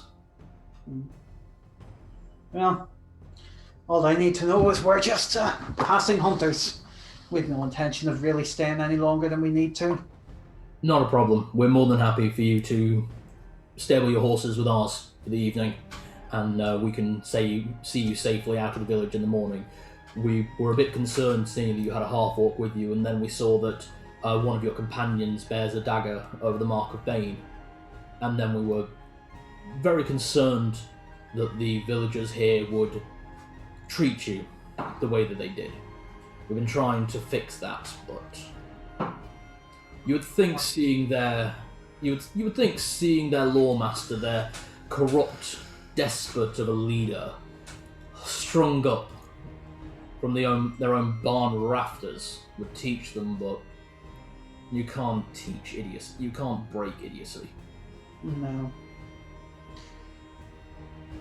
It's unfortunate, but I mean, all you can do is keep trying. Sir, my Yes. dagger's part of what caused this? Oh, no. They should have seen your dagger straight away and known that you were one of the faithful. Quite frankly, the fact that they were disrespectful to you simply because you're an elf is more reason why we're here. Is this the attitude of many places in Braila? This is the worst, I would say.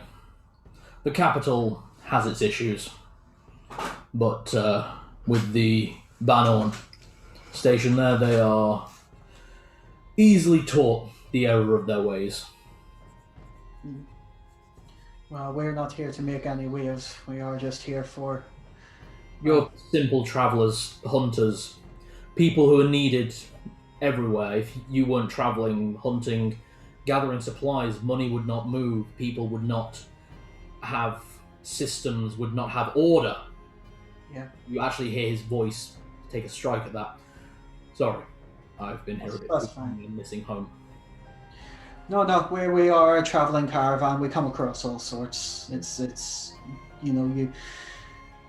everywhere from Cal, would I know the name of my home country? Either Nesvish is the actual country, Kur is the region within Nesvish. Everywhere from Kerr and Nesfish, where we found our friend here, to Dale back in Glendorill, is it? Glendorill, yes. Glendorill to, well, now to here. You see all sorts. Absolutely. This conversation is happening on the way to the encampment. I'm assuming me and Roberto were shooting terrified glances at each other this whole time. Yeah. Zed, while you were starting to pack up the horses, two of the knights started helping you and saying, "Where would you like this to go, sir?" Just on top, please. I speak very fractured common. You slip a little bit into Old Orcish at the same time, and just, they're genuinely helping you load everything back onto the wagon. I said this was going to be a weird chapter. Yes. Yep. Yeah, this is weird. You said as soon as you cross the border, things change. But I'm just thinking, though, they noticed the dagger. That's No, good to some that's degree. good. That's good now. The second we're out of this town, I'm hiding it somewhere on me. I didn't even think, of course, it's got the symbol on it. So, you are escorted through the town. Once or twice, you see villagers coming out to see a wild half-orc in town and an elf and a halfling travelling with a human. Some children have clearly been told that this is circus. And as would be expected to an extent, someone starts throwing things at the party. The second a tomato hits the side of the wagon, the knights put a stop to it instantly. Going over, they find the child that threw it, find the child's parents, and they are escorted away swiftly. Only one tomato was thrown. Zed, give me an intelligence check. It's not so much what they're doing, but if it's to this extreme. 7. You remember, as cold a greeting last time you were in Skarema. Yeah. At least now there's someone to stop it, besides your own tribe. Say I avoided Skarema when I was on my way out. You did. I'm trying to keep up the image of a hunter, so I take a tomato that's splatted and I snip it. Okay. I want to know if it's actually spoiled or not. When it was thrown, it was just this side of ripe. It would be good for a sauce. I bundle it up and keep it and just look to the guard and just say, what's the point in wasting good food? They all nod at this, actually. It's like, absolutely, these people don't know what they have. They're so wasteful. These are the Knights of Bane. From the country of Vestalk, where they eat dogs. Yes, and horses. So, a tomato luxury. Well, I'd say if that's said out loud, I would actually have to control myself from actually moving close to Tipples. I guess if we're keeping up the hunter thing, I've still got my crossbow, so I'm just... Yeah, So you I'm always just- carry a light crossbow. I'm just literally just checking it and just, like, cleaning. I'm like, I hunt You it. see a few of the knights nodding. It's good to keep your tools in check. Eventually you cross the boundary that's been set up across a third of the town. And here, there are a few buildings that were clearly taken by the knights, but mostly it's battlefield tents. Simple material looking at these. If everyone would like to give me a perception check on them. 15. Ooh, 22. 22. 17. 6. Narlock, you're too busy upkeeping the appearance of a friendly hunter. The rest of you all notice looking at these are simple, basic, good enough for what they are. None of these are the tents of... These aren't the tents of knights. These are the tents of foot soldiers, peasant, militia, at most. Looking at the knights around, these aren't peasant militia. These are trained, skilled knights. Many of these probably trained in horse combat as well as tactical warfare. But these aren't the kind of tents that go with knights. You're... No, go on. Sorry. You're led up to a point, and then the lead knight goes, "Hold!" And he takes his helm off, and so do all the knights around you. You see a mix of mostly human, one or two half-elves, a half-orc standing nearby, who nods at Zed. It's like, they're really awful, aren't they? Yes. I'm from round here myself. Never treated anyone right. Across the seas to the north. I've not been this far south before. I hope they're good to our people up there. Little better, as expected. Of course. And they all start peeling off in groups. One of the half-elf females actually approaches Sully and says, "Honestly, I've kept my helmet on ever since I've arrived. They're terrible, I know. Shall I take your horses?" Yes, by all means, but we won't be staying long. We'll be leaving first light, I should think. Absolutely, don't worry. I'll have your horses stable at mine. Okay? Thank you. No problem. And your horses and everything. As they're about to go, they all kind of hold, like, you don't need anything from your wagons, do you? We don't want to leave you without your property. Don't want you to think that anything's... We're not going to check your things, we can tell you that right now. We've already checked your things when you arrived. We just needed to look. Yeah, I was gonna say on a note, I'm not sure if I probably should have said earlier that I concealed the armor in the Yeah, you did say you kind of wrapped it up and hid it very well. in the hidey hole, yeah. Yeah. I shouldn't think so. We've got rations. We've got equipment on us. We should be fine.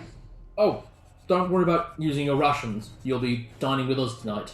Our guests. Excellent. Oh, that's good. And the Knights of Bane take your horses away.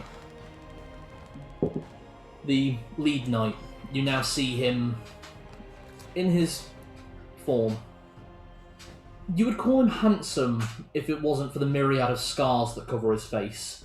Chinks where blades have gotten in under the armour around the neck, upper jawline, around the ear.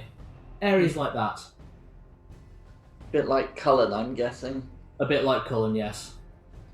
I will, if you'd like, I will take you to Knight Commander Ivarstead. But we were told it was Knight Commander Timothy. Oh, yes, it's Timothy Ivarstead. Oh, Sorry, he prefers Timothy. Ivarstead, he always says, is the name of a knight, not a paladin. Paladin should always go by their first name. Ah, I see. Well, yes, Deputy. Much obliged. What? Leads you through to the smallest of the tents in the encampment. Not one of the buildings. This, if you looked at it from the outside, you'd think this is probably a storage tent. It is damaged, cuts in the tarp, have been stitched up hastily, but well enough. He stands to one side and says, "The Knight Commander is inside." I think, in all honesty, I think Zen would have preferred to stay in the town. The level of butt clench. I was going to say, is everyone else really terrified? I've got to ask, how are you finding that twist? I'm actually intrigued by it because for some reason, Roberto, while a bit scared, but kind of sees the relief that with the symbol of Bane on Saladin's dagger, as long as we don't fuck up, then we should be okay. The majority of my notes. You guys are safe as long as you don't fuck up. But it's also it's how hospitable. I can't say the word. Hospitable. Yeah. No, Hospitable. Hospitable is how hospitable they are to us as well, which I was not expecting. What do you two think? I'm just holding up the facade as long as I can here, because I'd rather just move quietly through this town as if we really are not a bother to them. Yeah. And that then works out beneficial both ways. I think the reason they're doing this is they want us out of here as quickly as possible. Give me an insight check. Narlock. 15. All of the knights here seem confident, seem calm, for the most part.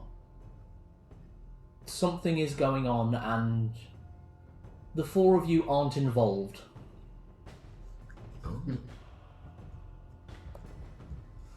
So, certain tension in the air. A confident tension for the knights. Confident, but it makes me think then if there's something going on in the background, that's good for us because it means that they just want us in and out as quickly as possible so they can get on with whatever they're doing. Pretty much. Heading into the smaller tent. Who goes first? There's only enough room, it's a single door flap.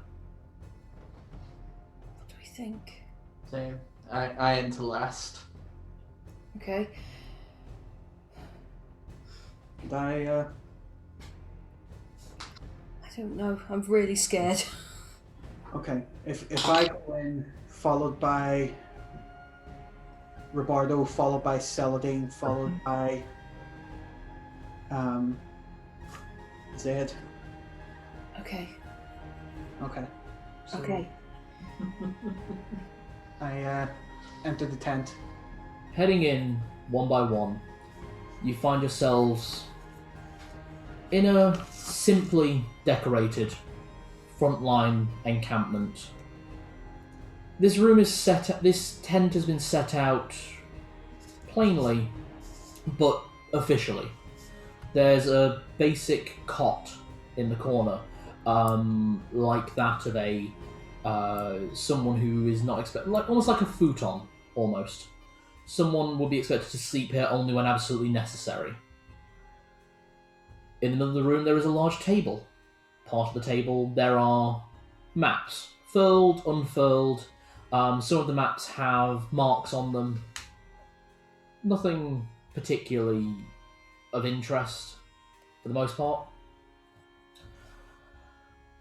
Behind the desk stood, half surprised when people walk in, but then seeing the four walk in, a smile creeps across this man's face.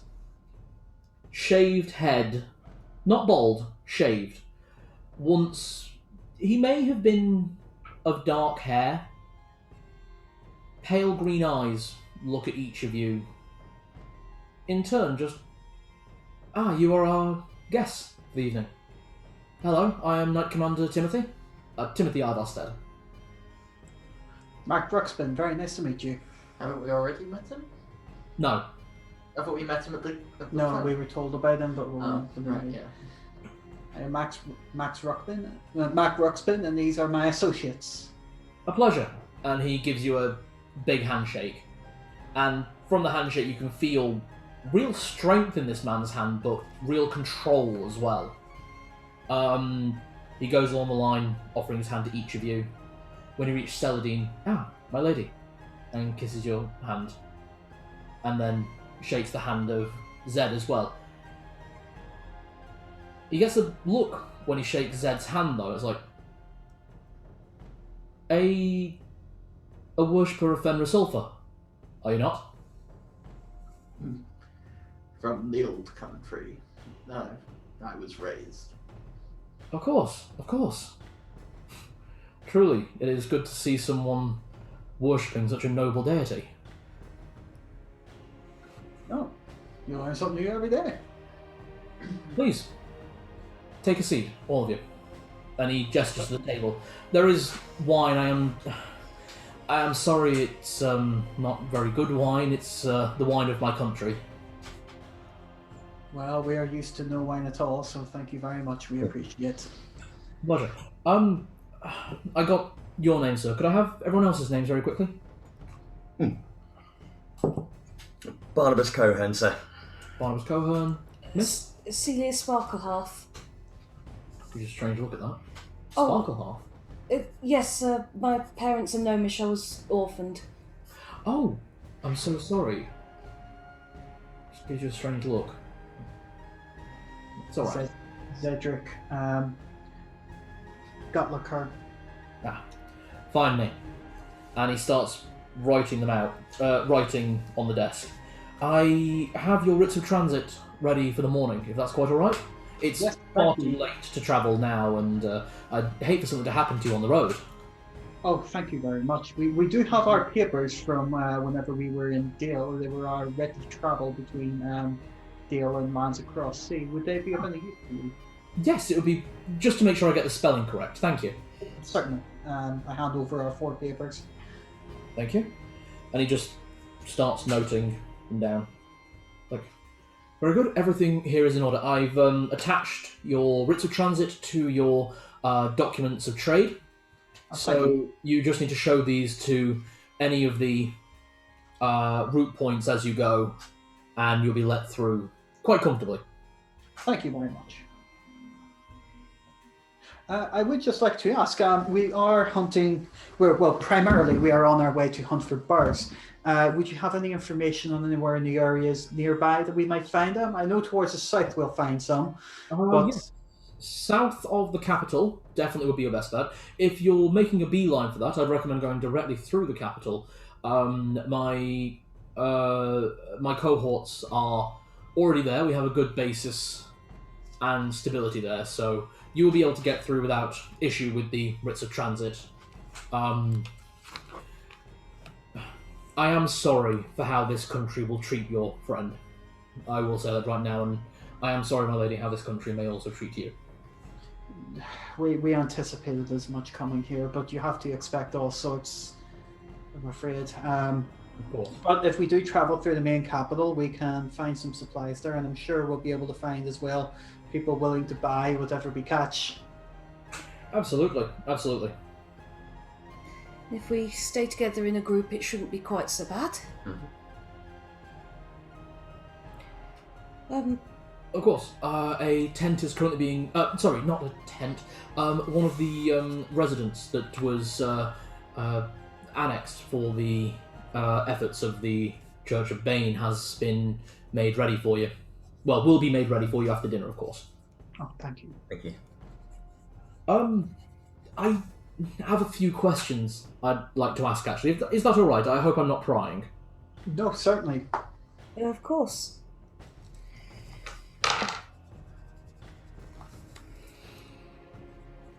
He looks over at the door flap and... Give me a perception check, everyone. Here it comes. Is Tibbles waiting outside or is he inside? Tibbles is inside with you. Oh, crap, nice. Early 8. Rolled! It rolled! No! Did you get a nat 20? Yes. Yay! And then you picked it up and it flipped. No! That Stop trying to get me to confirm it. We'll believe you. Alright, not 20 then. Nat 20. Zed? Only 8. The three of you are shitting yourselves. Mm-hmm. You are unaware of everything. Narlock. Closest to the door flap, you hear the ties tie. And you hear something you don't recognise outside. It doesn't sound like metal or drawing weapons or anything of threat. It sounds almost like strong wind, but strong wind around a tent and the tent is not moving. That seems strange. Okay. I'm happy for you not to answer my questions, and you can leave first thing in the morning. No questions asked, and that's fine. The writs of transit are eligible, and I've signed them myself under the banner of Bernard Belmont, the leader of the battalion here. Yes. Why are you wearing a disguise? Why is a cleric of Fenris Sulfur not wearing his armor? And why is a Belmont going by a known name? And yes, I saw the dagger. Ring ding dong. Why am I wearing this disguise? The answer to that one is simple. I remove it and show him I'm a half-orc. Would I have gotten this far without anyone having given me trouble? Well, that makes complete sense. Hold on, I realised that those questions sounded very much like a threat. I am very sorry, one moment. And he takes this great sword off his back and leans it on the other side of the tent and walks to the other side. He is completely unarmed. He's also unarmoured. And we have our friend here who is a worshipper of Fenris Sulfur without his armour, because we know there are some tensions there between himself and worshippers of Bane. We didn't want to cause any tensions between yourself when we are just passing through. That's absolutely fine. I mean, passing through, that's not an issue. I have no issue with you taking these with what I'm now assuming is false names, quite frankly. Is that a safe assumption? Yes, I would say so. Yeah. Understandable. You're in a different country. You are hunting bears. That's okay. Wherever you go in this country, the Knights of Bane will not cause you problems. Not with that knife at your hip. They will see that, and you're not actually a worshipper of Bane, are you? I can tell by the look on your face.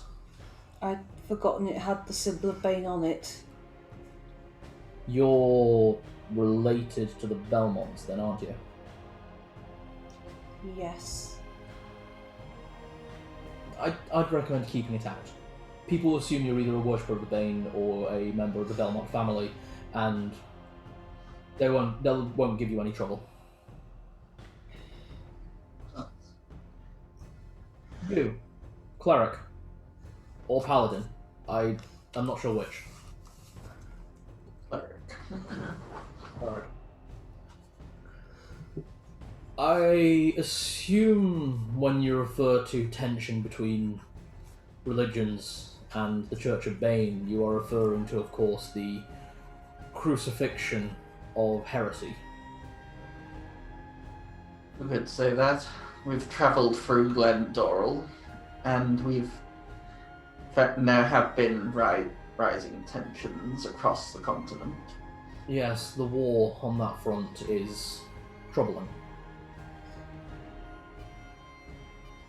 As I said, I have no issue with you all leaving here tomorrow morning. We will be happy to escort you onto the main road so that the villagers cause you no problems.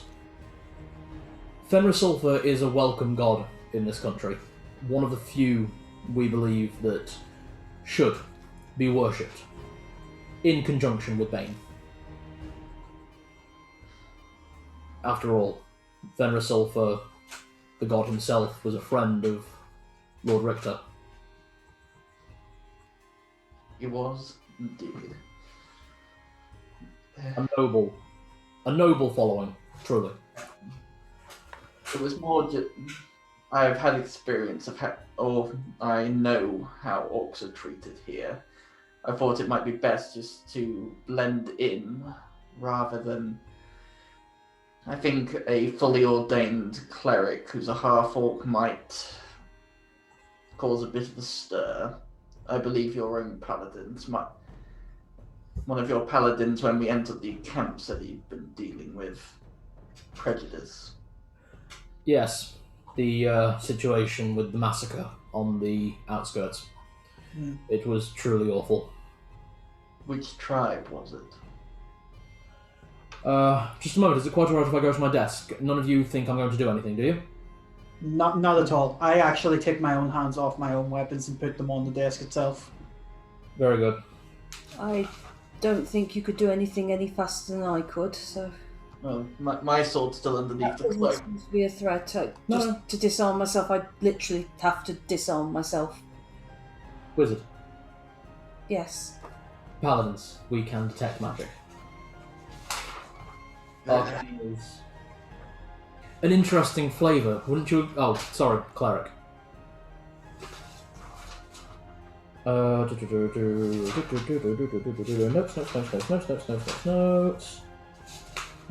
Where is it?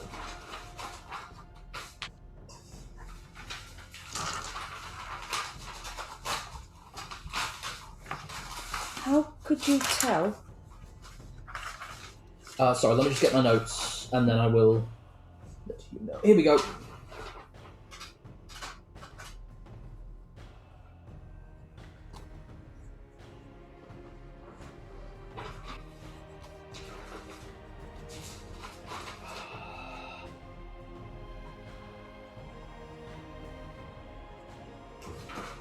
Bollocks. I made every note I needed, but forgot to note it down. Fucking hate doing this. Out of RP, it's Zed's tribe. It's Hawknuff. Thank you. Fuck's sake, I made notes of names, of sequences, of everything. Should have scrolled up in the chat until you found the backstory submission. I know. There we go. Right. I believe the locals called them the Hawkner tribe. They said it was a raid, but it clearly wasn't. There's no Bluetooth device I've not. to disconnect, Hawknuff. but you can unpair or forget a device. Sorry, we're having an issue with the Alexa. No. Let's say, do you have many other tribes? I've heard that there are a few that travel around Braila. We've seen a fair few. We've advised many of them, if they can, to leave. It's not fair the way they're treated. It's why we've actually left the Drow to their own devices in the west. They're not bothered by the locals, and it's a way for the local tribes to get out safely. So why do you say it wasn't an assault? You are a half-orc. I assume you grew up with a tribe? Yes. I grew up across the sea. In the city, around the same as him. When your tribes would attack, raiding, and I'm not judging at all, I know it's a thing that is done by the tribes to gather resources that they cannot otherwise gather themselves, and if trade is not eligible, sometimes force is necessary. If it's desperate times, it's rare, but it was known to happen. Would an orc tribe going on a raid take the elderly, the young, healers, medicine, herbalists, cooks, tanners? No. From my experience, tribes only ever took supplies. They wouldn't hurt unless necessary. I mean the raiding party. Would the raiding party include the elderly and children? No, not from the tribe. Not from my tribe. It would have only been the warriors or the hunters. That's what we found. We found an orc tribe being assaulted by this village's guards. We broke up the fight, did what we could to send the guards packing, but they were in a feral situation, truly savage, worse than I've seen even from giants assaulting the northern edges of a stult, and I have been on the front line for many years, ever since I was 16. I've seen combat and these humans. It makes me ashamed of what my species is, and it makes me ashamed of what the lawless and those that are not raised in order can do. When we were done, we attempted to save those we could, but we do not have many of our own clerics here, and we could not turn to clerics of another faith. It goes against our own orders. So we did what we can do among the paladins, and the knights gave what they could, but when we returned to check on them a few days later, those that were alive when we last left them, they were gone. I assume they may have run. I would hope they have run. Yeah, they would have. In case it's better to flee and live than to stay and die. It's not an attitude I personally believe, but it is one I agree with.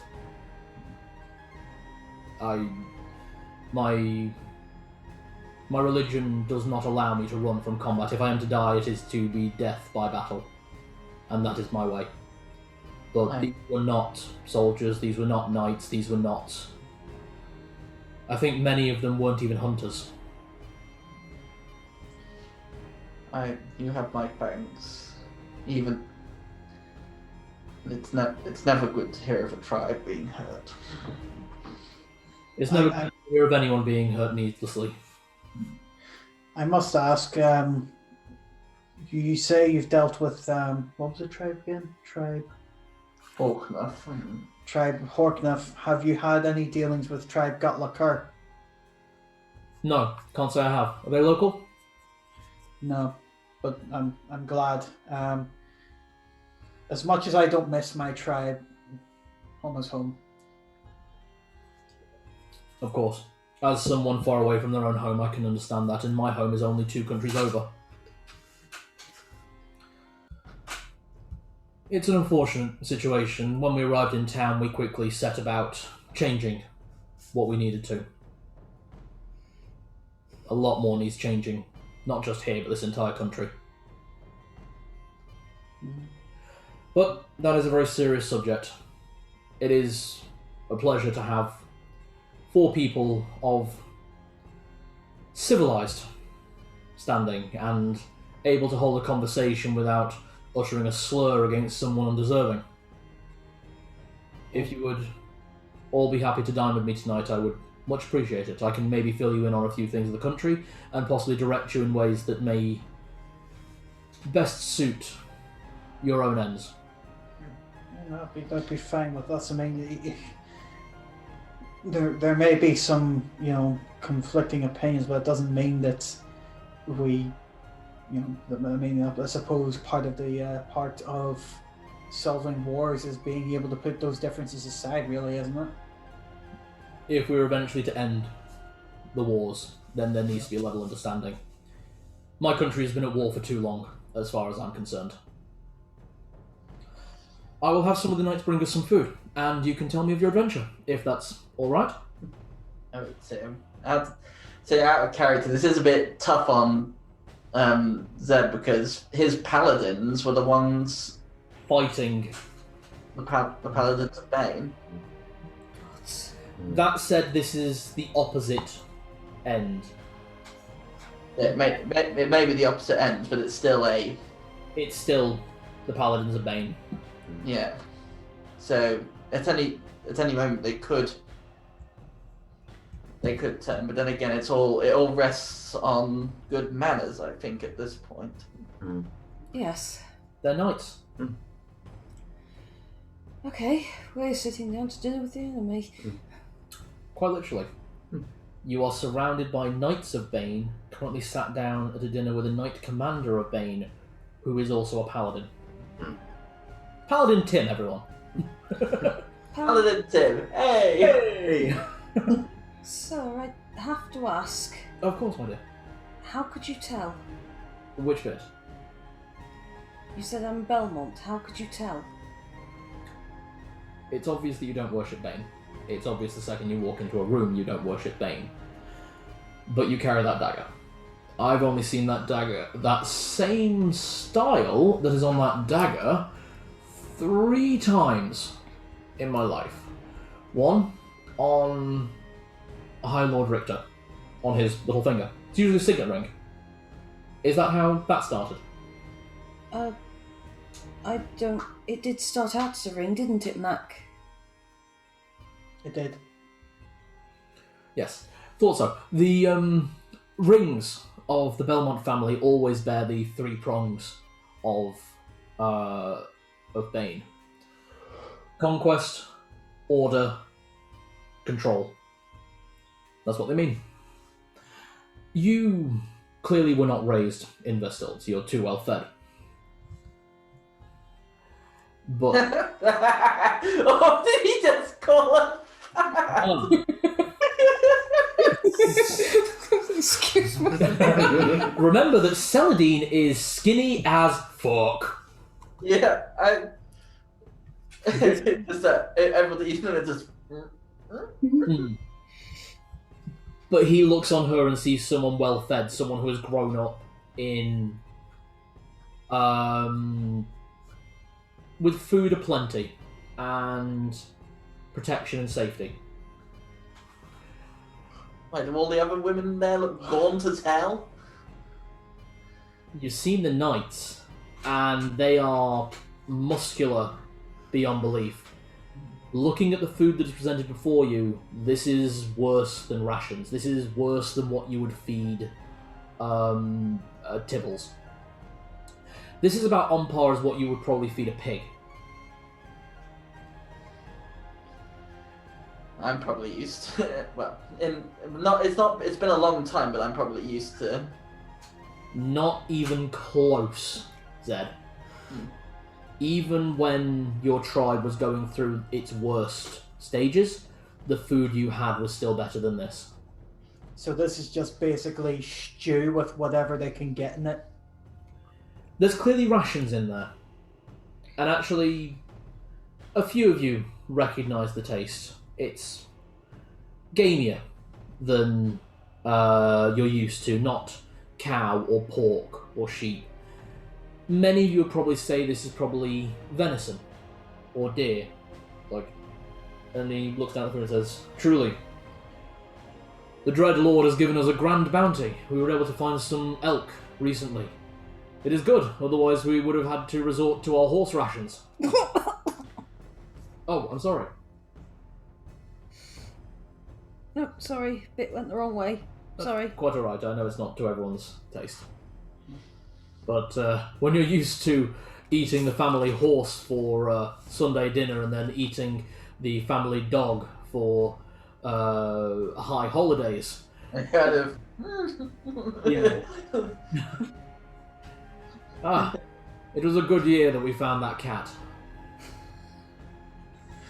It was stringy, but fresh. He genuinely looks happy, thinking back on eating a wild cat. Well, different countries have different foods. Yes. What way can you really look at it? I mean, Sorry. Narlock is just saying, well, in the northern countries, if we could get our hands on some gnomes to crack the skulls of, I mean, that was about the best you could get on most days. Sorry, not gnomes, goblins. Sorry, goblins.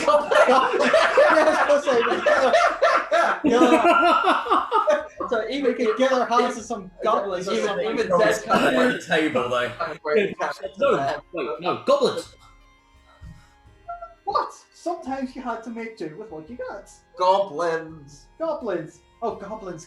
Yes, goblins. That's it. Sorry, not gnomes. That's your pop. My mistake. It's just me, just like. It's Zed just Well, continues to eat. obvious if you know what to look for. The craftsmanship is impeccable. I would love when I have the chance to go to whichever blacksmith did that. But it's fairly obvious to see it was made out of something smaller than its parts. So it's clearly a mark of Bane or a mark of the Belmont family. The symbol is basically the same. I could have just stolen it though.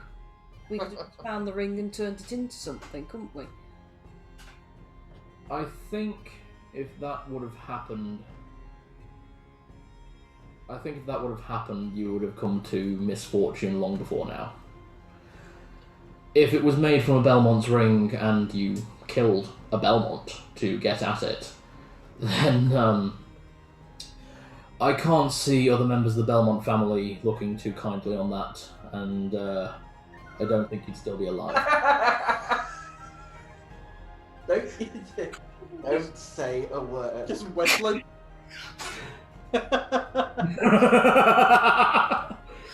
As for anything else, the eyes. You have Belmont's eyes. Oh, and please, I don't mean this in any crudeness whatsoever. You're genuinely asking how I can tell that you're probably related to the Belmonts, even if distantly. Mm. He looks genuinely embarrassed. He kind of looks at the ceiling and is like, "You have no bust." I beg your pardon? Belmont women tend not to be of the endowed in that area. Excellent legs, from what I understand. just in here, Narlock's spoon just goes. He Well, that'll get your genuinely looks embarrassed. I'm just awkwardly. Yeah. Even Zed just. I know I shouldn't have said anything.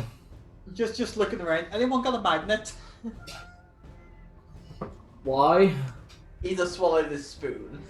Oh, Just a moment. And he presses his hand to your chest and the spoon regurgitates. You feel fine. Thank you. Bit weird, but thank you. Absolutely fine. you said you could possibly tell us some things about this country we are obviously travelling through. Of course. So, none of you are from the Stilt. You don't know about the annexing that's going on. We've heard that they are expanding, but No, I mean the situation here, not the situation 100 years ago. I was under the impression expansion was still going on.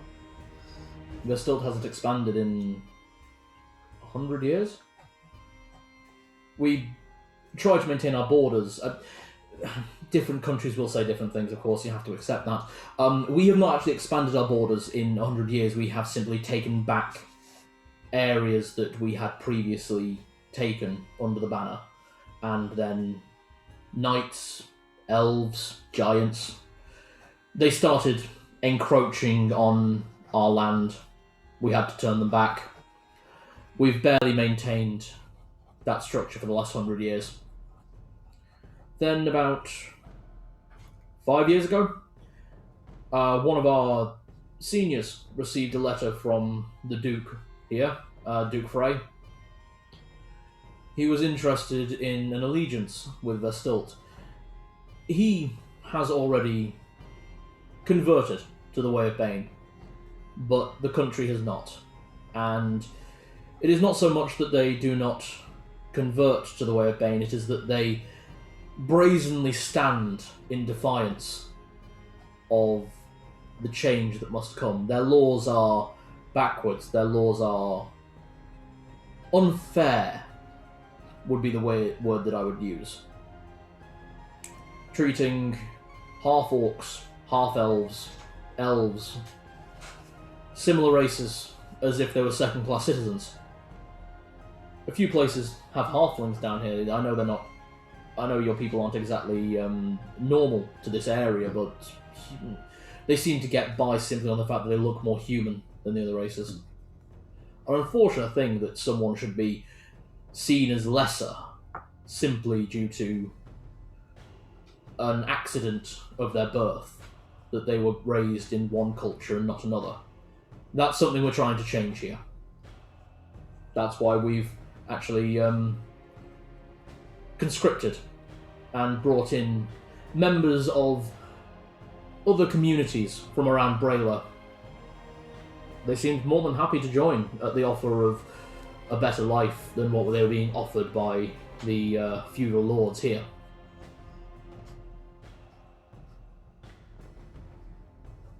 Zed's not so. Zed's kind of contemplating. He's not. He gives a kind of nod of acknowledgement, but doesn't say anything. Yeah. Other than that, I would recommend we get you all out of this village tomorrow morning. We were in the process of building the boundary wall before you arrived, and we hadn't had any visitors in quite some time. So now we would like to complete the work we started to properly re-educate this village, as is necessary. Cal, can I roll insight? Because everything that you've been saying, even before, when you said about the confident tension, Yeah. Roberto's had a very bad feeling in his gut. Yeah. Can I please roll insight? to Oh see? yeah. Thank you. Advantage. Thank you.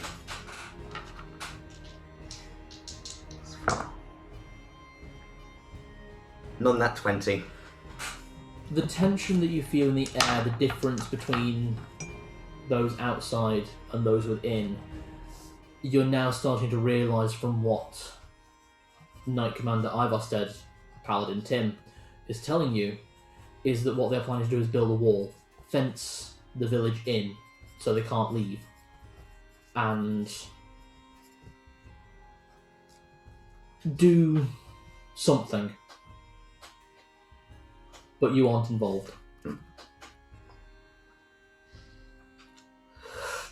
That'll be why they want us in and out, but they want the truth before we get out. He does. No one outside this tent knows our real names, or... And they won't. Well, it'd be difficult even for them to. You don't even know our real names, so... Also true. No. Everyone outside this tent believes that the names that are on your writs are your names, and as long as you're in Braila, those are your names. Even if you were to give a different name or say a different name in front of someone, show that to the knights. They'll see my name, see my mark, and they'll just ignore it for the most part. You said something about re-education. You saw how the village treated you and your friend, and all of you to an extent, unwelcoming, unhospitable, vulgar. It is not the way for an orderly society to behave. I expect where you're all from, that doesn't happen very often. If it does, it is dealt with properly. Doesn't happen where I'm from. The last time somebody tried something like that, they were swiftly arrested by the guards for abuse. As is correct. This town, we have tried the kind word. We have tried to show them by bringing in members of their own into the Order. And those that have come into the Order have thrived, have changed, have seen the error of their ways, and are now trying to save their families and friends and loved ones. It is a sad thing when one of the few people in this town I really have hope for is a high elf who works at the blacksmith. A very nice man, really, but they treat him with such scorn. We need to show these people the error of their ways, and unfortunately that means that some of them may die.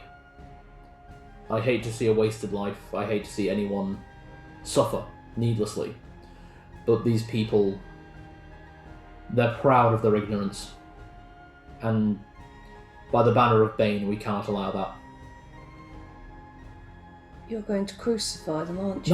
No, God no. Crucifixion is only for heretics and heathens. No, they will be... We will attempt a sterner word. Show them that they must change if they want to continue to be a part of this world. If they cannot change, a swift execution. Painless. But that is the way it must be. Do you not strike down evil where you see it? Do you allow those who are of sin and of heartlessness to remain? Why is saliva appearing in my head? What? Saliva! Oh, right, saliva is the one of sin. Yeah. Sorry, I was going back to the fact that I tried to convince a priest to commit suicide. No, just people of sin, saliva. Yeah. Of course you must strike down evil, but no one deserves to die. No. No one has ever deserved to die. Are you sure about that? What if the death of one person ends the suffering of hundreds? What if the death of 100 people ends the suffering of millions? Yeah. That becomes an argument that the needs of the many outweigh the needs of the few. But at what point do you decide life is numbers? True. This is not... I do not enact Deus Vult lightly. But this is a holy war. Could the people who won't change not be exiled instead? Where would we exile them to where they would not just spread their cancer? Somewhere where the way they treat people would not be tolerated and they would have to change. If they do not change to the kind word and do not change to the hard word, then I think it reflects badly on you that you gave up on the kind word so easily. alright. He seems intrigued.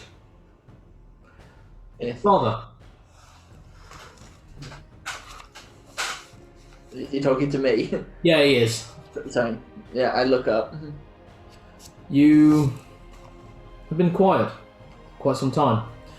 Your god is the god of cruelty, is that correct? Cruelty in nature, not cruelty in essence, not so much. Of course. There is no worth in useless cruelty. What of your say? What of these people? Do you think we should try longer with the kind word? Or should we route out the issue and deal with it? But needless cruelty only breeds breeds hate, despair, violence. If you're being too heavy-handed will tarnish their opinion of you. They may rebel, they may die. I do not see. It's always best to work slowly. If you kill some people now with your troops made up of every race as you claim to have them, A few. does that not just tarnish their reputation further and reinforce the belief that half-orcs are savages, for example? Is it not better to demonstrate that their belief is wrong, to live it down? Alright, one moment. And he stands up, walking around the table, leaving his sword where it sits. Mhm. He goes to the doorway. Knights? Sir! And you just hear armour lining up as far as you can hear outside. Slow the boundary wall, reduce the time, focus more on, we'll remain with the kind word of Bane. Remain with order before we must conquer. If they have not changed by the time of the Absolute, by the time of the Deus Vult, then they will be taken with their country as well. We will give them that time. Sir, yes, sir! And just... The boundary wall will now become a defensive perimeter. It will be closed on the day of Deus Vult. But we will continue with the kind word. Thank you. And he sits back down to his meal of probably dog. Yeah, the dog. Well, the dog's just. Don't give any to Tipples. Oh, I'm so sorry. Would your companion like a bone? He might like that. He reaches actually under the table, actually throws you a bag. Just full of bones. I hope they're not human. Give me a medicine check. I believe that would just be an intelligence modifier for you. 16. There is a wide assortment of bones in there. Many broken, many fine. All clean. All probably been used in stews, quite frankly. I'd pick out one that's I clearly can identify as an animal bone. So, like one of the elk bones, so probably have a rib or something. You pick out an elk femur. It's fucking massive. Yeah, just hold it out.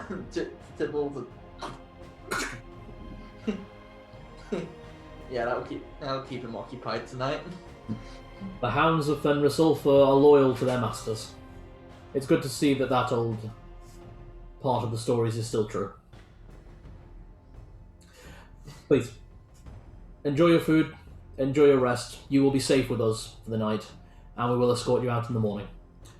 If, though, you still think me wrong for believing that the hard word would be better, I would recommend you take a look in the old landlady's house on the other side of town. My knights will escort you, and you may search it to your heart's delight. If you do not want to, I would understand that. Many of my knights had to take bed rest from what was within.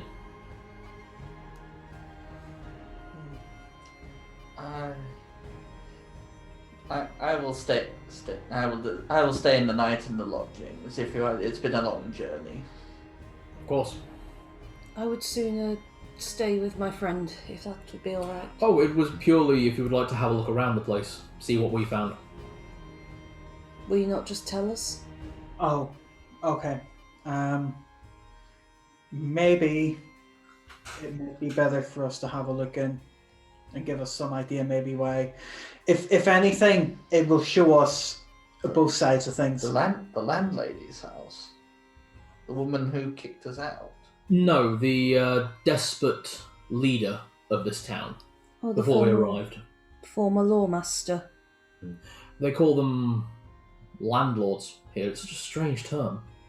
Who can be a lord of the land? We'll have... Very well then, we will examine... We will spend a short time just analyse and see what they were doing. Of course. You're more than welcome to go now, or you may go first thing in the morning before you leave the town. It's entirely up to you. what do you recommend? I would recommend we go see it tomorrow. For now, if we rest. Yeah. Agreed. Yeah. I'm guessing they'll show us to a lodging, didn't they say? Yes. So heading outside, Paladin Timothy. Sorry, give him his full title. Instructs two of the knights, the half-orc and the half-elf, earlier, to show you to the lodgings. It's a simple building. The downstairs has been turned into very basic bunks for the knights. You're led upstairs, and the rooms here have clearly been turned into bunks again.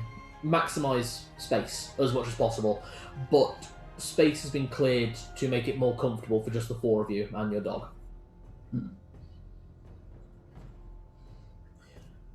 Shall we call it there for tonight, and we will pick up... Can I do one very, very, very, very, very super quick thing? What's that?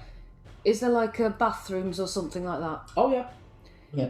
I'm assuming there'd be no guards or paladins or anyone stood around outside those. You are not under watch.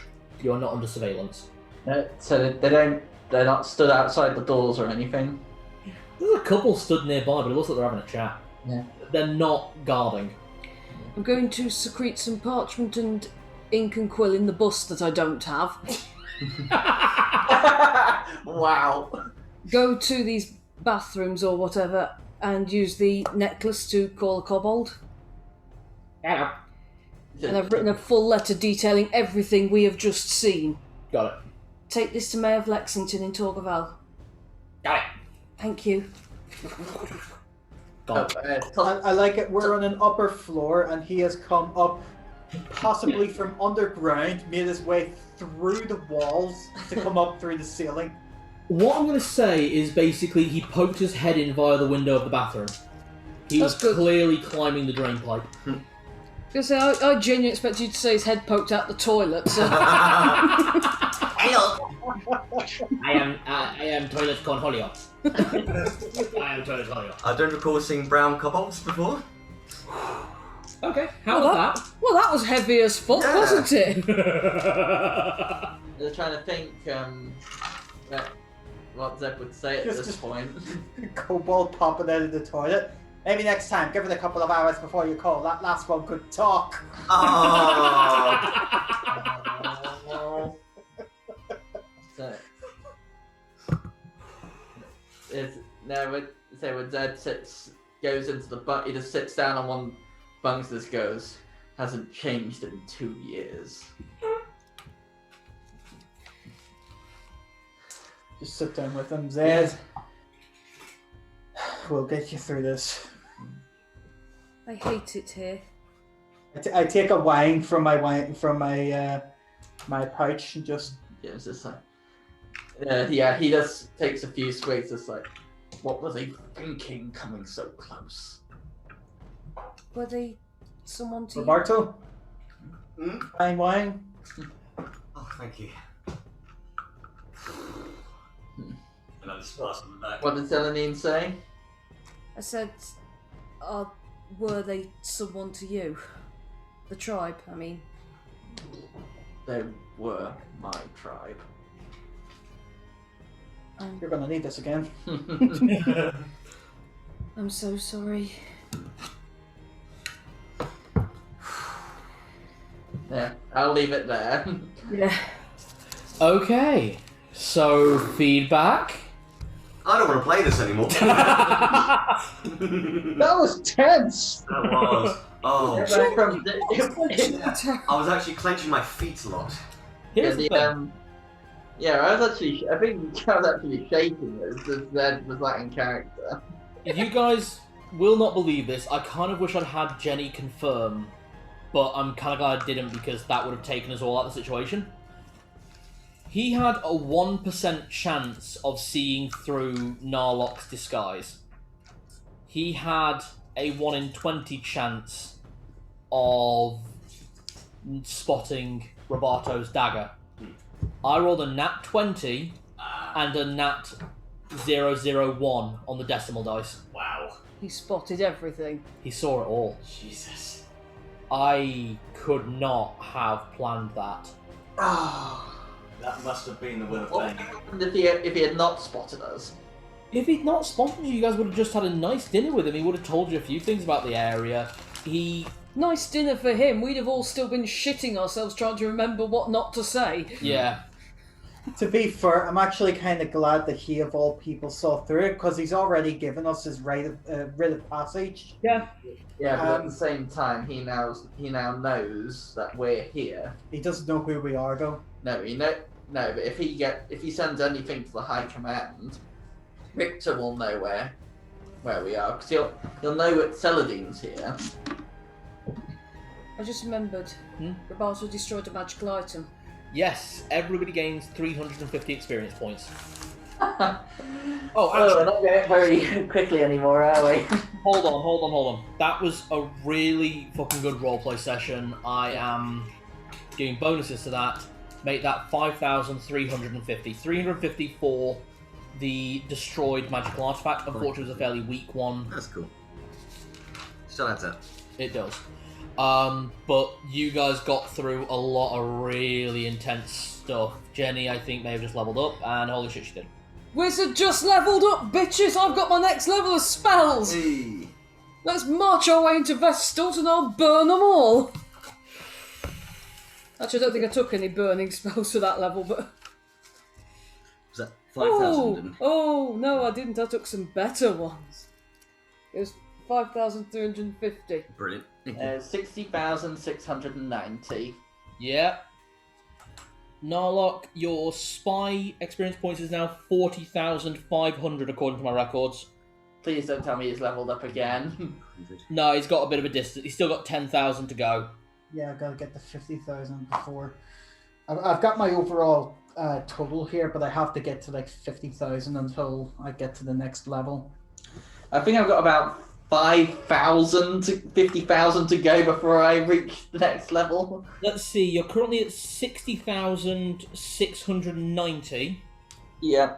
You need to cover about 50,000 experience points to level up.